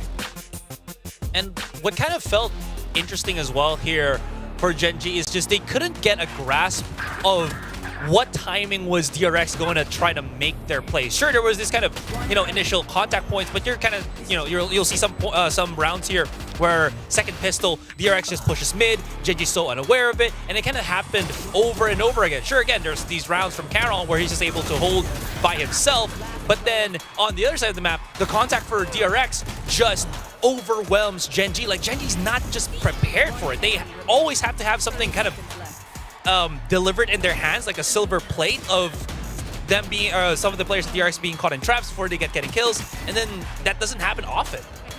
No, it doesn't. No, it doesn't. And this is the kind of form that we need from DRX. If they are the ones who end up closing out the series today, we do want them to look strong. And they just have so much to improve from since last year, and we are definitely seeing that today. I mean, it's just some fantastic moments and some really just nail biters and kicks to the gut for the side of Gen G. I mean, that previous round, round 17, where Buzz just somehow gets a quick scope off. They have a fragment with that orbital strike layered in on top of each other. DRX just stole that round away. That happened a couple different times where it looked like it was very much in Gen G's hands, and then the rug just gets pulled out from beneath them. They clean up a couple of those moments, then, they very likely would be the ones walking away with this map victory, but DRX just a little bit more clutch when it does come down to it. So they start things off, they get this win, but now they have to go into Sunset. Yeah, and Sunset, now we're going to go into Gen G's pick here. And you guys mentioned it. This is a good look at the rookies. They are very important in how these games play out, and I think that's going to definitely apply here on Sunset. Yeah, absolutely. Because the thing is, looking at the compositions, just basing it off of teams that don't use that breach, I think the most impact that you'll probably get is through how you play with the paranoia, right? Whether it's going to be defensive, offensive, it's just going to be boiling down to that. So we'll have to see how, again, the rookies are going to bring this to the table, because I feel like that's going to be a big factor coming into the Sunset map. Yeah, I think especially so for Gen G if they do stick with the same composition, because you're going to be seeing Charon, playing on that Omen. DRX, maybe they make some changes, but they do run that double controller, having the Viper in the mix as well. So a bit more pressure on Charon to really kind of help dictate the pace and figure out what exactly is going to be going on. I do think a decent boon for them is going to be Lakia moving back over onto the Sova. A lot more impact can be found from him on that pick compared to the Sky, just given nerfs, and Sova being kind of his bread and butter. So I think that on this map in particular, you're going to see a lot more proactivity from Lakia alongside the rest of Gen G. Well, one thing's for sure, both of these teams are really hungry for that win. I mean, this is it. This is the make or break. This is the do or die. And this is the do or die also for you guys, because this is your last day on the desk for both of you, I believe. And this is where we are now. We got an Immortal, Asarai, we got an Iron. I don't know your goal is to stay Iron or what you want at this point. I'm just a piece of wood floating in the ocean. I know where the current takes me. All right, that's chill. That's good. Maybe that's the first. You know, there are different stages of acceptance here. Yeah. Okay, so the question is, which team will make more thrifties in map 2? So advanced. I just got the whiteboard already because I'm so excited. Look, I think that this has a straightforward answer somewhat, just given Gen G's proficiency for them. Can production confirm, is the tie, is this not like a 3x? Shouldn't this be like a 3x if you get the tie? Good question. Is this a 3x? I think it should be, though. It was in the previous set. It was. I think it should be a tie. Yeah. You know what? I'm going to make that call, production. I'm going to make some rules here. The tie for 3x. And they just say, okay. It just says, okay, sure. All right, Yes, so 3x Victoria. for the tie. Okay, 3x for the tie. It's your last day here. Let's do it. In that case, I have no other recourse. I mean, it's do or die for me, so I'll still double down, you know? Bring me back to Diamond or hit me to Radiant for the last series. So here's my thinking. If the tie is a 3x, and I double down, so I'm saying it's a tie, I'm doubling down, I can go and get a 6. I could go from, what would that be, to Diamond? 1, 2, 3, 4, 5. No, I can go to Ascendant. Yeah. Oh. I can go to Ascendant. Okay. That's an interesting take. And also, if there's no thrifties, I think that also means that it's a tie. So, if they get the same number or none, boom. Wait, right. Right. I like your optimism. I just go Gen G double down, by the way. That's definitely the safest bet. Yeah, same. Okay. Same. We both agreed on one. I think this is a good sign. When we have the same picks, this is usually a good sign, and especially if it's different than Achilleos's. The other that's fair. But the other consideration here is that if you're saying that Gen G are going to be doing this, that means that they're in a position to thrifty more often. Yeah. So DRX are widely winning the economic battle. Yeah, but like, you know. I think this is also possible on Sunset. I mean, it doesn't matter too much because I guess you're not predicting the who wins the map here. Yeah, So. exactly. Yeah. Exactly. How are you guys feeling? In fact, let's go back to that topic. How are you feeling about Sunset? Do you think DRX are going to close it off with Sunset? Like, how confident are you feeling about that? I mean, I think that both teams look to be at a similar level at the moment. I think that Gen G looked perfectly fine. I think both teams have actually looked perfectly fine on their sunsets, and we've only seen it a couple times from each team. So without too much extra information, I think this is, again, just going to come down to a lot of mid-rounding and see who has a better read and who has just a little bit more clutch, which, based on that bind, was DRX. So I feel like for DRX, they're in a very good spot to potentially close this out with 2-0, but Gen G, they're not a team that's going to go down without a fight, so this could be anyone's game, but I still lean, I think that this is in a good spot for DRX. How about you, Asrai? My thinking is just because that there's no more kind of like shenanigans-based agent, you know, no more Breach, no more Neon, so no quick takes here. It's gonna be a lot more of the pace that both of these teams are gonna be a lot more responsive to. So looking into this, I feel like it's still gonna be 50-50. Yeah. I feel like you want to say something. Well, you mentioned the Breach. And I think that has been overall quite good for Paper X. And I think that if you wanted to make any adjustments for the side of DRX, maybe taking a leaf out of their book and saying, okay, we're going to implement this into our own composition could be a very big boon for them. And I mean, Snacks is that guy. He is the Breach from Asia. So if they want to make that adjustment, potentially catch Gen G off guard, I would really actually love to see it. Yeah, 100%. The only thing is, I don't know, DRX, because of their kind of identity change throughout this year, anything could happen, honestly, for them. So I honestly don't know if they're going to have a curveball.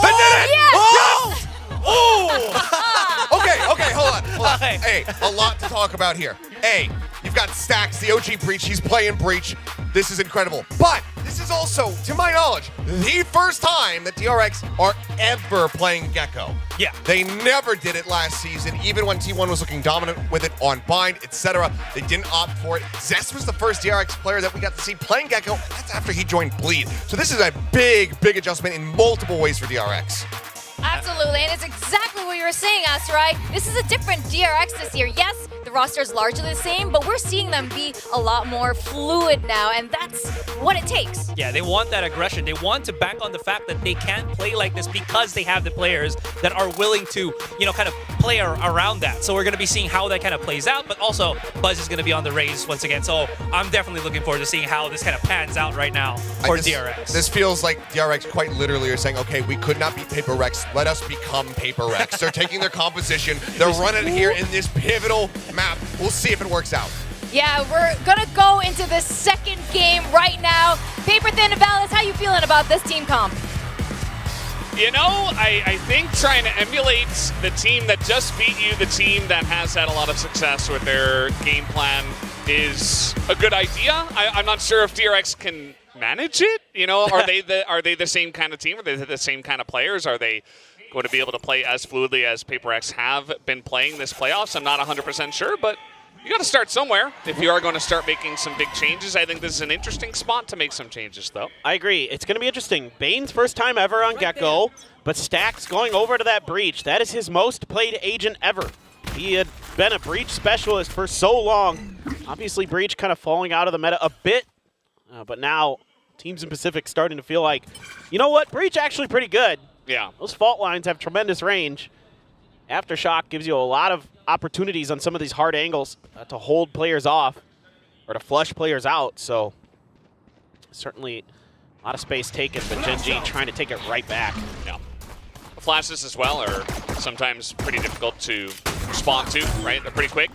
As Buzz gonna get on in, we do have the plants here from the wingman. So this is going to be a straight up retake from the side of Gen G already. Some contact here as Mako takes a big hit. Mako is going to go down. Gen G coming in from behind, but that fault line is going to help out Gen G. Still making their way onto this one. We still have Stacks in the smoke as they are not quite going to check it, but now they see him. He picks up a ghost. Gen G flooding the site, but already a lot of time gained here from the side of DRX. Stacks picks up another kill on the backside there. Meteor desperate. They're going to hold on to this one, but Stacks again, just having these amazing pistol rounds, has been dominating them, but Gen G pulling out as a team, trying to take them down as Stacks will get one. But is there enough time for the defuse? I don't think so. The answer is no. And Stacks and DRX, they buy enough time to barely clutch onto that round. Yeah, just beautiful stuff here from DRX. Like getting a good read early, watching their flanks, understanding that they had kind of not made it unambiguous about what they were doing in that round, and immediately Stacks calling over some help from Mako to watch that A main angle, and then just everybody kind of doing the right things at the right time. I mean, Gen G doing the best they can. They're hitting some good shots, but Stacks playing that time to near perfection, and it's good enough to get them another big win. And it's right back to that same second round bye here for DRX, where it's 3 rifles and a couple pistols, trying to once again snowball these early advantages on their attacker side. Yeah, not a bad idea, although Gen G can be somewhat threatening from the rounds where they don't have a lot of firepower. So maybe not the best team to do it against, but it's been working out for them. Why not? It's the old and current Na'Vi strat. So it's, I love it. I really think it's a very smart decision, especially on your attacker side. On a difficult map that, like Sunset, for the attackers can be, to try to press those early advantages like this and really make it difficult for your opponent. And a couple players from Gen G beginning their push out into mid, but they're making the wrong read here. They're thinking it might be A. They don't have a lot of information now. I think all of these sounds, these footsteps aren't going to be heard, and so for DRX, should be a free plant. It's just going to be about these post-plant setups and, how deep does Gen G want to go, or do they just want to try to die to the spike? Yeah, it's a good question. Maybe they send in Texter first, see if maybe he gets like a pick off, a headshot here or there. Maybe pick up a gun. Well, Meteor's going to be taken down. Buzz says, I don't want to hear any of that noise. As they will flood on in, and they are going to challenge this.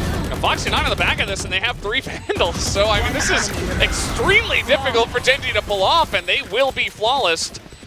as DRX will easily clean them up. And another thing about going for this 3 Vandal second round buy is it kind of forces the hand of your opponent where they don't want to just save because they don't want to just die to the spike.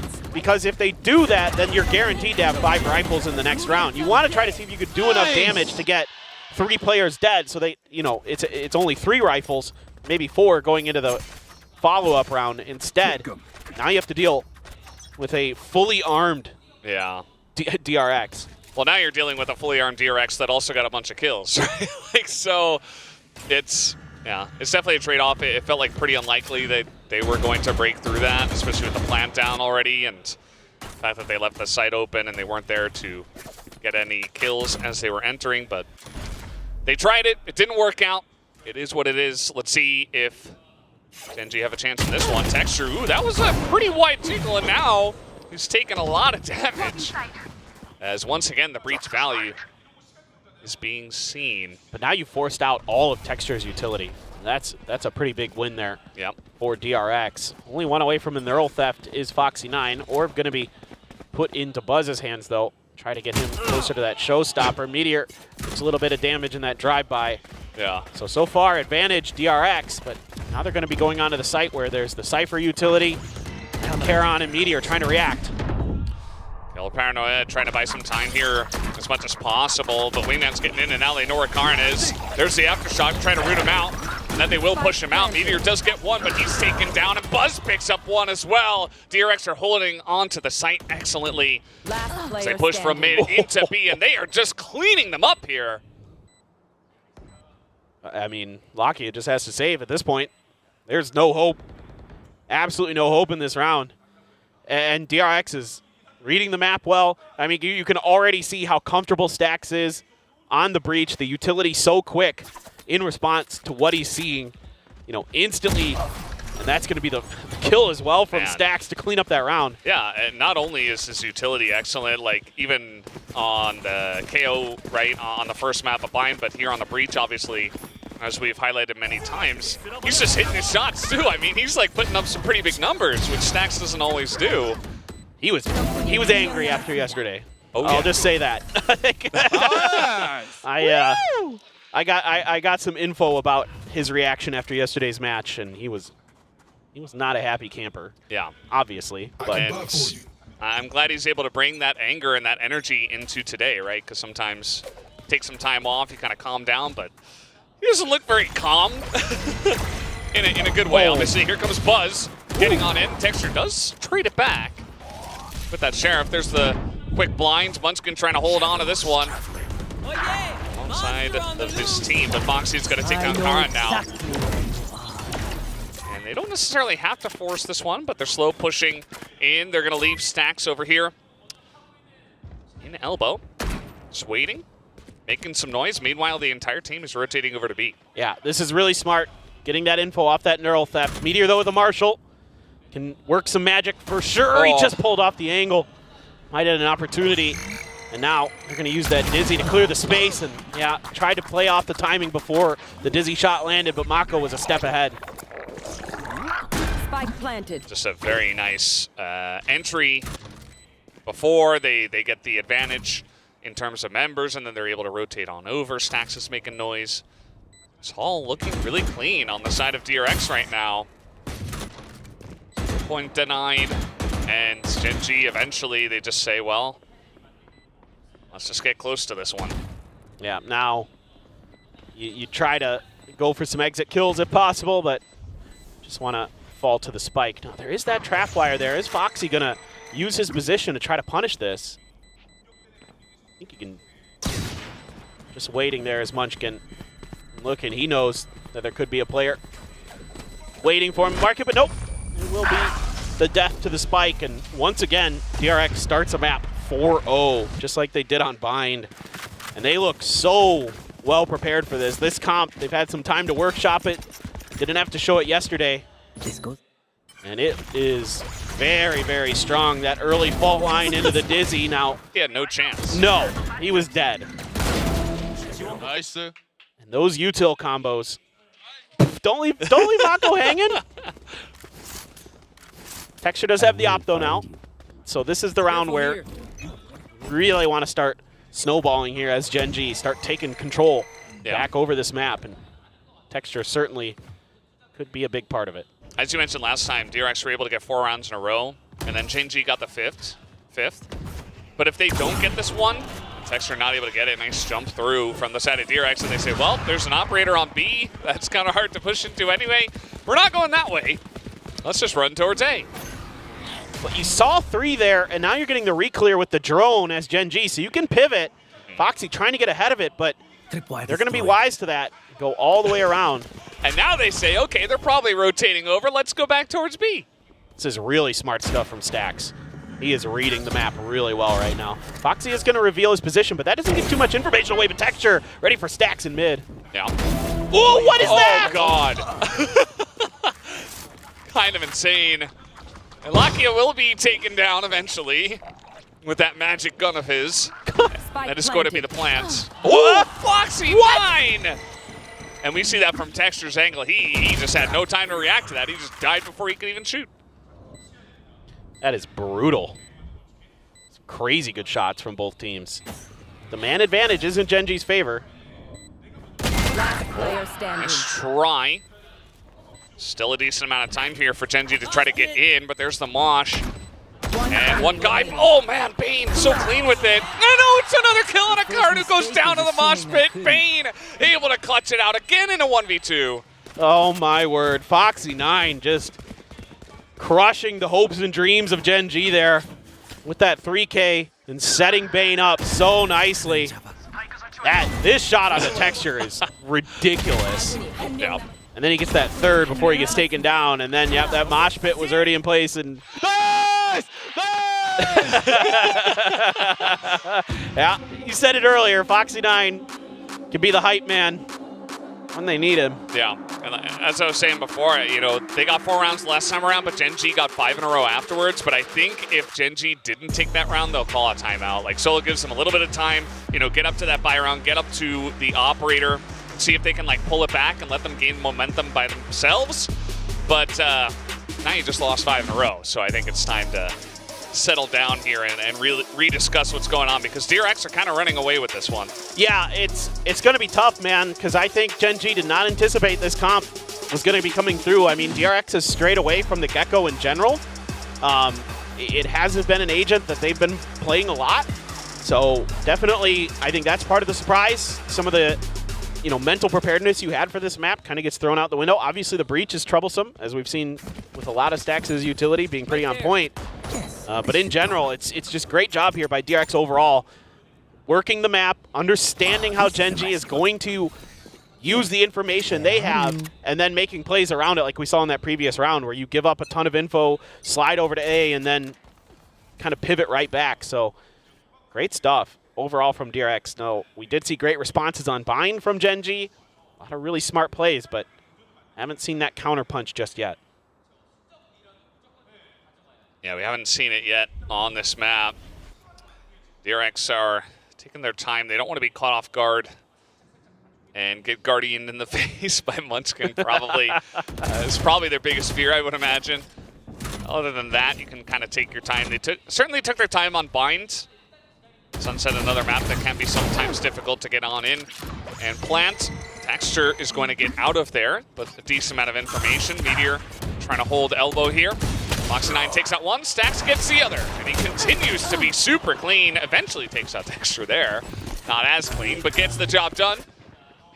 And that's 5 versus 2 at the moment. Munchkin, he is gonna hit 2! This guy is insane. As now, Paranoia comes out, pop flash, and he's got the angle, picks up 3! Munchkin, he's doing it! You should just use this gun all the time. Screw the Vandal. Now you got to get this spike. I mean, this is so... Is Buzz going to use the showstopper? Like, you can see... He's going to from the right. Oh, nice. Timing great from him and Stax. Yeah. But now Meteor trying to get ahead of this. Oh, there's the showstopper and the flash. Yeah, he's so dead. Okay, DRX, they get by. Munchkin nearly had something to say about that round. Nearly stole it away from them.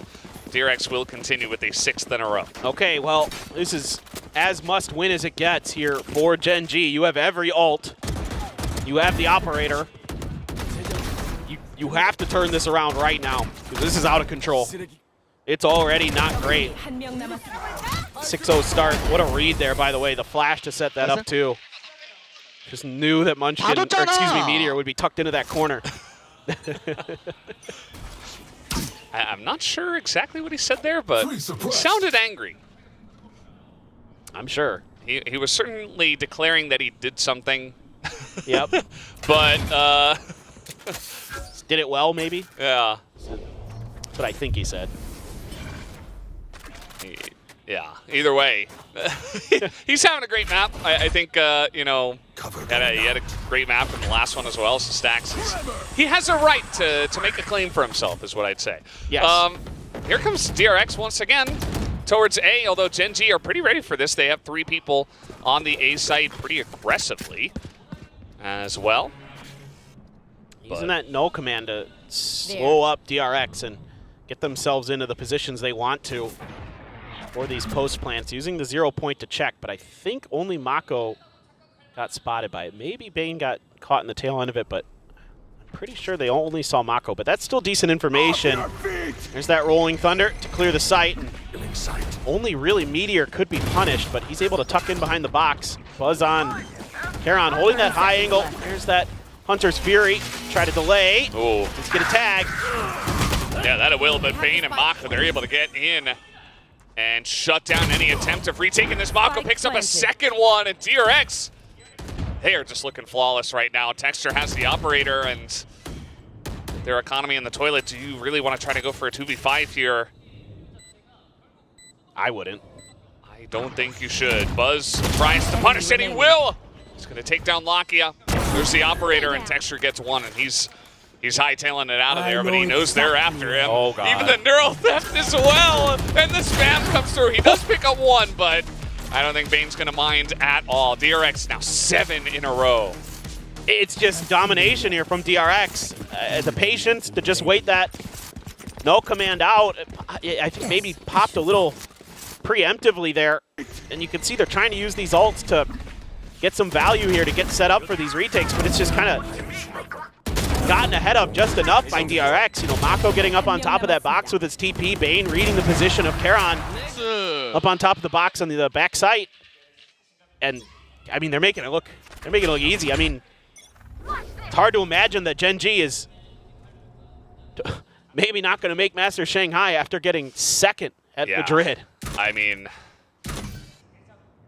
you know, T1 starts it off. They get the upset on the Gen G. Gen G maybe not looking 100%. And now Gen G have to go up against another really strong team. Like, one of these teams wasn't going to go inevitably. And if you wanted to book that ticket right away, you had to win in the first match. And Gen G were not able to do that against T1. So it's hard to believe, but it's the way the cookie crumbles sometimes, I guess. Here comes Lakia's drone trying to clear that out. Texture maybe trying to get something going. And yeah, they're just running away from him. Not going to give him a chance. I'm going to try to use the Thrash. Clear some space here as DRX. They're at the front of the site, but Munchkin with a good opener. The Paranoia, though, trying to buy him a little extra room. They're not dealing with Munchkin. Oh, well. Gen's sitting on the back of the site, just running shots into them, and that's going to be an easy cleanup for them on B. DRX maybe not crossing all their T's and dotting their I's on that one, and Gen G easily able to clean them up. Yeah, they're just never able to really make Munchkin uncomfortable behind Pillar, and the rest is history. And then they just set up a crossfire coming in through market and everything. I mean, the fault line to try to open up space, but Munchkin there with a great angle, catches Buzz on the entry, and then they're just mowing him down. Yeah, Foxy gets one, but desperately needed around there for Gen G, as they were looking like it might just be a near flawless for DRX. And they can get a few more in this half. It's something, but man, oh man, is it going to be difficult, it feels like, on the defender side with this comp that DRX is running. Yeah. That's definitely not going to be easy. Buzz challenging, as he knew someone would challenge the orb take, and nobody's really going to take all too much damage at the end of that. Buzz, I guess, getting the worst end of it at the end of the day. Using that boombot keeps A few extra players planted there. Now they're going to reaggress on that angle as DRX choosing the slightly weaker side here of Gen G. There's that trap wire there to give you the info on that rotate, and Foxy is going to cover mid. So the base is mostly covered for DRX. It's just his entry has to be good, but the great paranoia sets a meteor. 2 kills. Yeah, I mean, that all comes down to the paranoia, right? Now they've got a crossfire. Easy cleanup for Gen G. And second they saw them, the setup was excellent. And now Foxy9 is all alone. And that is a flawless round. Now over to the side of Gen G. So it feels like finally they have woken up here on this map. Yeah. Just great little trap plays set up. You know, the first one able to be avoided on B by DRX, but then they just decide to make a go for it on A. And yeah, that's a beautiful timing. Able to put that neural theft in there as well. Make it that much easier for them. And yeah, that's a very basic but effective play from Gen G. So DRX are going to be the ones that take the timeout. Not liking the way the last 2 rounds looked. And kind of agree with it. I mean, it was nice setups from Gen G, but also not as clean as it was in the beginning of the map. So I don't mind, especially from this lead, taking an early timeout as the winning team and trying to slow things down, trying to bring it back to your pace. Yeah, I mean, I think in general, you're just saying, hey, make sure that utility is clearing some of those corners. If you're going to push A, you got to make sure that, you know, the left and right side are cleared. You know, if you get paranoia, let's pause, throw up a smoke or a flash of your own to make sure that you're not just walking into a trap like that. Some basic things for DRX in their kind of reactionary protocols that probably just need to be addressed potentially. And maybe he's calling for a little bit more, you know, working of the map. But I thought they did a pretty good job, honestly, in that round. I thought it's just that execute was just not quite there. Yeah. And it was just a great counter from Gen G. Yeah, either way, we're gonna hear soon from the play what they were talking about. We're gonna see soon, rather, what they have prepared for this one. Trying to clear out in elbow, use that utility as you mentioned. Gain some space for yourself, even if it's a bit obvious. Texture is here, he's ready to dash away, not able to hit the shot, but he goes out unscathed. Now looking to re-aggress. A couple of members coming out. Mako gonna peek that one. And Shakhtar coming out, but Texture and his buddy trying to clear this one out. Buzz gets 1, he picks up 2. As he will dominate there, but Munchkin able to trade it back. And now Karan takes down Foxy9, and they're kind of stuck over here in elbow. Munchkin gonna see that one first. Now everybody on the side of Gen G is just ready for it. Easy cleanup for them as Karan and Munchkin put 2 and 2 together to win that round. So even though DRX kind of does what they needed to there in that round, using that utility to clear that corner on elbow, it's a better reaction from Gen G, where this time the trap is just further back. They just say, okay, that's fine. We're going to give up that space because we're going to anticipate that utility coming out, and then we're going to wait for you to try to push into the site, and that's when we're going to strike this time. So that's, again, the great counter moves that we're used to seeing from these two teams. You know, we saw it a lot on Bind, and now finally Gen G is able to come alive and dig deep enough to start finding these answers to DRX. And it is a little bit reminiscent of the last time on Sunset against T1, where all of a sudden Gen G starts finding their form and Texture finds the opener. Yeah, you can see that DRX, they have like setups and they have lineups with the fault lines, but sometimes you can't quite account for just getting shot in the face by Texture's operator. Poor Lil Bro. Ooh, poor Foxy9. Trying to go for a lurk, and Karan just says, "Nuh-uh, this is mine. This is my market." The door, and you see the paranoia comes in. There's just a lot to clear, but Bane is at least going to open this one up, but it's just too many angles to check, and they even get flanked at the same time. That paranoia once again doing work. So Gen G now 4 in a row, and they're coming back. They are. And again, this is what happened when they were playing T1 on this map. Can't remember exactly how many rounds in a row it was, like 10? I think it was 10 rounds in a row they strung together midway through the first half into the second half, where they just sort of took this map over, and DRX needs to be very cautious now. The economy was rough in the previous round. Now they have some ults. Now they have guns. Let's see what they want to dial up here. The trap wires are very far back for Meteor, behind the camera. So he's going to wait for contact before he makes his move. But with the showstopper in play, you know, if it's a full-on flood onto B, could be a little tricky. So smokes are going to be used to obscure Genji's movements across the map. And here we go. Well, there's that showstopper, but immediately going to be denied. He gets suppressed, but the shot is going to be dropped here from Texture. But this time around, Buzz getting very aggressive, trying to take the back of that site out. It's not going to happen. Texture takes him down. Spike planted. Trade of kills elsewhere, and we do have the plant coming in. No opportunity for the neural theft, though. No bodies of Genji close enough. Just got that out in time before that 0-point hit. Oh, man. Karin going to win that one. Stacks trying to hold down here, and Market is going to shoot that down. The swing comes in, but he reads it, and Stacks and Bane hold down the sights. And that will be enough for DRX to pick up an 8th round here. I mean, DRX is so good in post plants. Like the way that Termite gets this team drilled to react to things, to understand their angles they have to be holding, the timings of everything. I mean, Stacks is playing out of his mind today. That helps for sure. They have a 0% win rate when she is in the audience. Oh no. So she's like, please raise that win rate. Which team though? I think it was Genji. Oh no. No. Was it DRX? Maybe it was DRX. I think she was mentioning Mako. Okay. Either way, that's kind of a feels bad. Yeah. Well, halftime, DRX, they have the lead, and I feel like that last round is very important. As you mentioned, Genji able to streak a bunch of rounds the last time out, so trying to stem the tide before you do get into the pistol, before things get a little dicey, is very nice for the side of DRX. And not an absolute must-win pistol for Genji, but man, would it feel good to get a pistol win here, considering they haven't gotten one yet. DRX has been so good on it. You know, Bane using this, get that little extra info. Got to detain into the mosh. That's how he got texture. That's a very nice pickup from our observers there. Thank you for that replay. Yeah, kind of cut off during live, so good to get that extra info. We're getting the fan cheers as well. I think the Genji fans certainly feeling the pressure.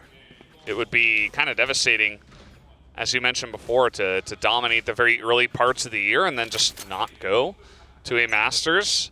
Would feel kind of odd. It would, and it is surprising with how good they looked, but you know, they've had to play a ton of games, and it's maybe starting to get to them a little bit. But so close here is DRX. Look at this setup that DRX has. They want them to push through mid. Oh no, the timing though! Yeah, just able to get on in, and they read this excellently as Genji push into mid, and they clean it up easily. Now, Foxy9. Oh, re-peeking him here is Munchkin. Okay, Foxy9 able to get one. A chance for him. I mean, this would be one of the craziest rounds ever if he gets this done. I like how Genji are handling this. Just waiting, just stacking. Okay, you look at the guy on the top, you get swung on. Karin gonna be able to get the job done. And Genji online with a pistol win. Finally able to find a pistol win, and is that gonna give them enough juice to get over the line here? This is just a timing thing. I mean, right as they're pushing the corner is when a bunch of utility starts coming, but it's a second too late. And that opens the door for Genji to swarm through and get these kills. I mean, that setup looked beautiful. It looked like it was going to shut Genji down, but they were just a step ahead. And it all came unraveled. Trying to use that fault line there to slow texture down. They do so. Stack stuck in the corner, dead. Yeah. Trying to greed for the orb, it's not going to happen. Genji will not allow it. Meanwhile, Meteor's got a ghost. He has to run into 3 people of DRX. Kind of alone out there.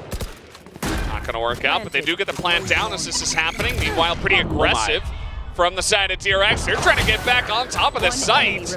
Karin is able to hold it down alongside a Munchkin, but did get a little bit greasy there at the back of that site with a lot of utility thrown in their faces. Yeah. I mean, the timing's pretty good with the util this time for DRX, but the gun situation, not good enough, so now they will have rifles abound. Great play there. Use that fragment to flush out the corner. Easy kill for Texture. Karan eventually gets it settled, gets the kill. Now, let's see if Gen G can take a bonus and really turn this map on its head.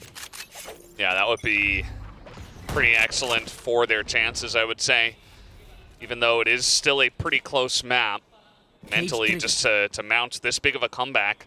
A reminder that it was 7 rounds in a row for DRX from the attacker side. But now we're at 8-6. So anybody's map at this point. They are just trying to pressure Stacks, and they do it. Great flashes, great response from Buzz. All right, Buzz is continuing. He wants more. Whoa, he wants more. And he runs out of bullets. Meteor able to get on in there, but Foxy behind him. Texture has to put up the Cloud Burst. He at least gets one. G trying to swarm onto the B site. Foxy wanted to take the wind out of their sails. He was able to take down one person. My ultimate is ready. There's the neural theft too. That's huge. It's all that info given over. Trying to use this utility to buy the extra space. Does catch. But they can't punish. Play a little ring around the Rosie with the pillar, but now they're just going to double peek. Oh no, Bane is alone. He does get one, and there's the dink. Texture knows it's just one shot, but he needs to get this kill, and he doesn't have that much time. You see the defuse is trying to come in, and yeah, he's just going to wait for the defuse, and Texture is able to take him down. He holds on to it, and there's nothing that Bane can do. Huge, huge. We got a map on our hands. And Gen G right back in this thing. Only 1 round behind DRX. In this initial play, the flashes, the paranoia as well to just completely blind Stacks. He had no hope. Was trying to do what he can, but ran out of bullets at the worst possible time. Just overheated a little bit there. Just looking for that one and done with that Vandal, trying to get that instant headshot, but could not connect it on the Meteor. Therefore, paid the price. So now, Sheriffs for DRX looking for, I don't think we've had a Thrifty yet for our desk. I don't think so. Uh-oh, Texture's out, but Bane's going to take him down. A chance at a Thrifty already starting up here, but Buzz is going to go down. So pretty decent chance now for Gen G to take this one. Big setup from DRX over there outside of A. Watch them run. Where's he going? Oh, he's just getting a little bit of pre-info. So that's going to force DRX to take a moment to check a bunch of angles. I think that's part of the plan here. Get the info on main just to make sure, then also kind of delay these rotations from DRX. Yeah. Tripwire destroyed. Well, let's see how DRX want to try to go through all the smoke to get in here. And Foxy, no, he's going to hit it. Oh, man, DRX are cleaning up the site. They're going to pick it up. They will get the Thrifty DRX. Unbelievable, just mowing them down on the site. That is incredible. I mean, just when you thought Gen G was going to gain some steam, gain some momentum, DRX is right back with some Sheriffs, taking a page out of Gen G's book. That is ridiculous, Mako. Foxy 9 to the smoke. Unbelievable. Stacks are the only rifle. Yeah. Putting it to good use. There you go. There's one Thrifty. Yeah, and sometimes that's all you need. You know, you had so much momentum at the beginning of the map, and to take a huge round like that, everybody's kind of on top of the world now, especially because it was so one-sided. It wasn't even like a close Thrifty. It was like, no, we just crushed them. So certainly a lot of confidence coming on in as Buzz is going to fire it off and immediately get shot down. So a very aggressive angle taken there, and he does get punished for it. Yeah, I mean, what a hold spot for Karan. Kind of anticipating where the blast packs would land. Stacks, good for the first. Mako another. Karan trades back. Yeah, good trading back and forth 3v3 at this point in time. Stacks is still here trying to get this info. Oh, but the timing is not good for him, and Karan is so crisp with it. And so now they gotta get somebody over by A. DRX will be spread thin. You see that Gen G not making a big maneuver just yet. You still have the Cypher utility on B, so they can afford to kind of switch sides as they don't have any contact on that site. Now, that means they will likely be having to play for retake as Gen G shifting their weight over to the B side. But it will be DRX pretty hot on their heels. I mean, it seems the call here for DRX is let's just go. They might be able to catch Gen G in transition. Oh, the timing. They go all the way through, though. Yeah. 30 seconds left. They don't go into tiles, which certainly could have caught Gen G off guard. Maybe even like catch them as they're moving into market if the timing was perfect. They're still going to be in lobby at maybe a time that Gen G does not expect. It's going to get pretty interesting. Well, should be good info if Foxy can just get a spot. There it is with the Cam. Cam gets the job done. Evens it up, makes it 2v2. Also, the Paranoia going to come through already, so I'd say a decent chance to retake this one. We also have the Thrash as well, trying to get some value. It's not going to hit Lakia. Now they're not going to clean it up, and Lakia just lines up the two. So Gen G nearly tying it up. Yeah, it's the little things that cost DRX this round. It's just they don't go through mid. Instead, they opt to go all the way through spawn. Kind of give it a little bit of extra chance. It's just the angle not quite right for Buzz. Didn't anticipate there'd be a player just sitting there waiting for his entry spot. And then Lakia clean with it. And Stacks there with that timing on the peak.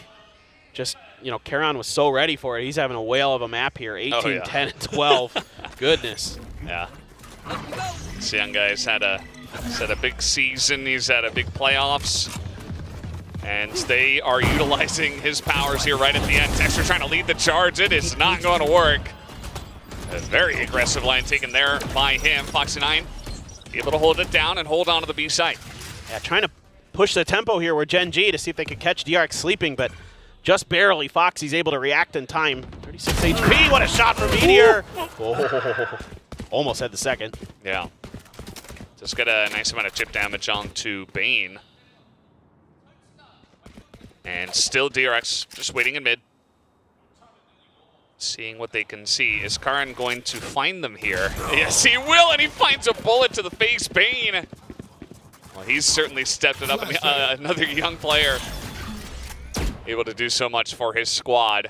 As now, Gen G trying to force it here onto the A site. Not really going to go and rotate all the way back out again. Munchkin wants to push it before the plant comes in. Tough angle here for DRX, actually. The Rolling Thunder actually catches him, though.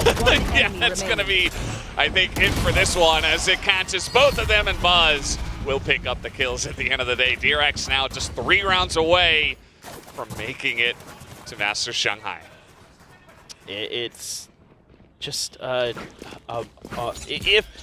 if Munchkin gets ahead of that Rolling Thunder, I think he just misjudged the angle there. I think the whole intention here from Munchkin was to try to catch them, you know, with more util in hand as they're trying to push off the back of that Rolling Thunder. Or just catch them sleeping a little bit, but instead he gets caught by it as well, and makes it easy. Yeah. I think it wasn't going to be easy, but as you mentioned, I think the line, like the strategy was a good idea, but execution wasn't 100% there.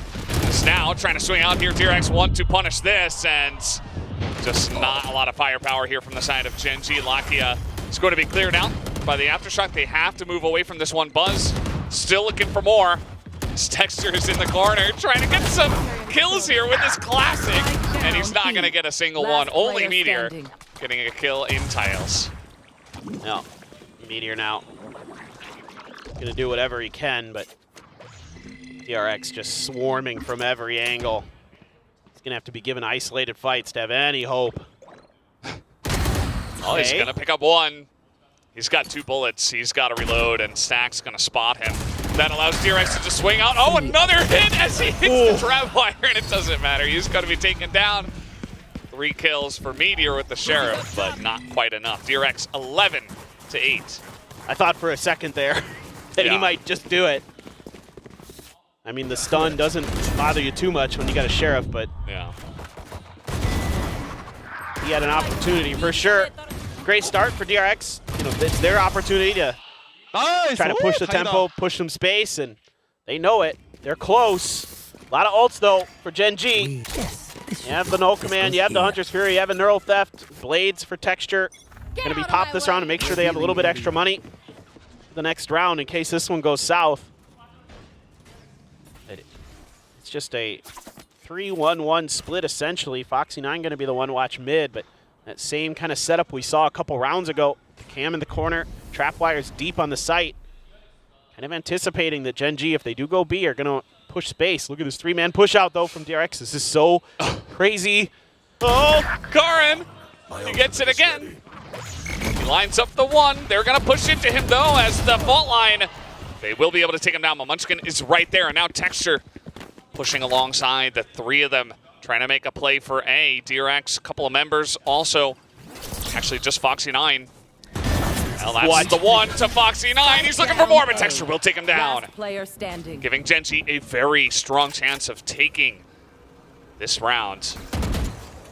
Although, it is Mako, and we know what he is capable of.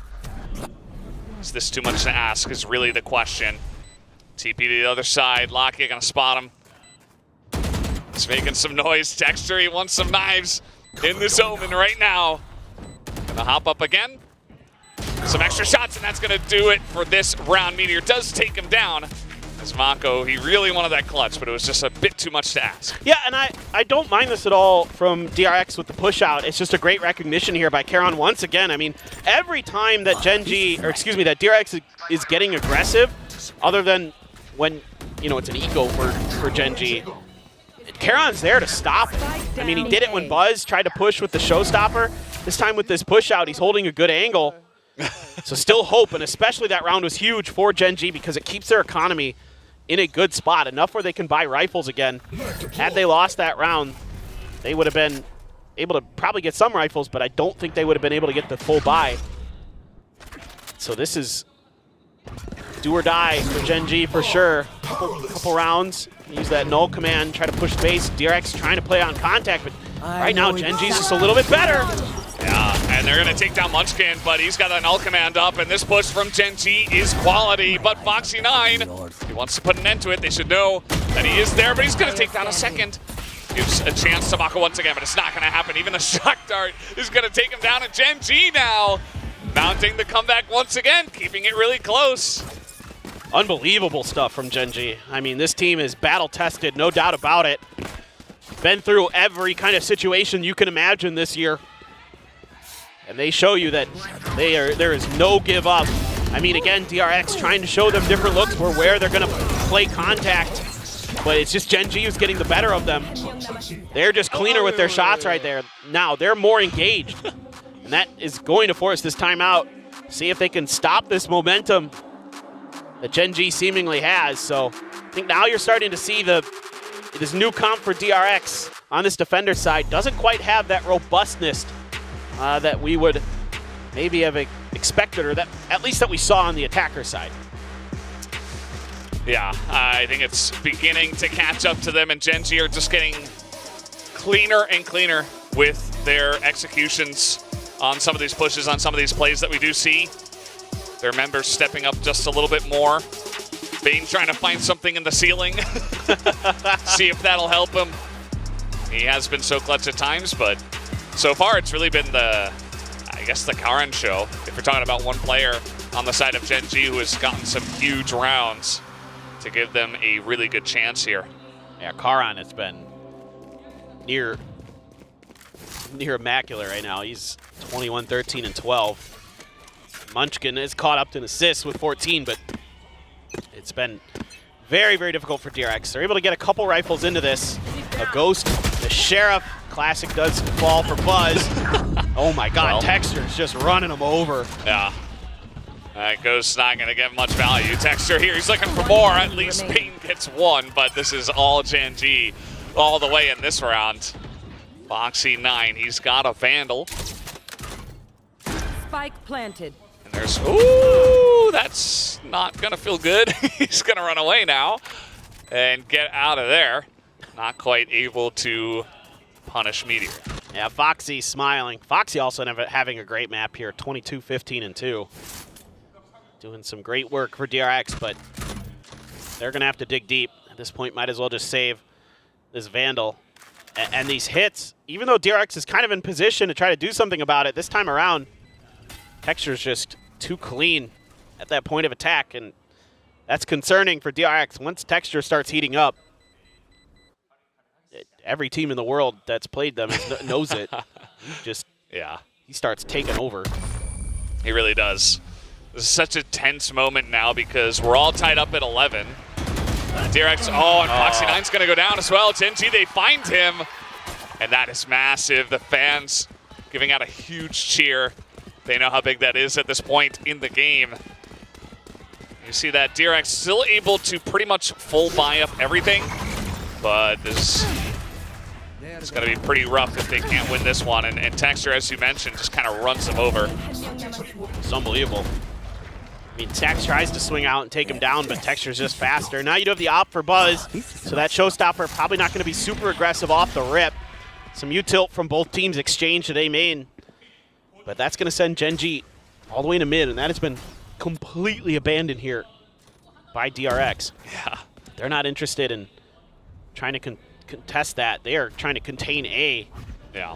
And here we go, full-on push through Link. Yeah, you see that Gen.G read that, and they are in position. Unreal. And Meteor, he is clean with it. He's going to take down Stacks. And now they just have full control over the A site outside of the lobby here. Mako here with Bane, kind of hanging out, making a ruckus outside of the site. But Gen.G say, okay, we're going to lose that one member. We're still going to plant this as soon as we possibly can. You still have the showstopper to worry about. Neural theft potentially. You can get a kill here for Foxy. Oh, they see him. Got to be so careful there. Look how far back they are, though. They're giving up all this space. They don't want to have to get hit by this showstopper. It's so smart here from Gen.G. Yeah. See if it works out for them. I mean, Buzz still holding on to it. He's going to fire it eventually, and Meteor is... Oh, and Munchkin's going to get taken down, but now in the smoke, nearly able to stop this one, trying to spam onto the wingman, and that's going to be the spam down from Karan. Buys enough time, and Foxy takes him down, but there's just not enough time for the defuse. Unreal! Karan is insane today. The fact that he buys enough time for this, but Meteor survives with just like 3 HP inside of that smoke. They didn't think he'd still be in there. They thought the showstopper would have cleared it. Maybe they thought that kill was in there. Unbelievable stuff from Gen.G. 3 health, Meteor. He gets 2 there too. That won them the round. They really did. I mean, just perfect timing. Just pops out and gets so much value before they can even react. And as I mentioned before, you know, that was the last full buy for DRX. So Gen.G, they're in the driver's seat. They might just clean this one up 13-11. Might not even need overtime. And that would be huge for them to force a map 3. Give themselves another chance. It's just... I mean, just Gen.G just has done this on this map. The last 2 times they played it where they just start out weak and then find another gear and start running you over. DRX, I thought, had a good comp to maybe shut that down with the breach in there, with the Gecko. Didn't matter. Just Gen.G was having none of it. They're just getting ahead of you. DRX just a little too slow to react at times, has cost them some rounds.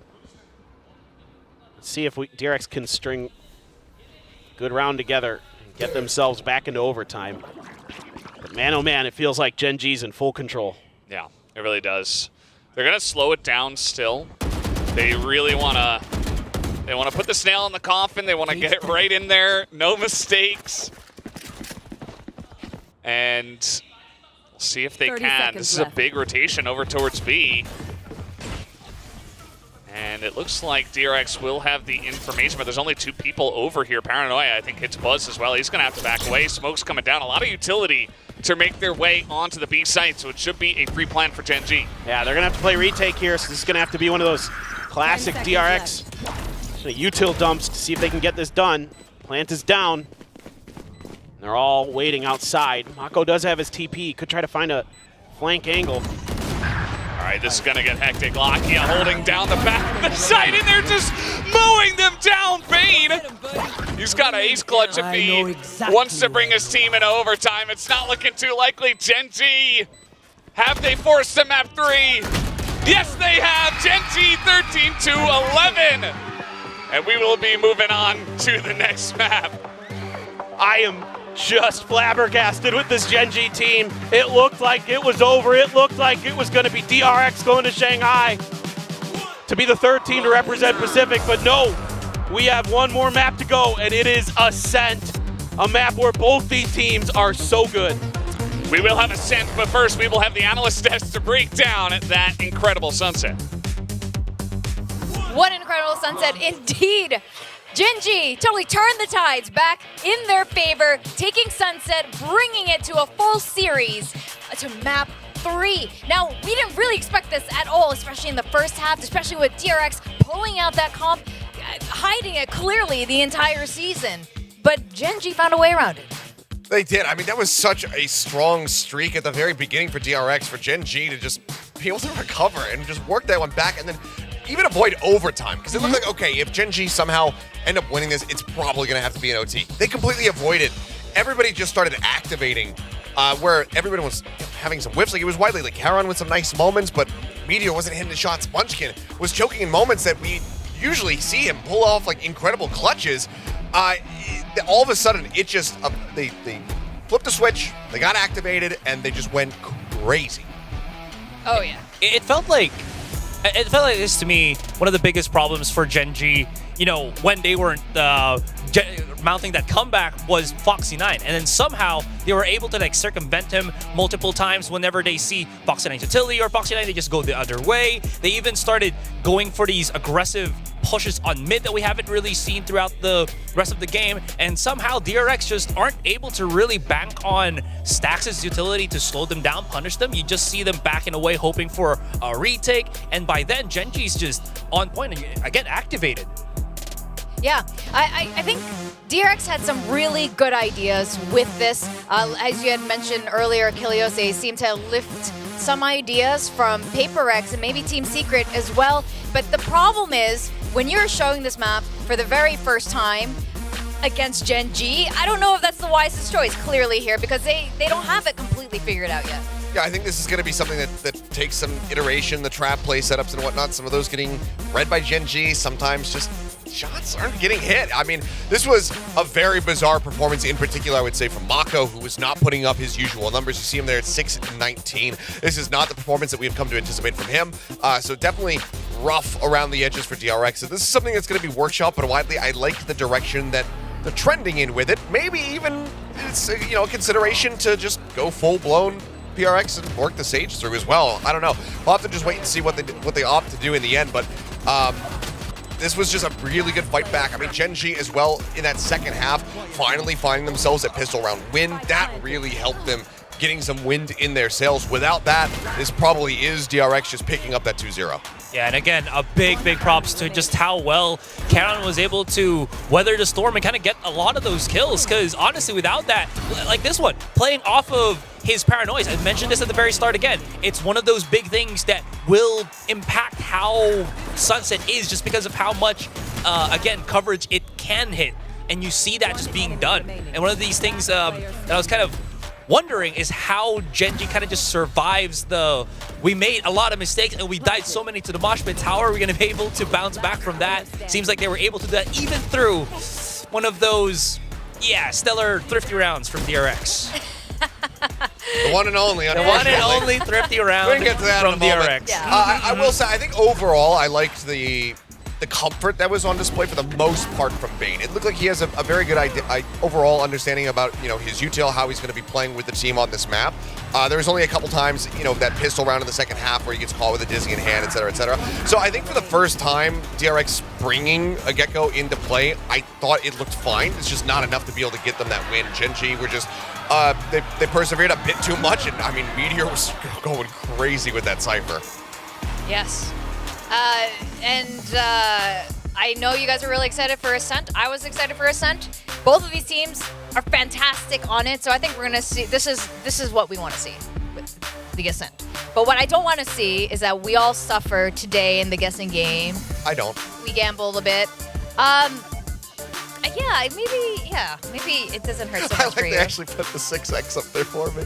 I appreciate that production. It would have been so good, dude. Jumping from Iron up to Ascendant and then just dipping because I'm not on the desk next week. That would have been absolutely amazing. But, well, I stay in Iron. Oh, the viewers got it right. Yeah.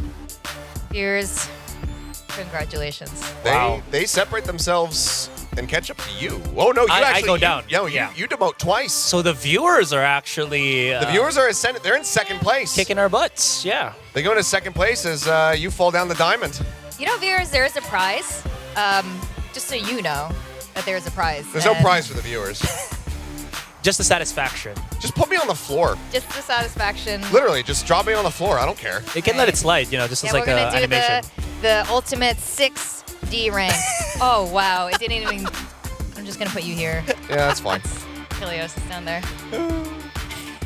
Thank you, We cameraman. were like all praying that Genji gets like a double thrifty, or at least for me. Yeah. And then, oh, I mean, they did so much more than that.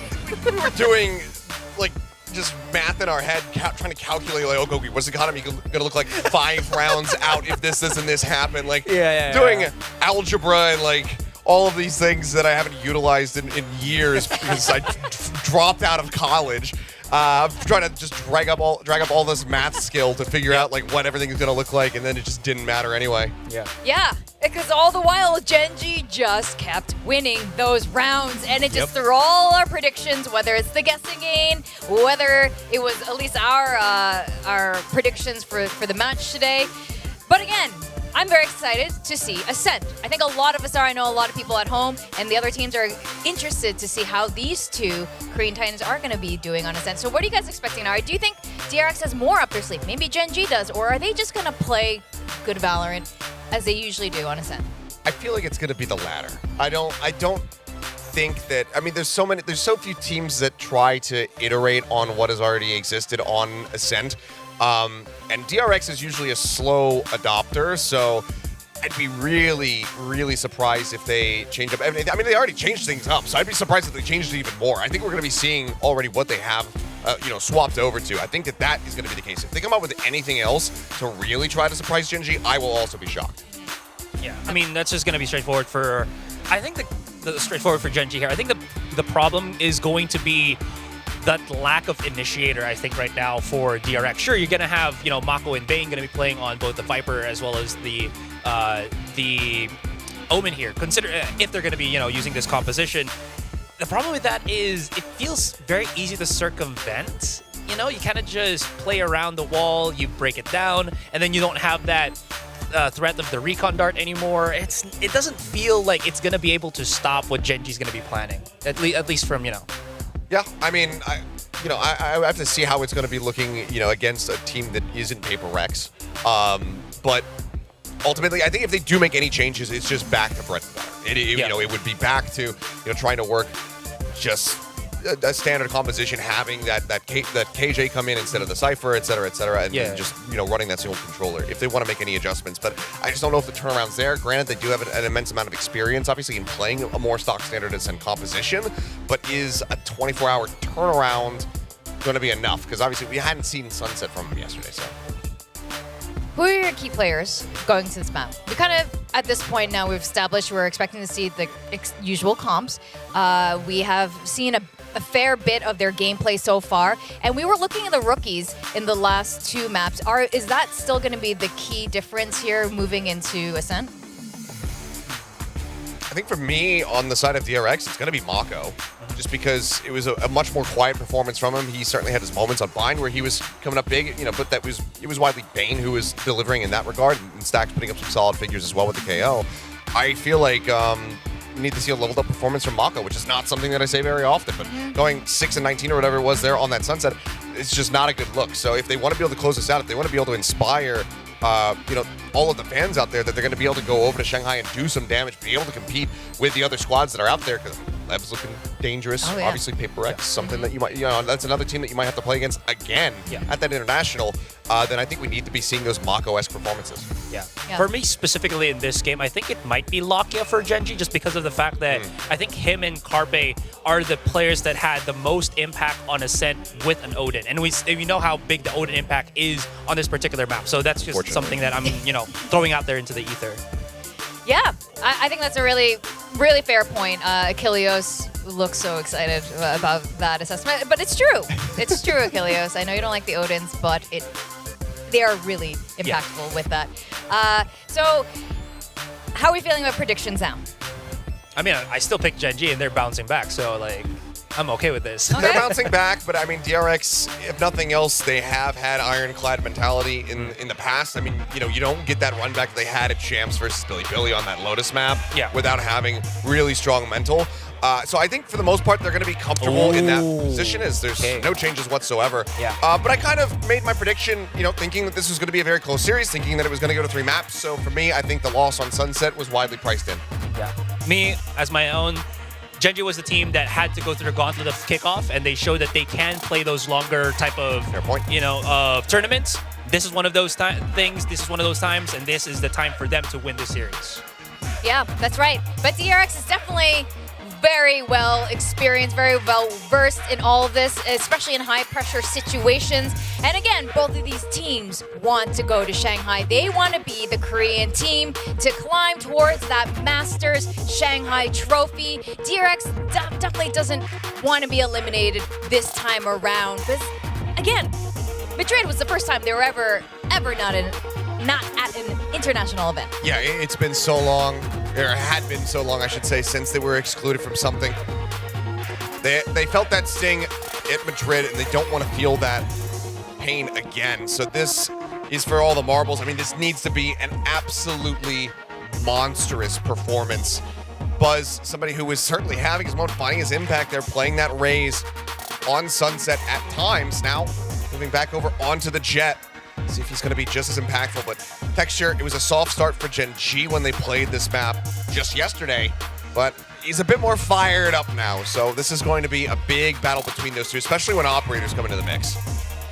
Yeah, seeing a face-off between Buzz and Texture is always really exciting when they're playing at their peak performance, and with the two on the Jet and Ops, I don't know, this kind of face-off never gets old. It's always really fun to watch. Yeah, absolutely. Another thing that I am also looking forward to here is how big is the impact of Foxy9 once more, right? Again, I've mentioned how more focus he has been on playing at that Cypher, and it's gone to the point where DRX are comfortable actually bringing out this kind of modified composition coming in to Ascent. That being said, though, one of the biggest counters to the Cypher is going to be, you know, that Sova on Ascent. It's a lot more easy to kind of figure out where the tripwire setup's going to be, how impactful is his setup's going to be, at least on this defending side. That's going to be something. I'm not pointing out the gunplay anymore because he's been stellar throughout this entire series, but just something to point out because if that's going to be a lack of like defensive posture here for DRX, that's at least a cause of concern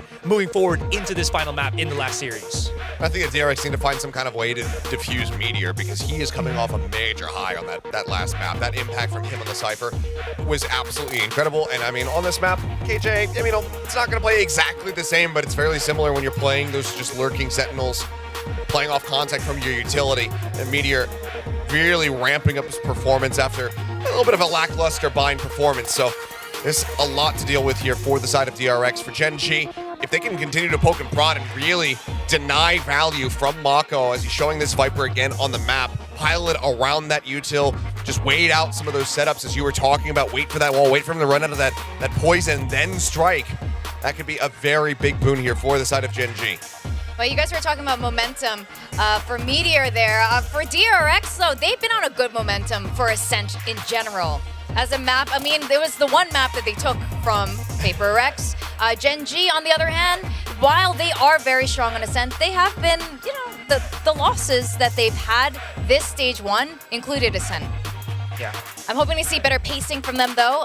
This is what made Gen.G so surprising during kickoff, going to Madrid, upping that tempo, kind of shaking off like the old style of Korean Valorant and being a lot more explosive.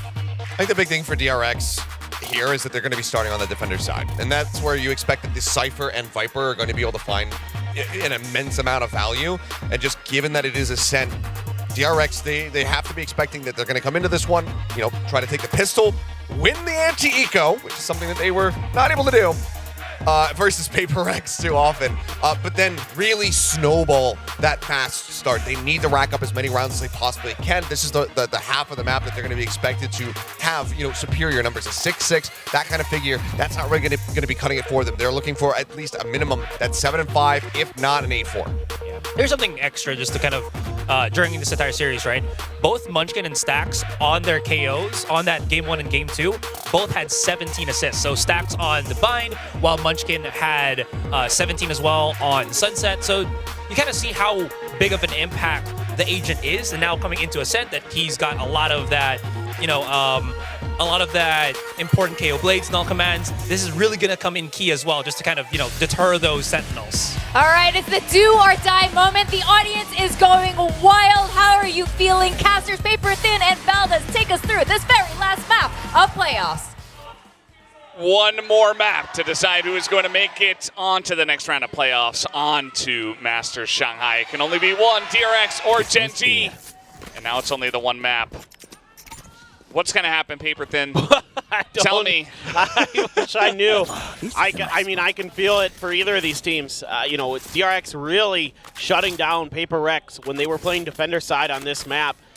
You know, it was really on Foxy9, Bane, and Mako to be those side anchors, to be those players who are keeping track of the information. Buzz going for a little bit of a peek, but Meteor is going to put the turret up there to cut that angle off. 0 point, just going to get Lakia, but he gave that up intentionally. So wanting to show that they're thinking about A, but right now DRX hasn't moved a muscle from their 2-1-2 split. Stax, though, has potentially a difficult job with a lot of Gen G coming through. Whoa. They get him through the wall. This poor guy. You remember earlier, he got shot by an op through that wall. Yeah. And he gets headshotted again. I mean, that just has to feel so bad after a same kind of situation. Oh, my God.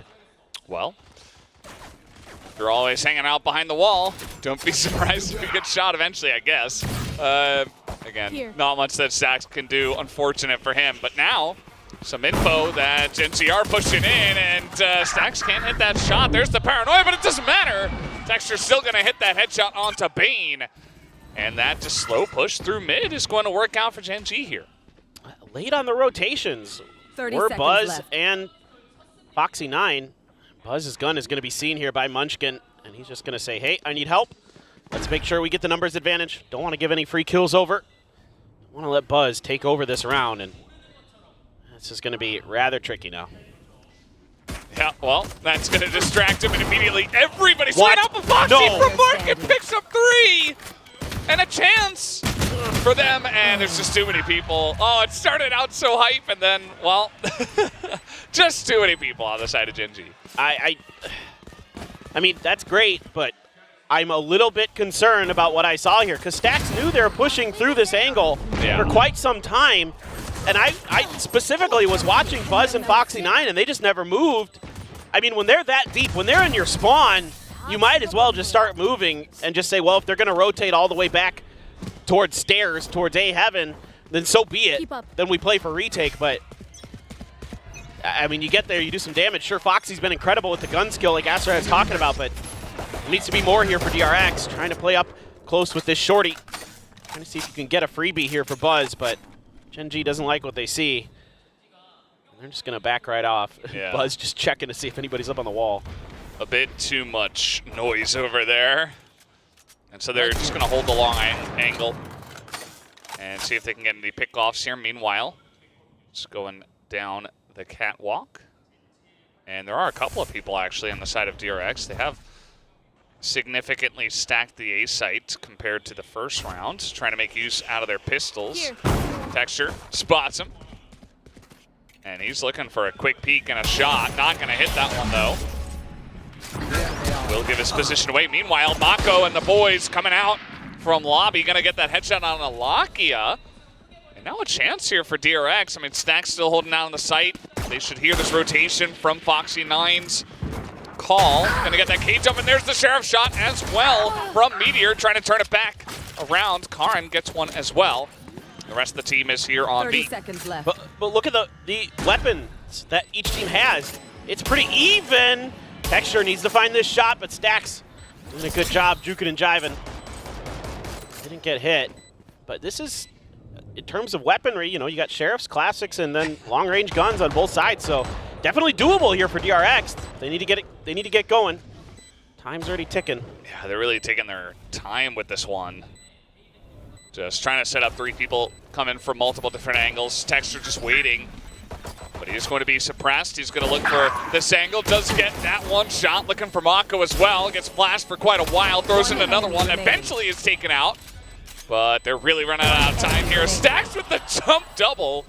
And then the spike's going to go off. So does get a couple of kills at least to build up that up. Yeah, I mean, look, as far as ecos go, that's about as good as it gets without getting a win. So for DRX, you know, you're able to do quite a bit of damage economically. It wasn't a super heavy investment for Gen G. Mako gets a 3K with that Guardian. Stacks just bouncing in here, so trying to stay positive. Stacks still looking pretty well engaged. And big round now for DRX on this defender side. You really want to start streaking some rounds together. See if you can really put Gen G on the back foot. Economically in particular, half armors for Gen G, full armors for DRX. They're going to go fully invest in this. Use that cam to watch this door. Just one trap wire. The other one going to have to be placed at mid, kind of as that pseudo alarm bot, since DRX doesn't have that killjoy. Still need to keep track of that info on that area of the map. Mako going to be the one holding short A. Usually this would be the KO, but this time around they're opting to try to hold this with a different player. Well, they're going to get this smoke down as well from their Omen, and no push yet to come through, so Gen G just trying to essentially not make too much noise outside of mid, which they are making a decent amount of noise, and now a couple of members are pushing in. They've gotten a lot of utility out, though, and a lot of info here. They know that snake bite came out from Mako, but positions being abandoned. Meteor not catching the first. Is he going to see Mako? Recalling my bot. 30 seconds barely left. Not much time left now. They're shifting back over to A. Oh, Bane. He's going to get away from that one, and now looking for the trailer. Stacks will go down. Nice little lurk there from Meteor. Now chances there, moving in on Heaven. They're going to take down Foxy9 immediately. Mako does get a spinning Lakia, but now it's only Buzz alone. There's one headshot. Up in the 1v2, the plant is going to come in, and there it is. The double peek immediately comes out from Gen G, and they shut that one down. So 3 in a row to Gen G. I mean, unbelievable. You know, Gen G had just enough to get the rifles and the half armors, and they're able to put it to good use. I mean, they're getting so deep into DRX's lines already, trying to do, you know, what this comp is kind of built to do against this other comp. So basically, DRX, right, has to rely so much on the Cypher utility and on the Viper utility to control the map. And they're being really patient. They're waiting out for those positions, waiting for that utility, clearing it, and then taking their time. And that makes it really difficult for DRX to be in the right places at the right time. And they're getting caught, giving up that pizza and market space. And that's working a treat for Gen G. Now, some spots for Foxy. That's going to send Mako in to try to go for anything, but it's just going to be thwarted. Yeah, that didn't take very long. And now looking for extra here. Meteor going to clean that one up, picks up a 3K as he gets that easy lineup in mid, including the plants here for Gen G. A flawless round to them. Well, now you're going to get the operator for Buzz and the rifles for the rest of the team, but it doesn't feel good right now as DRX. You're just really just losing control of this map. Particularly Meteor here in mid has been an absolute nuisance. Of course, the better weaponry there definitely helps. Nice. The Gen G fans are really getting into it now. Yeah. Now you've got a lockdown and a null command to make things worse here for DRX. Trying to play around that is very difficult. DRX taking a lot of space at A. You should run. Should be able to get the read on this, especially with this lockdown that it is going to be B. Mako's going to try to exit. He will be able to do so using that toxic screen. Yeah. Gains as well, and a lot of spam just to try to stop them from getting in, but that's an Omen with the spike, so just going to pour it on in now. Going to move past that as the flash comes in, and it's a 3-on-3, and Gen G are making it work, but Stacks on the back of the site is going to hold down the fort.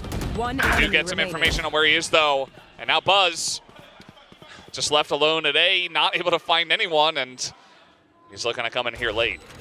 The timing here from DRX just feels a little bit off because it's like they forget about the flash, and it just cost them that round. Buzz tries to go for the shot, but he had to basically connect with that to have any hope of having the time to get in there and get the defuse, and he has to save that op at this point. But really, that round just came down to DRX pushing out towards the switch and getting nailed by a flash and getting run over. There's a TP in there from Karon to get in the back of sight as well eventually, but caused a flank angle. But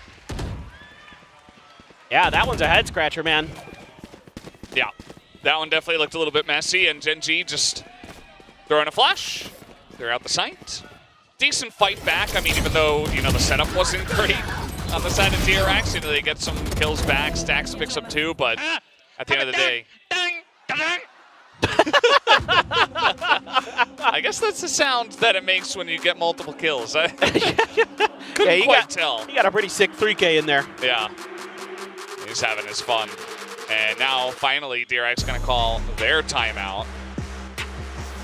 Well, this is the first map where DRX hasn't come out the gate swinging. And, you know, it's been Gen G who's able to bounce back. So now it's on to DRX to show that they can do the same. Having to invest this early timeout. It's going to be tricky the rest of this half for DRX to get their bearings, get their feet underneath them. Because right now, Gen G is just having their way with DRX. It is, every time DRX tries to do something a little bit different, it's just read really well. You know, Gen G, they're just one flash and into the site they go. So we'll see what the changeup is going to be. Pretty curious about how they're going to address mid control, maybe shift Buzz with that op into there to try to help out a little bit. That would be my suspicion. But Gen G's done a pretty good job of reading some of these post-timeout setups from DRX. Instead, it looks like maybe Buzz is going to try that B main door. He's doing this a lot against PaperX. Yeah. Pretty successful. Yeah, don't mind it, you know, try to clear it out, but going up against Killjoy, the turret's going to spot you. Didn't want to reveal that it was the op. Yeah. Held the shot. Here we go. This is what Gen G's been doing so well so far. Oh, Buzz, you're screwed. Yeah, Oh, I mean, my God. They just know where he is. What? Oh, the shot's going to come through, and Stacks of Bane there as well. Just holding all the angles in the market. And they clean him up. Wow, Buzz not able to hit that shot, though. That's now potential res onto Munchkin, and a chance now for Gen G to turn it back in their favor, but the paranoia comes through, and Bane is able to clutch it at the end. What is that round? I thought Lakia had the ace. Oh my God. That round was a roller coaster. I thought DRX was screwed. Then all of a sudden, they come through here. Bane gets one, Stacks gets one, Buzz gets one. Buzz gets another. Lakia goes for the res. Sick, opera, get the operator. Oh my God. Screaming it just to make sure. Oh my God. And throughout the chaos, they hold on to the operator. Although now Texture's got his own. So potential for some crazy back and forth operator kills here. But yeah, that was just insane. I mean, I need a defibrillator after that round. Goodness. Can we get Paper Thin back online, please? Yeah. I need that KO res right now. He's down on the ground. Hands and knees. Right here. Scanning ahead. Goodness me. Well, Buzz is going to try to contain B main again. Does have Stacks there to help him eventually. Nice adjustment. And he's ready for another. Seems to have an idea. Oh, it's Meteor. Quick one tap on Buzz's head. Trying to play off the 0 point there. The Meteor. Yeah, Meteor. Ooh. Oh my God, Meteor. Karon's like, sights open. Oh my God, though. They're both TPing. Oh. We can't have two crazy back-to-back rounds, right? What I wanted it. Still might get it. Texture here. Operator in main. We got multiple swarms in the choke. Paranoia goes through market, but Foxy's still holding on to this angle as they will attempt to get into Meteor's line of sight, but Texture's lining this one up, and Foxy, no! Just lets him sit there and get a second shot. And Texture says, thank you very much. I will pick up the 3K. I mean, Meteor just breaks this round wide open. Oh, yeah. And it's just getting on the other end of the angle that was expected by Buzz. You know, Buzz there just thinks, okay, if he's at that corner, you know, the 0 point there will give me the info. And, you know, he's just looking the wrong way.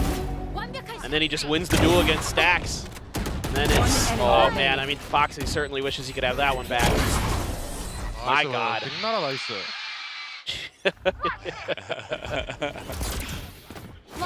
Texture deserves all the nices he's getting. Just gonna take out that turret. They should know that it is Buzz who's just dancing around. He's flashed and he's not able to do much. But Bane's coming in, and now Stax. I mean, Stinger and Classic kills. They're gonna upgrade too. Spike in a weird spot. I don't think they're going to push past this, though. I think DRX will say, okay, we won that duel. We got some guns. Let's regroup. Yeah, this is a great call here from DRX. Understanding that with the op in play, getting into some of those longer angles would be disadvantageous for them for sure. We do have a Blade Storm for Texture, Hunter's Fury for Lakia as well. Still some ults, though, for DRX, and now might be a good time to invest them to make sure that don't let this half get any more out of control. Oh, no. The timing. Oh man.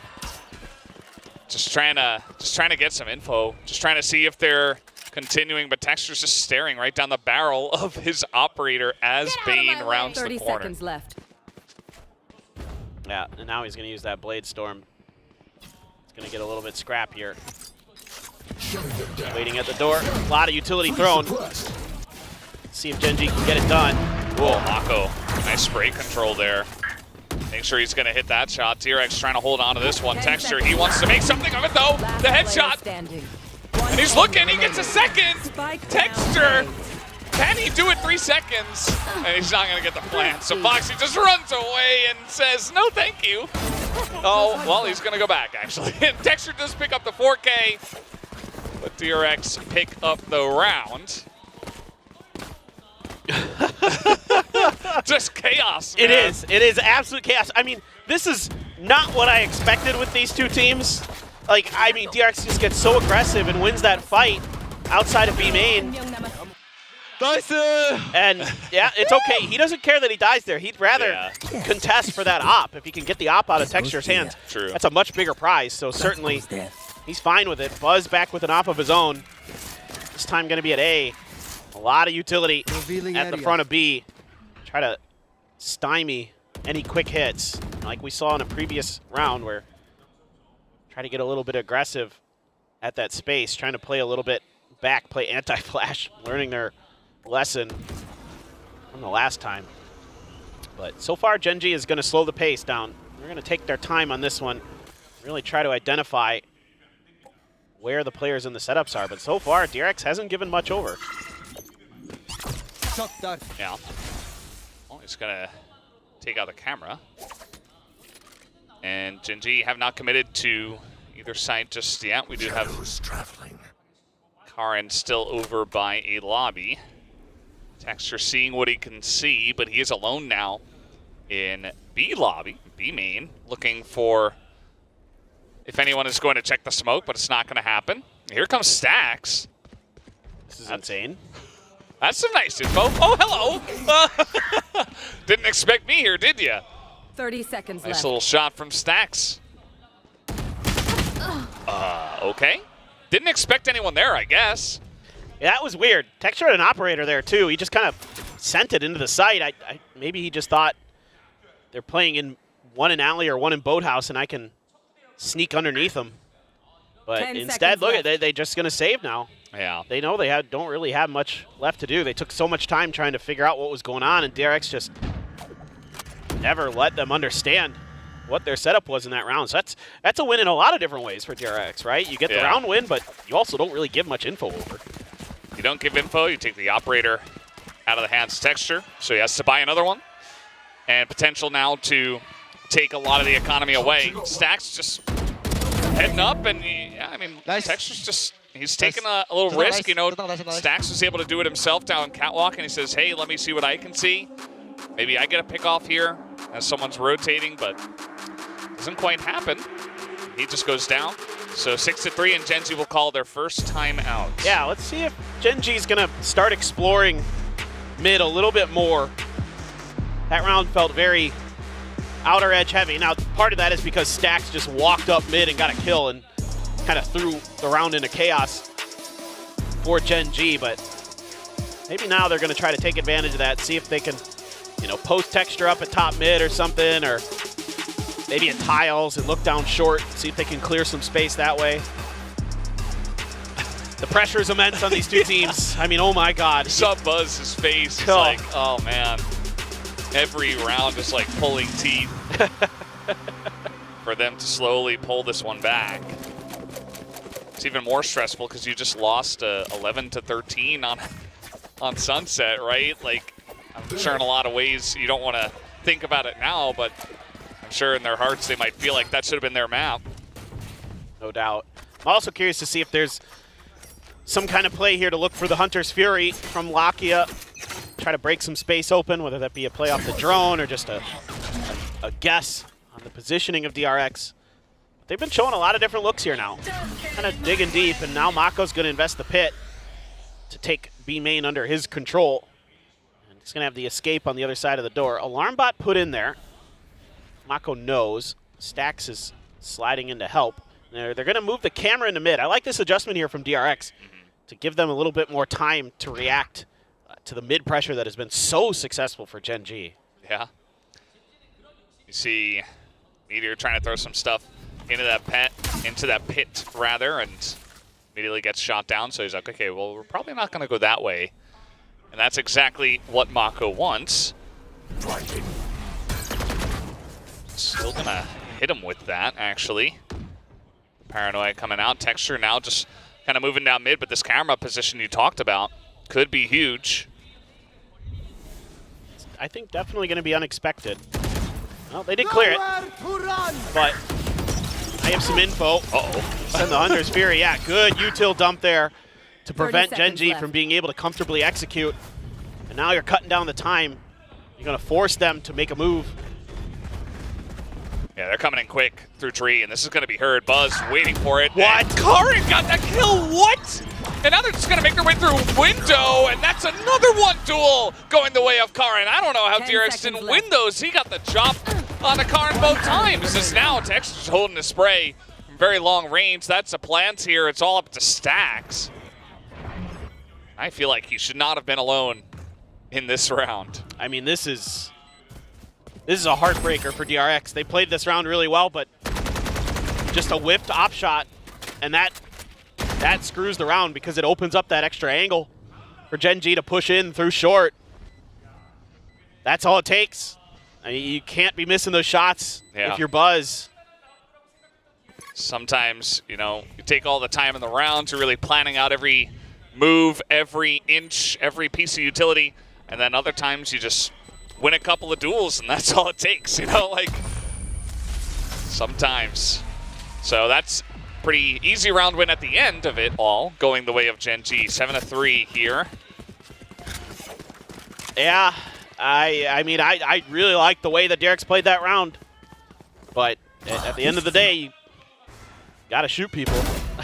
Jeez, that's great for Karon, though. I mean, that's all the credit to Karon. 10 seconds left. Crazy good today.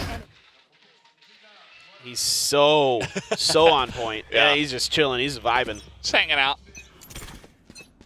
Just bustling in his chair. All right, let's see what Gen G have prepared for this one. An early dodge up the 0 point to try to obscure information from DRX, but you've got Mako and Foxy9 here. They're going to make a quick hit, see what damage they can do.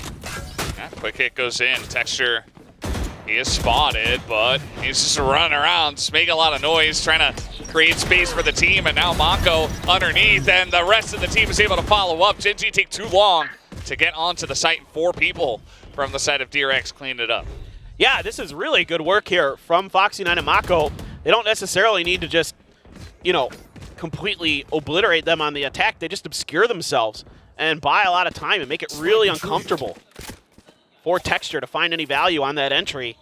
That really shuts that round down. So now you're just over to Buzz, who has shifted back over to the B side with that operator.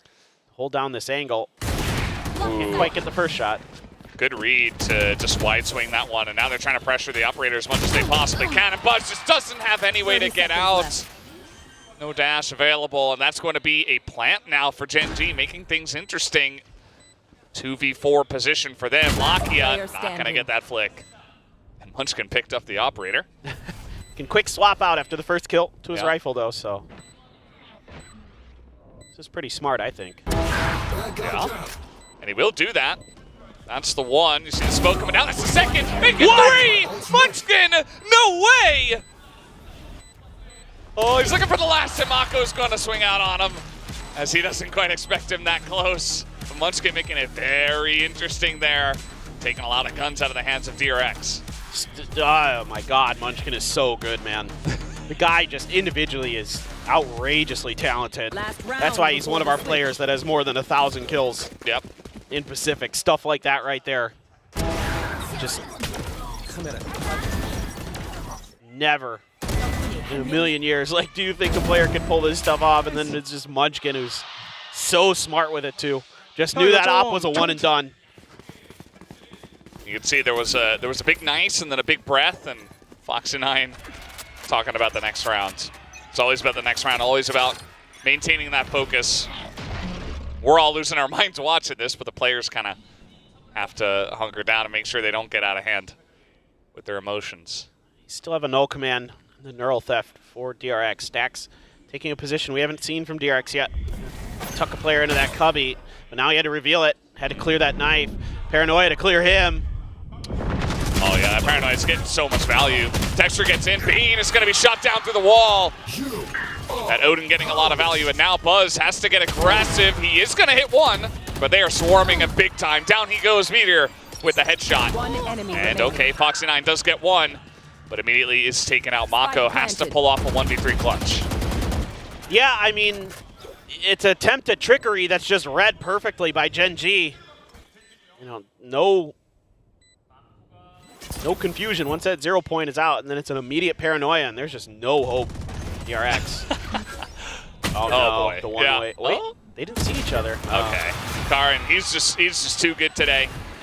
Quick on that one with shutting down the clutch. 8-4 now in favor of Gen G here in the first half, and that was on the attacker side of Ascent.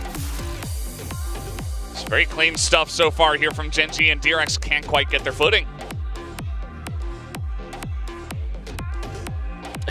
It's just, what a wild half. I mean, that is not what I expected out of these two teams when it came to Ascent. I mean, I thought this would be very methodical. It would be very sort of like trade for trade. Like, you know, both teams generally are really well versed on this map, really thoughtful, really diligent. But it got scrappy in there. Some insane plays on both sides, but Gen G right now has the more insane players overall. They are very close to now making it to Shanghai after what looked like it was going to be DRX back in an international event. Maybe Gen G being able to run it back. But DRX, look, if you're a DRX fan, don't lose hope just yet. They're really good at their attacker side on this map, and this is Pacific, folks. Ascent kind of sometimes plays attacker-sided in this region. So it ain't over. Sometimes. Sometimes. Not always. Oh boy, the energy in the crowd is insane too. Like, everybody just wants their team to win, and it's so close. Even though Gen G have the lead, the DRX fans obviously haven't given up. Let's see. Just gonna have Buzz on the frenzied light armor. This has been read pretty well that this is gonna be a B hit though. I just saw the pings come out. You know, the paranoia right down the lane at the door. You know, could throw a flash in there as well. Lakia, I think, had a sheriff. So this is set up to let. We'll see if you can find some value with some shots through the wall. I mean, Lakia is quite good at this. It looks like he hasn't been able to, but now some vision coming through. And now Dexter, he's out here on Catwalk. He's going to pick up one. Had some help from his friend, and now he's wrapping all the way around, making this kind of an interesting round at this point. can still commit onto the B site here. Just going to throw down some smoke and not waste any time, it looks like. Paranoia does come out from Kauran. He's on the back, just in the middle of the site by himself. Foxy is going to check it, but still able to trade it back, and now Lakia has made his way back over. Another trade here, and now it's all up to Mako. 1v2 with a classic against two Sheriffs. This is going to be tough. They could just wallbang him here, too. Yeah. I think if we clear out everywhere else, you might as well. But let's see.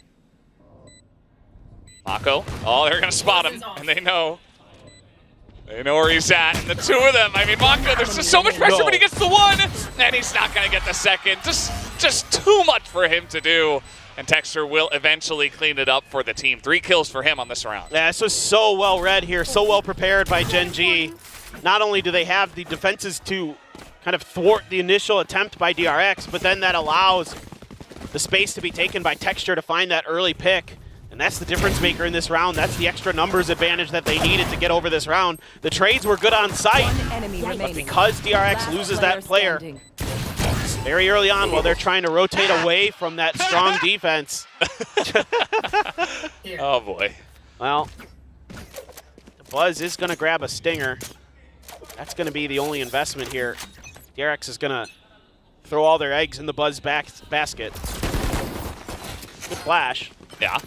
Pretty nice. Here they come pretty quickly, but that was not the dash they were looking for. Straight into the wall, and just trying to send it, just trying to see what they can get. And what they're going to get is just Texture, as Gen G easily cleaned them up. Oh, it has to be now for DRX. Can't afford to throw this one away. This bonus for Gen G now could be devastating, could be the nail in the coffin. Able to keep most of your guns. Bulldog working a treat there for Munchkin. Yeah, I mean, Buzz just trying to do what he can to get into Stinger range, but never allowed to do so. A couple Spectres, a Stinger of their own. Yeah. See what DRX wants to dial up.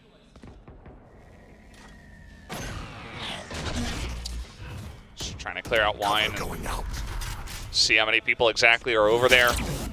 Meanwhile, they got a push coming in through mid. So Meteor might be first contact over here if DRX do commit to it. Do see already the ping coming down. And he's going to back out of that one. Doesn't want to overstay his welcome in case there's more than just the one or the two. Oh my god, this is such a trap.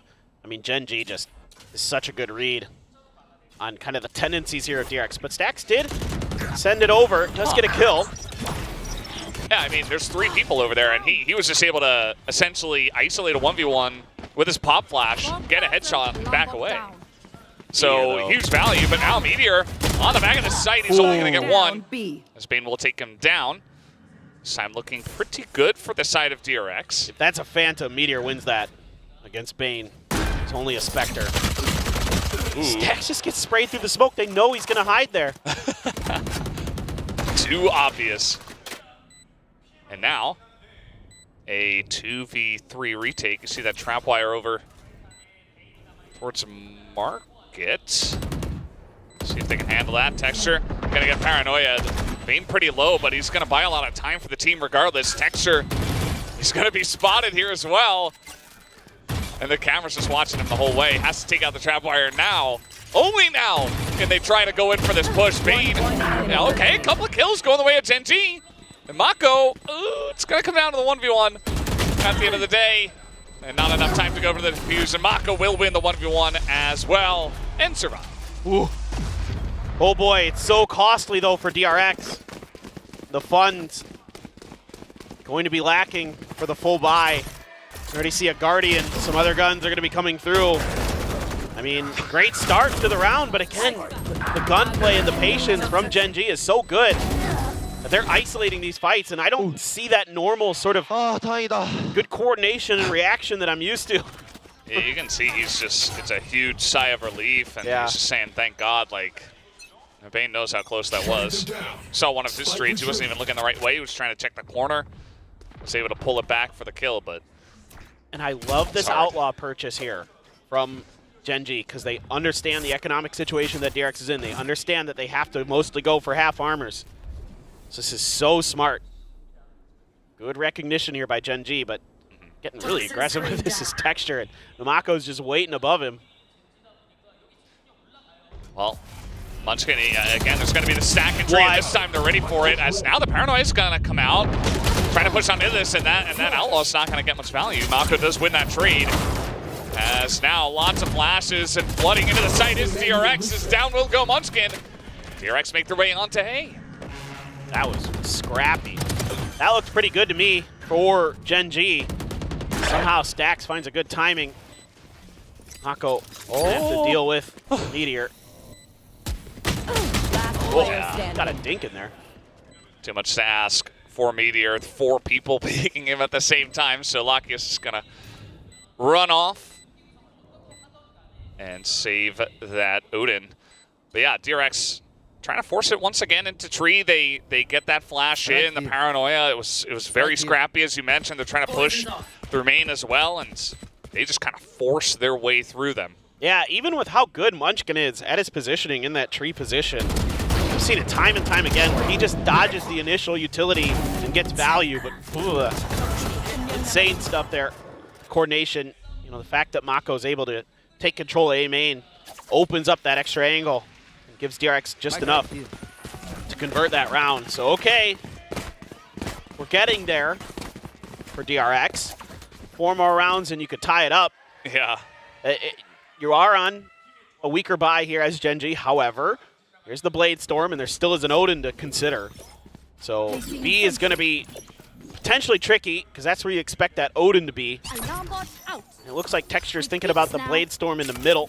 Maybe just going to jump up and see if he can catch somebody peeking at top mid. It's going to get interesting. It would be nice for Gen G if they could force, you know, in a potential retake situation, maybe a pit to come down.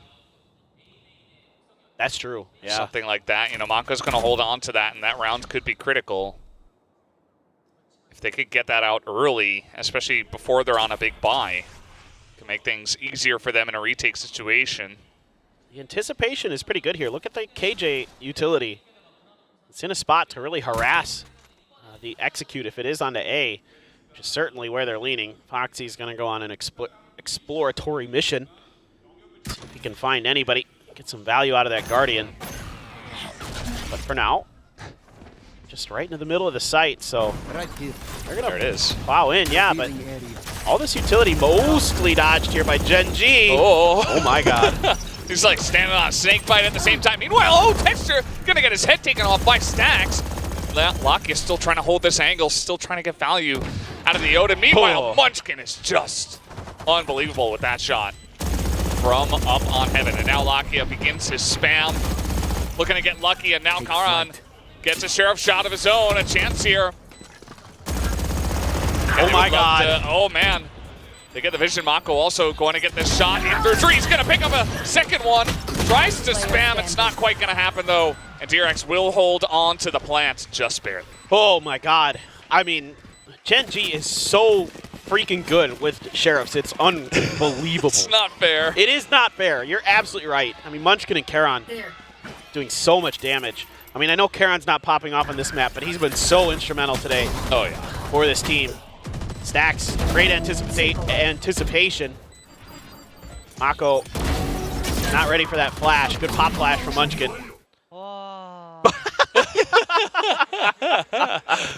I understand that. Yeah. And their team just won the round. Yeah. It didn't feel great. Yeah. The good news is you had plenty of money banked up, so you know, as long as you won that round, that was really what mattered. Yeah. I mean, they got 4 ults. They're in a pretty good spot. I mean, it's just not easy to consistently get good attacking rounds. Oh, that is reveal. A lot of value. Oh, but he misses as he hugs the wall. And now Buzz is going to get his revenge. Takes down Texture, immediately traded back though as Meteor standing on the snake bite. Vulnerable and dead. Lakia spotted here in Boathouse. And Munchkin behind them. So they're just going to push in and try to take down Lakia. But Lakia will not go down without a fight. He picks up 2. Can he make it 3? Yes, he can. He picks up 3. And Stax is like, man, where did my team go? Still a lot of time here. He could actually try to rotate and catch them. Oh, he's going to catch them, but he doesn't hit the shot. Finally does afterwards. Knows that Munchkin is there. Swaps to the weapon, looking for it. Can he get it? No, he will not. Munchkin is going to barely clutch it here for Gen G. I'm just flabbergasted because that is like, it's a great start here for Gen G. Nobody clears the dart for DRX, and it gives them all the information, but then Buzz is like, nah, I'm gonna win, I'm gonna try to take this round over. But then this happens, and this is just like, I mean, the timing there, catching a player on the drop with that headshot is unreal from Lakia. And again, it's gunplay. It's gunplay that's getting it done here for Gen G. Yeah, it really is. He's jumping for joy, like, and he had a good reason to, obviously, after that round. And he just gets them one step closer. This is where DRX, they got so close, but they didn't close it out on Sunset. And now Gen G, they're also on the doorstep. And that's brutal, because if you won that round as DRX, Gen G's economy was going to be in the gutter. Yeah. So now you have to go back to facing the Operator and the full Vandals while you have to cut one gun to get a mostly decent buy. It's Texture watching this angle. Stacks, though, of course. With that KO utility, considering contesting it, and turn the flash. Uh-oh. Oh, he's not going to hit the shot. Hit the leg. Not the kill. And at the end of the day, I mean, would have been nice to take down Stacks. Ooh, Meteor crispy with it. Says no one will pass through Market. Picks up 2. And now Mako's gonna walk on up on Alakia. Texture is here. There's the lockdown. Gonna be taken out as well. This push is coming in. Meteor just waiting for them. Takes out the 1. 30 seconds. This plan at least will come down, but Gen G have a pretty good shot at retaking this one. Oh my. Stacks missed the jump. So he's going to have to plant right behind the wall. Still has a flash to work with. That's it for utility, really, for DRX. Yep. Another flash into the smoke, and Munson's going to punish that. And Bane alone, 1v3. Can he do it? Can he mount the pressure? He gets the 1 kill through the wall, but there's just too many guys. Gen G, they pick up their 12th round. And they're 1 step away from making it to Masters Shanghai. Gen G is just so resilient this year. So many times they've been pushed to the brink to map 3s that have gone so close. Think about the overtimes and kickoff that they were able to just barely get. And then they fought tooth and nail to get to the finals and just barely lost it in the 5th map. This is one of the most resilient teams in the world right now, and you're seeing why.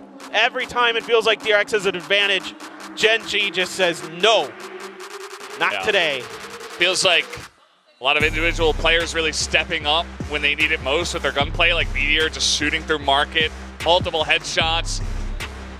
We saw he's trying to hold down the site by himself, essentially. Lockdown gets destroyed, but even more value taken at the end, and the push is just so difficult for DRX. And, you know, keep in mind, you were just saying they had to drop 1 weapon. You can see the stress on Buzz's face. I can't even imagine what they're going to have, what they're going to be able to buy here in this last round. They take the timeout because they might as well. Might as well use it. Yeah, for sure. I mean, there's still a world where DRX does this. If any team in the world can do it, we've seen crazy runbacks from them before, but it's going to have to be one of their best yet. Yeah. It's really going to have to, it's going to, like, go down in history if they can pull this one off. No doubt. You got a Blade Storm for Buzz. That's why he's able to squeeze out just a stinger. Get out of my way. Revealing area. Just got to do that. We got 1 Guardian as well, Foxy9. Oh, he's looking for it. Woo! Looking for the pickoff. Can he hit anyone? Buzz pretty low. Able to duck below that. Actually, it was Bane, it looked like. Oh, look where this got Munchkin too. Yeah. DRX going to read this. Uh-oh. Oh, okay. They do. They do. And, oh, that was a bit late. Well, the judge. We got a judge. We got a judge in a dream. It's not going to happen. Foxy9 with the headshot. Karan. Oh, he's not going to hold it down. Buzz with the 9. To Karan, but Meteor up top. He won't go down without a fight. Looking for Foxy. Oh, and that's going to distract him just enough. as Buzz picks up that kill. Dexter's like, well, maybe I just let them have it. Yeah, nothing for me to do the rest of this round except try not to die. Just keep that op. What a read here from DRX. I mean, you see this all the time from Lockie. As soon as you see that recon dart and he's got a Hunter's Fury from that position, you know what's coming. And yeah, DRX just barely able to escape disaster. And then they just sense, they're like, you know what? I bet they're going to sneak someone into wine on the back of that. They've seen that play before. They read it perfectly. And then I don't know what the heck happened with Lakia there. Just, yeah. Foxy9 just sees it on the mini-map or, you know, got a peek. Got the headshot. Unbelievable. Yeah. Now Charon's thinking about it, Judge, as the economy this time is going to be a little bit weak. You're still going to have that op, of course. But let's see if DRX can get another one going, or if it's going to be essentially a thrifty win for Gen G. The whole time you're talking, I can just hear the fans. They're screaming their heads off. It is just getting really heated down there. It is insane. It's almost like a battle royale between the fans, trying to cheer louder for their respective teams. Understandably, I'm sure the DRX fans can like feel the energy of a potential comeback, but then Gen G, they're just one round away. Are they going to be expecting the Judge again in this same position? Trying to get ahead of this Poison Orb and seeing if he can catch DRX a little bit off guard, but for now, going to have to re-smoke to try to go for it. Oh my god. Uh-oh. Bane, he just skirts the left side. And, he's going to back out. Okay. And now, chance for the Judge to get some value. Just straight through. It's not going to happen, but Meteor got a stinger kill. Just hanging out in tree. Meanwhile, so 1 for 1 at this point. Meteor going to pull out, and he does get the kill. Another stinger kill from Meteor. Finally goes down. As, Dexter's not going to hit that shot. I mean, he does, but not enough to get the kill. And now, oh my god. That hit Mako. I thought for a second that might kill him. Oh, they're just so low on the side of DRX. Even Buzz took damage, and Foxy's just barely not going to get the timing on a Munchkin. Flash comes out, the spray. Meanwhile, the spike is ticking away. The two members of Gen Z want to get in. Munchkin's going to win that duel, and Buzz has to hold it down. Foxy9 won't be taken out as the defuse is coming in. They should know where Buzz is, and now holding the defuse, and that's going to be the end of it. They take him out. Foxy9 also taken down, and Gen G will move on to Master Shanghai. No other words to describe Gen G but resilient this year, and brilliant. Just stunning stuff here today. It looked like it was done halfway through Sunset, but they recover. The grittiness from this team is outrageous and absolutely heartbreaking for DRX. Man. Heartbreaking for these young guns who played their asses off today. Yeah, I mean, what can you say? They were so close, forcing overtime on Sunset, and it's so difficult to mentally come back, but they still were able to make it so close on Ascent. So you really got to hand it to them. For every winning team, there is a losing team, of course, and DRX will be that today. But Gen G, they will move on to the next stage. They will move on to face off against T1 as well. The rematch and potential to get the revenge, Gen G, and then, of course, that third slot into Master Shanghai. Huge victory for them today. Yeah, I mean, just what a match today at Ascent. Was so fun, so wild. I mean, great reads on Bind between both teams, such a back and forth. Sunset just is where Gen G found their second win, found that extra gear. We see a lot of respect for both of these teams. Dexter's having a little fun with them, but a hug for Stack. These guys, some of them have played together. You know, they've all been around the Korean scene for so long, except for the rookies, of course. But a lot of these players know each other so well, and Gen G is just barely going to get into Shanghai, but certainly a lot of people are going to be scared of this team again. We know what they can do at the international level. Yeah. I mean, at the end of the day, it feels like they just barely, stumbled over the line. But as you mentioned, their true power is one to be feared by really any team around the world. And it's going to be really interesting to see if they can do some real damage at that tournament, at that international tournament in Shanghai. And to see it, you know, they're gonna get a chance at T1 and maybe even a finals here as well for Pacific. Either way, guys, congratulations over to Gen.G on their win today. Let's hand it over to the analyst desk to break down that series. Thank you. That's right. Gen.G is going to Shanghai and qualify for their second Masters event ever. Congratulations, Gen.G. The audience is going wild. Absolutely hard fought. A decent attempt at a run back from the side of DRX, but ultimately Gen.G, they managed to put their foot down. What an incredible final map. I'm so glad that it actually did get to this point, because this has set, this round in particular, one of the most batshit things I've seen in my life. Yeah, I'll throw the term out there. It was crazy. It deserves it. This was nutty the whole way throughout. I mean, DRX starting off just down and out, just looking so very defeated. Be able to run it back, but then Gen.G never giving up, not allowing for that doubt to really overtake them. Yeah, and that's the biggest thing, right? It's just that amount of confidence that we see here for Gen.G. You see that from the highlights, the play that Texture does. He just updrafts because he doesn't give it, a care. That he just pushes in, tries to go for the kill, Munchkin as well. And then there was this play with Meteor when he was on the side, baiting in where the positioning of the lockdown was, and just playing with the reads of DRX. Lakia even getting these kind of highlights. It is just peak Gen.G at this last game. And sure, DRX, they had some couple of stellar rounds. Foxy9 was still doing Foxy9 things, but then it just wasn't enough. Let's just also mention that they close out the map and punch their ticket to Shanghai on a half buy. They have an operator in Texture's hand, but I mean, Meteor comes up with those kills with a stinger. Munchkin is just trying to hold Foxy9 at bay over on Cat with a Sheriff the entire time. Wow. This was it was chaos. But as Gen.G has shown, they thrive in that chaos. The only team that can really take them down in chaos has basically been Sentinels, and it's been PaperX. Those are the two they contend with. And I will say, I think it's solved right now what the issue is with DRX, and it's Lakia. Because again, you look at kickoff, Lakia was there. They knocked DRX out. When Vision Strikers didn't go to the tournament and New Turn went, Lakia was there. They had the fix. They bought the player. He was on the roster. And then as soon as they let him go, as soon as he came back into Tier 1, suddenly DRX, they're not making the internationals. It's now 2 missed. I figured it out. And I tell you what, I know that Gen.G, whatever the buyout is on Lakia's contract it's astronomical, because they are not letting go of him ever again. I like that theory. I don't know if this is what you agree with, Aster. I agree with the Lakia part.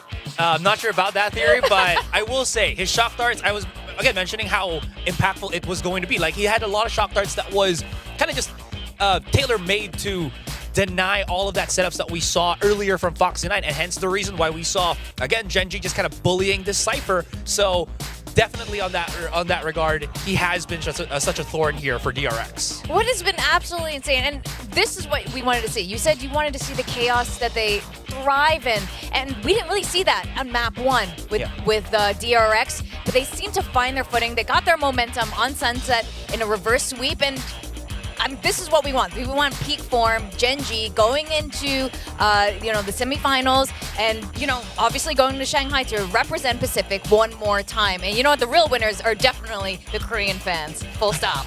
This was, I mean, a hell of a day to get a ticket for. I'm sure that they were fighting tooth and nail to try to, get through the checkout and buy it as fast as you possibly can to ensure that you have a seat. But it's been fantastic to just hear how electric the crowd is. And it hasn't obviously just been with the Korean teams. PaperX, tons of fans out here, but even some of the squads, some of the other squads that have been competing over here, Secret Talent, etc., all the squads in playoffs, they have had that representation. They have had those cheers in the audience. And that just makes me very excited for Champions to be hosted here, because people have been saying, like, oh, the Korean team, the crowd's only going to cheer for the Korean teams. Absolutely not. There are fans in Korea for every team around the world. There will be representation there. So I'm excited for that, but excited to see Gen.G a crack at another run. Them alongside T1 and PaperX going over to Shanghai to see if Pacific can finally bring the goddamn trophy back to the region. Come on! We want it! We definitely want it, Asarai. Yeah, absolutely. Oh, man. Anyways, just this series has just gone total bananas. I can't even like just looking at these stats. I can't even tell that this was what was kind of happening because it felt like there was so much more. I felt like contact play that happened for DRX. They were getting a lot more into the sites, but it didn't feel like they were just able to really get that post plant in their hands. That being said, Gen.G, every single player really was just kind of getting those multi-kills, those impact frags. And now as we're looking at the player stats, it kind of goes to show. And again, one of the, I think, biggest factors, I was about to say Caroline, honestly, he did actually got a lot of impact frags as we were kind of hoping for, right? Sure, or impact positioning. Sure, he wasn't getting a lot of the kills, but he was getting a lot of those attentions from DRX. You'd see how Buzz just kind of dashes in, and then they see Karen's hiding in smoke, Karen's hiding in smoke. He buys so much of that precious time that it allows players, let's say like Meteor, to really just kind of deal with the first wave and then the second wave. I mean, I think a clear example of it is, you know, that last round. He's lurking inside of that smoke. He's got that judge in hand. And sure, DRX, they do kind of dodge on the entry, but they note him on the way in. And then they turn back to try to deal with Karon in that smoke, but then that's when Meteor just strikes. I mean, the first kill, blind, coming through from tree, just spraying away, comes up with that one, but then is able to push out of the smoke, gets in front of some of that util was coming through, because I think it was a fragment was sent at him, or a snake bite, if not both. And then he just comes away with another elimination. So Karon, he was drawing an immense amount of attention. We also saw some absolutely fantastic timings on his paranoias. One of those crunches that was coming through, DRX trying to attack up through Cat, and it looks like they're going to have the jump on, I believe it was Munchkin playing that position, but then that counter paranoia comes through ahead of Banes, and they're able to just go ahead and pick them off as Buzz comes around the corner. It's the timings here for Gen.G. This was them getting right back towards that form that we saw from them when they won kickoff, when they went over to Madrid and made that run. And we touched on it 2 days ago. You touched on it earlier today. Gen.G, when they did get that #1 seed and went to Madrid alongside PaperX, they had to go through that lower bracket. They had to play every single feasible game. And Gen.G right now are on that path. If they can take down T1 next Saturday, they will have completed that similar road, and maybe they could do it back-to-back, taking down PaperX in a grand final again. It's entirely possible. Asarai, in the green room, you were talking about something about this momentum and this runner's high, and Gen.G seems to thrive on it. Yeah, it feels like, I want to call it like the Gauntlet G, you know, because they just feel like they want to play these longer games. Maybe it's just to kind of prepare themselves, or this is just how it really is for them once it really puts them in that position where, you know, it's about to hit the fan. You just have to go to that next level, and we're seeing that time and time again here for Gen.G, whoever the opponent may be. And now they got 2 chances to maybe be that first seed coming out of Pacific. Yeah. What a turnaround from the beginning of playoffs. I mean, now that we've seen how T1 performed against PaperX and Gen.G and how they ended today, how are you feeling about this next match on Saturday? Another 2 Korean teams. It's pretty tough. I mean, Gen.G versus T1, I think right now, just seeing the tenacity that was put on display, I think I might actually favor Gen.G going into that series, even though, you know, T1 had a really strong opener. We're able to take them down. I feel like this might be Gen.G. I think they might be able to make that run. All right. We have like 5 seconds. No, say something. Prediction. Gen.G. You guys heard it here. He beat Gen.G. I got 2-0. All right, we're going down to the stage to talk to our MVP. Congratulations, Gen.G. Thank you guys, and with that we are down to the final 3. We have our final 3 for Masters Shanghai, and of course the last team to lock that spot in would be Gen.G. Now congratulations, Karon, and thanks for joining me for the post-match interview. But today, you know, huge comebacks. Fake comebacks, if you might say, from DRX, and you know, it went the distance, and there was just so much things going on, but you guys pulled through and made it to Shanghai. So, you know, what's it like? Do you feel relieved at the moment, or are you happy, or is it more like, oh, thank God, I'm just so glad that we were able to do this all together? 오늘 너무 많은 일들이 있었는데 결국에는 해냈거든요. 기분이 어떠신가요? 기분이 이제 매우 좋고, 그리고 저희가 사실 마드리드도 그렇고 원하던, 사실 마스터즈 안 가면 속상하잖아요. 그리고 원하던 게 눈앞에 놓여지니까 그대로 이제 간절함이 또 이렇게 저희를 이끈 것 같습니다.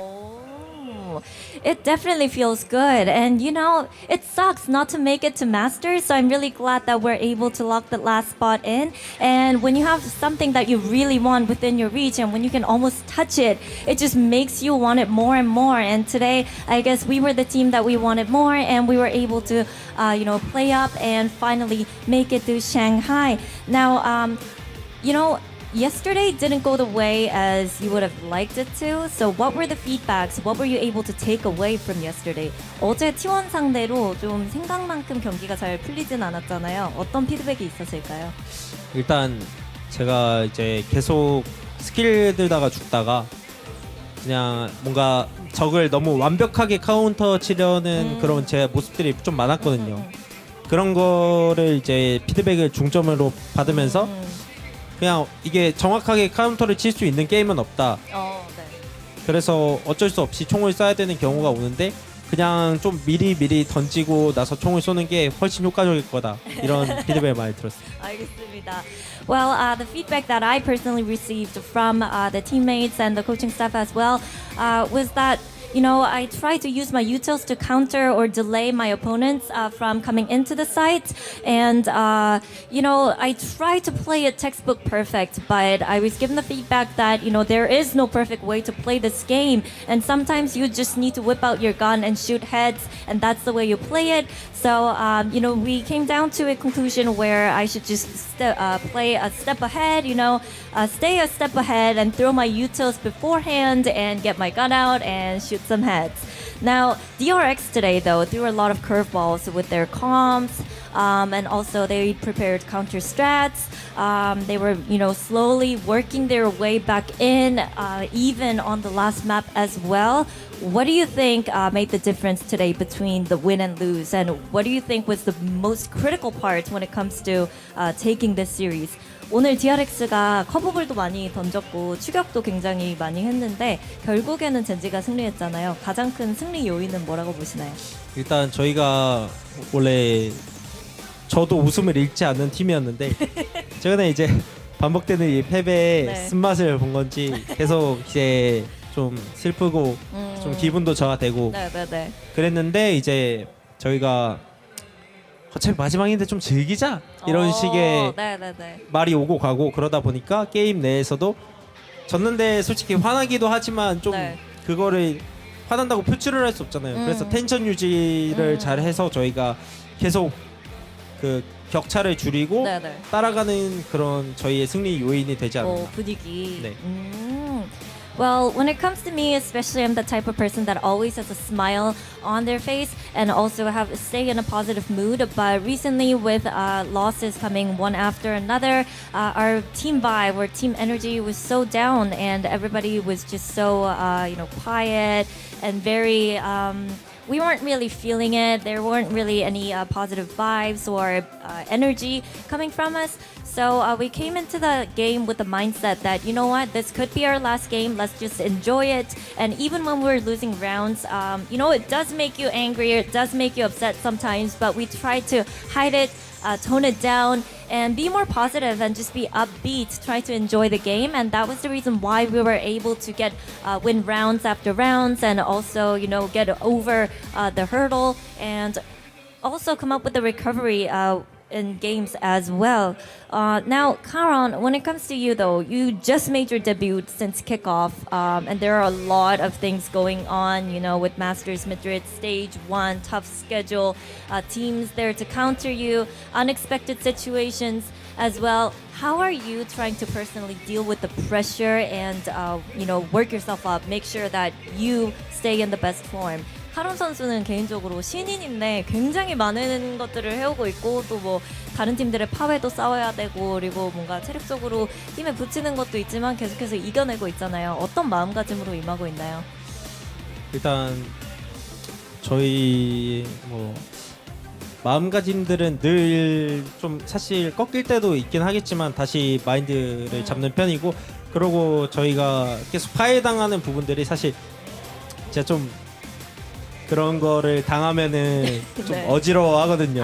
네네네. 근데 그게 좀 이번 저희 스테이지 1의 패배 요인이 좀 크지 않았나. 그러니까 자꾸 똑같은 실수가 반복이 되다 보니까 그거를 고치는 인게임 내에서 고치는 게 어렵잖아요. 네. 근데 그런 거를 계속 생각하면서 그렇게 게임을 했더니 좀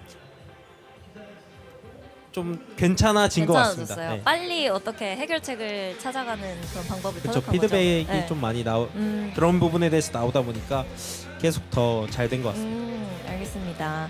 Now, I would say Gen.G is a team where resetting our mentality comes easy for us, or rather easier than the other teams, I would say. But some of the things that I'm trying to work on is that people notice that I tend to make the same mistakes over and over and over again, and sometimes I would have that mental block, not able to make quick adjustments fast enough on time. But since we had that feedback and I am aware of those issues, I think I am better at adapting to what the opponents are doing and adjusting my plays and making sure that I clean up my plays so that I don't make the same mistakes in one game or the same series again and again. Now, on Saturday, it's going to be the rematch against T1. If you win that one, it's the grand finals against Paper X on Sunday. What's your mindset heading into the lower finals and possibly to grand finals? 이제 로어 파이널이랑 그랜드 파이널이 남았잖아요. 마음가짐, 각오 부탁드립니다. 이기려고 많이 노력을 할 거고 그리고 이기려는 마음가짐과 저희가 열심히 남은 기간 동안 준비를 해서 그렇게 임할 것 같습니다. 네, 알겠습니다. Winning mindset and also winning mentality would be what we need to make sure that we claim that throne once again. So we'll try our best, make sure we make the best out of the off days, and put in very good prep and try our best to win on both matches if we do get to play the grand finals. And that was Karan, everybody, with the post-match interview. Congratulations, Karan, once again, and best of luck on Saturday. Thank you. Thank you. And with that, it's time to close out the day. Now, all flights for Master Shanghai for Pacific teams are fully booked. We have Gen.G, Paper X, and T1 heading off to Shanghai. Now, starting this weekend, it's going to be all about who's getting the higher seed. We have the lower finals on Saturday and also the grand finals on Sunday. So tune in, and we'll be back soon.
Yeah!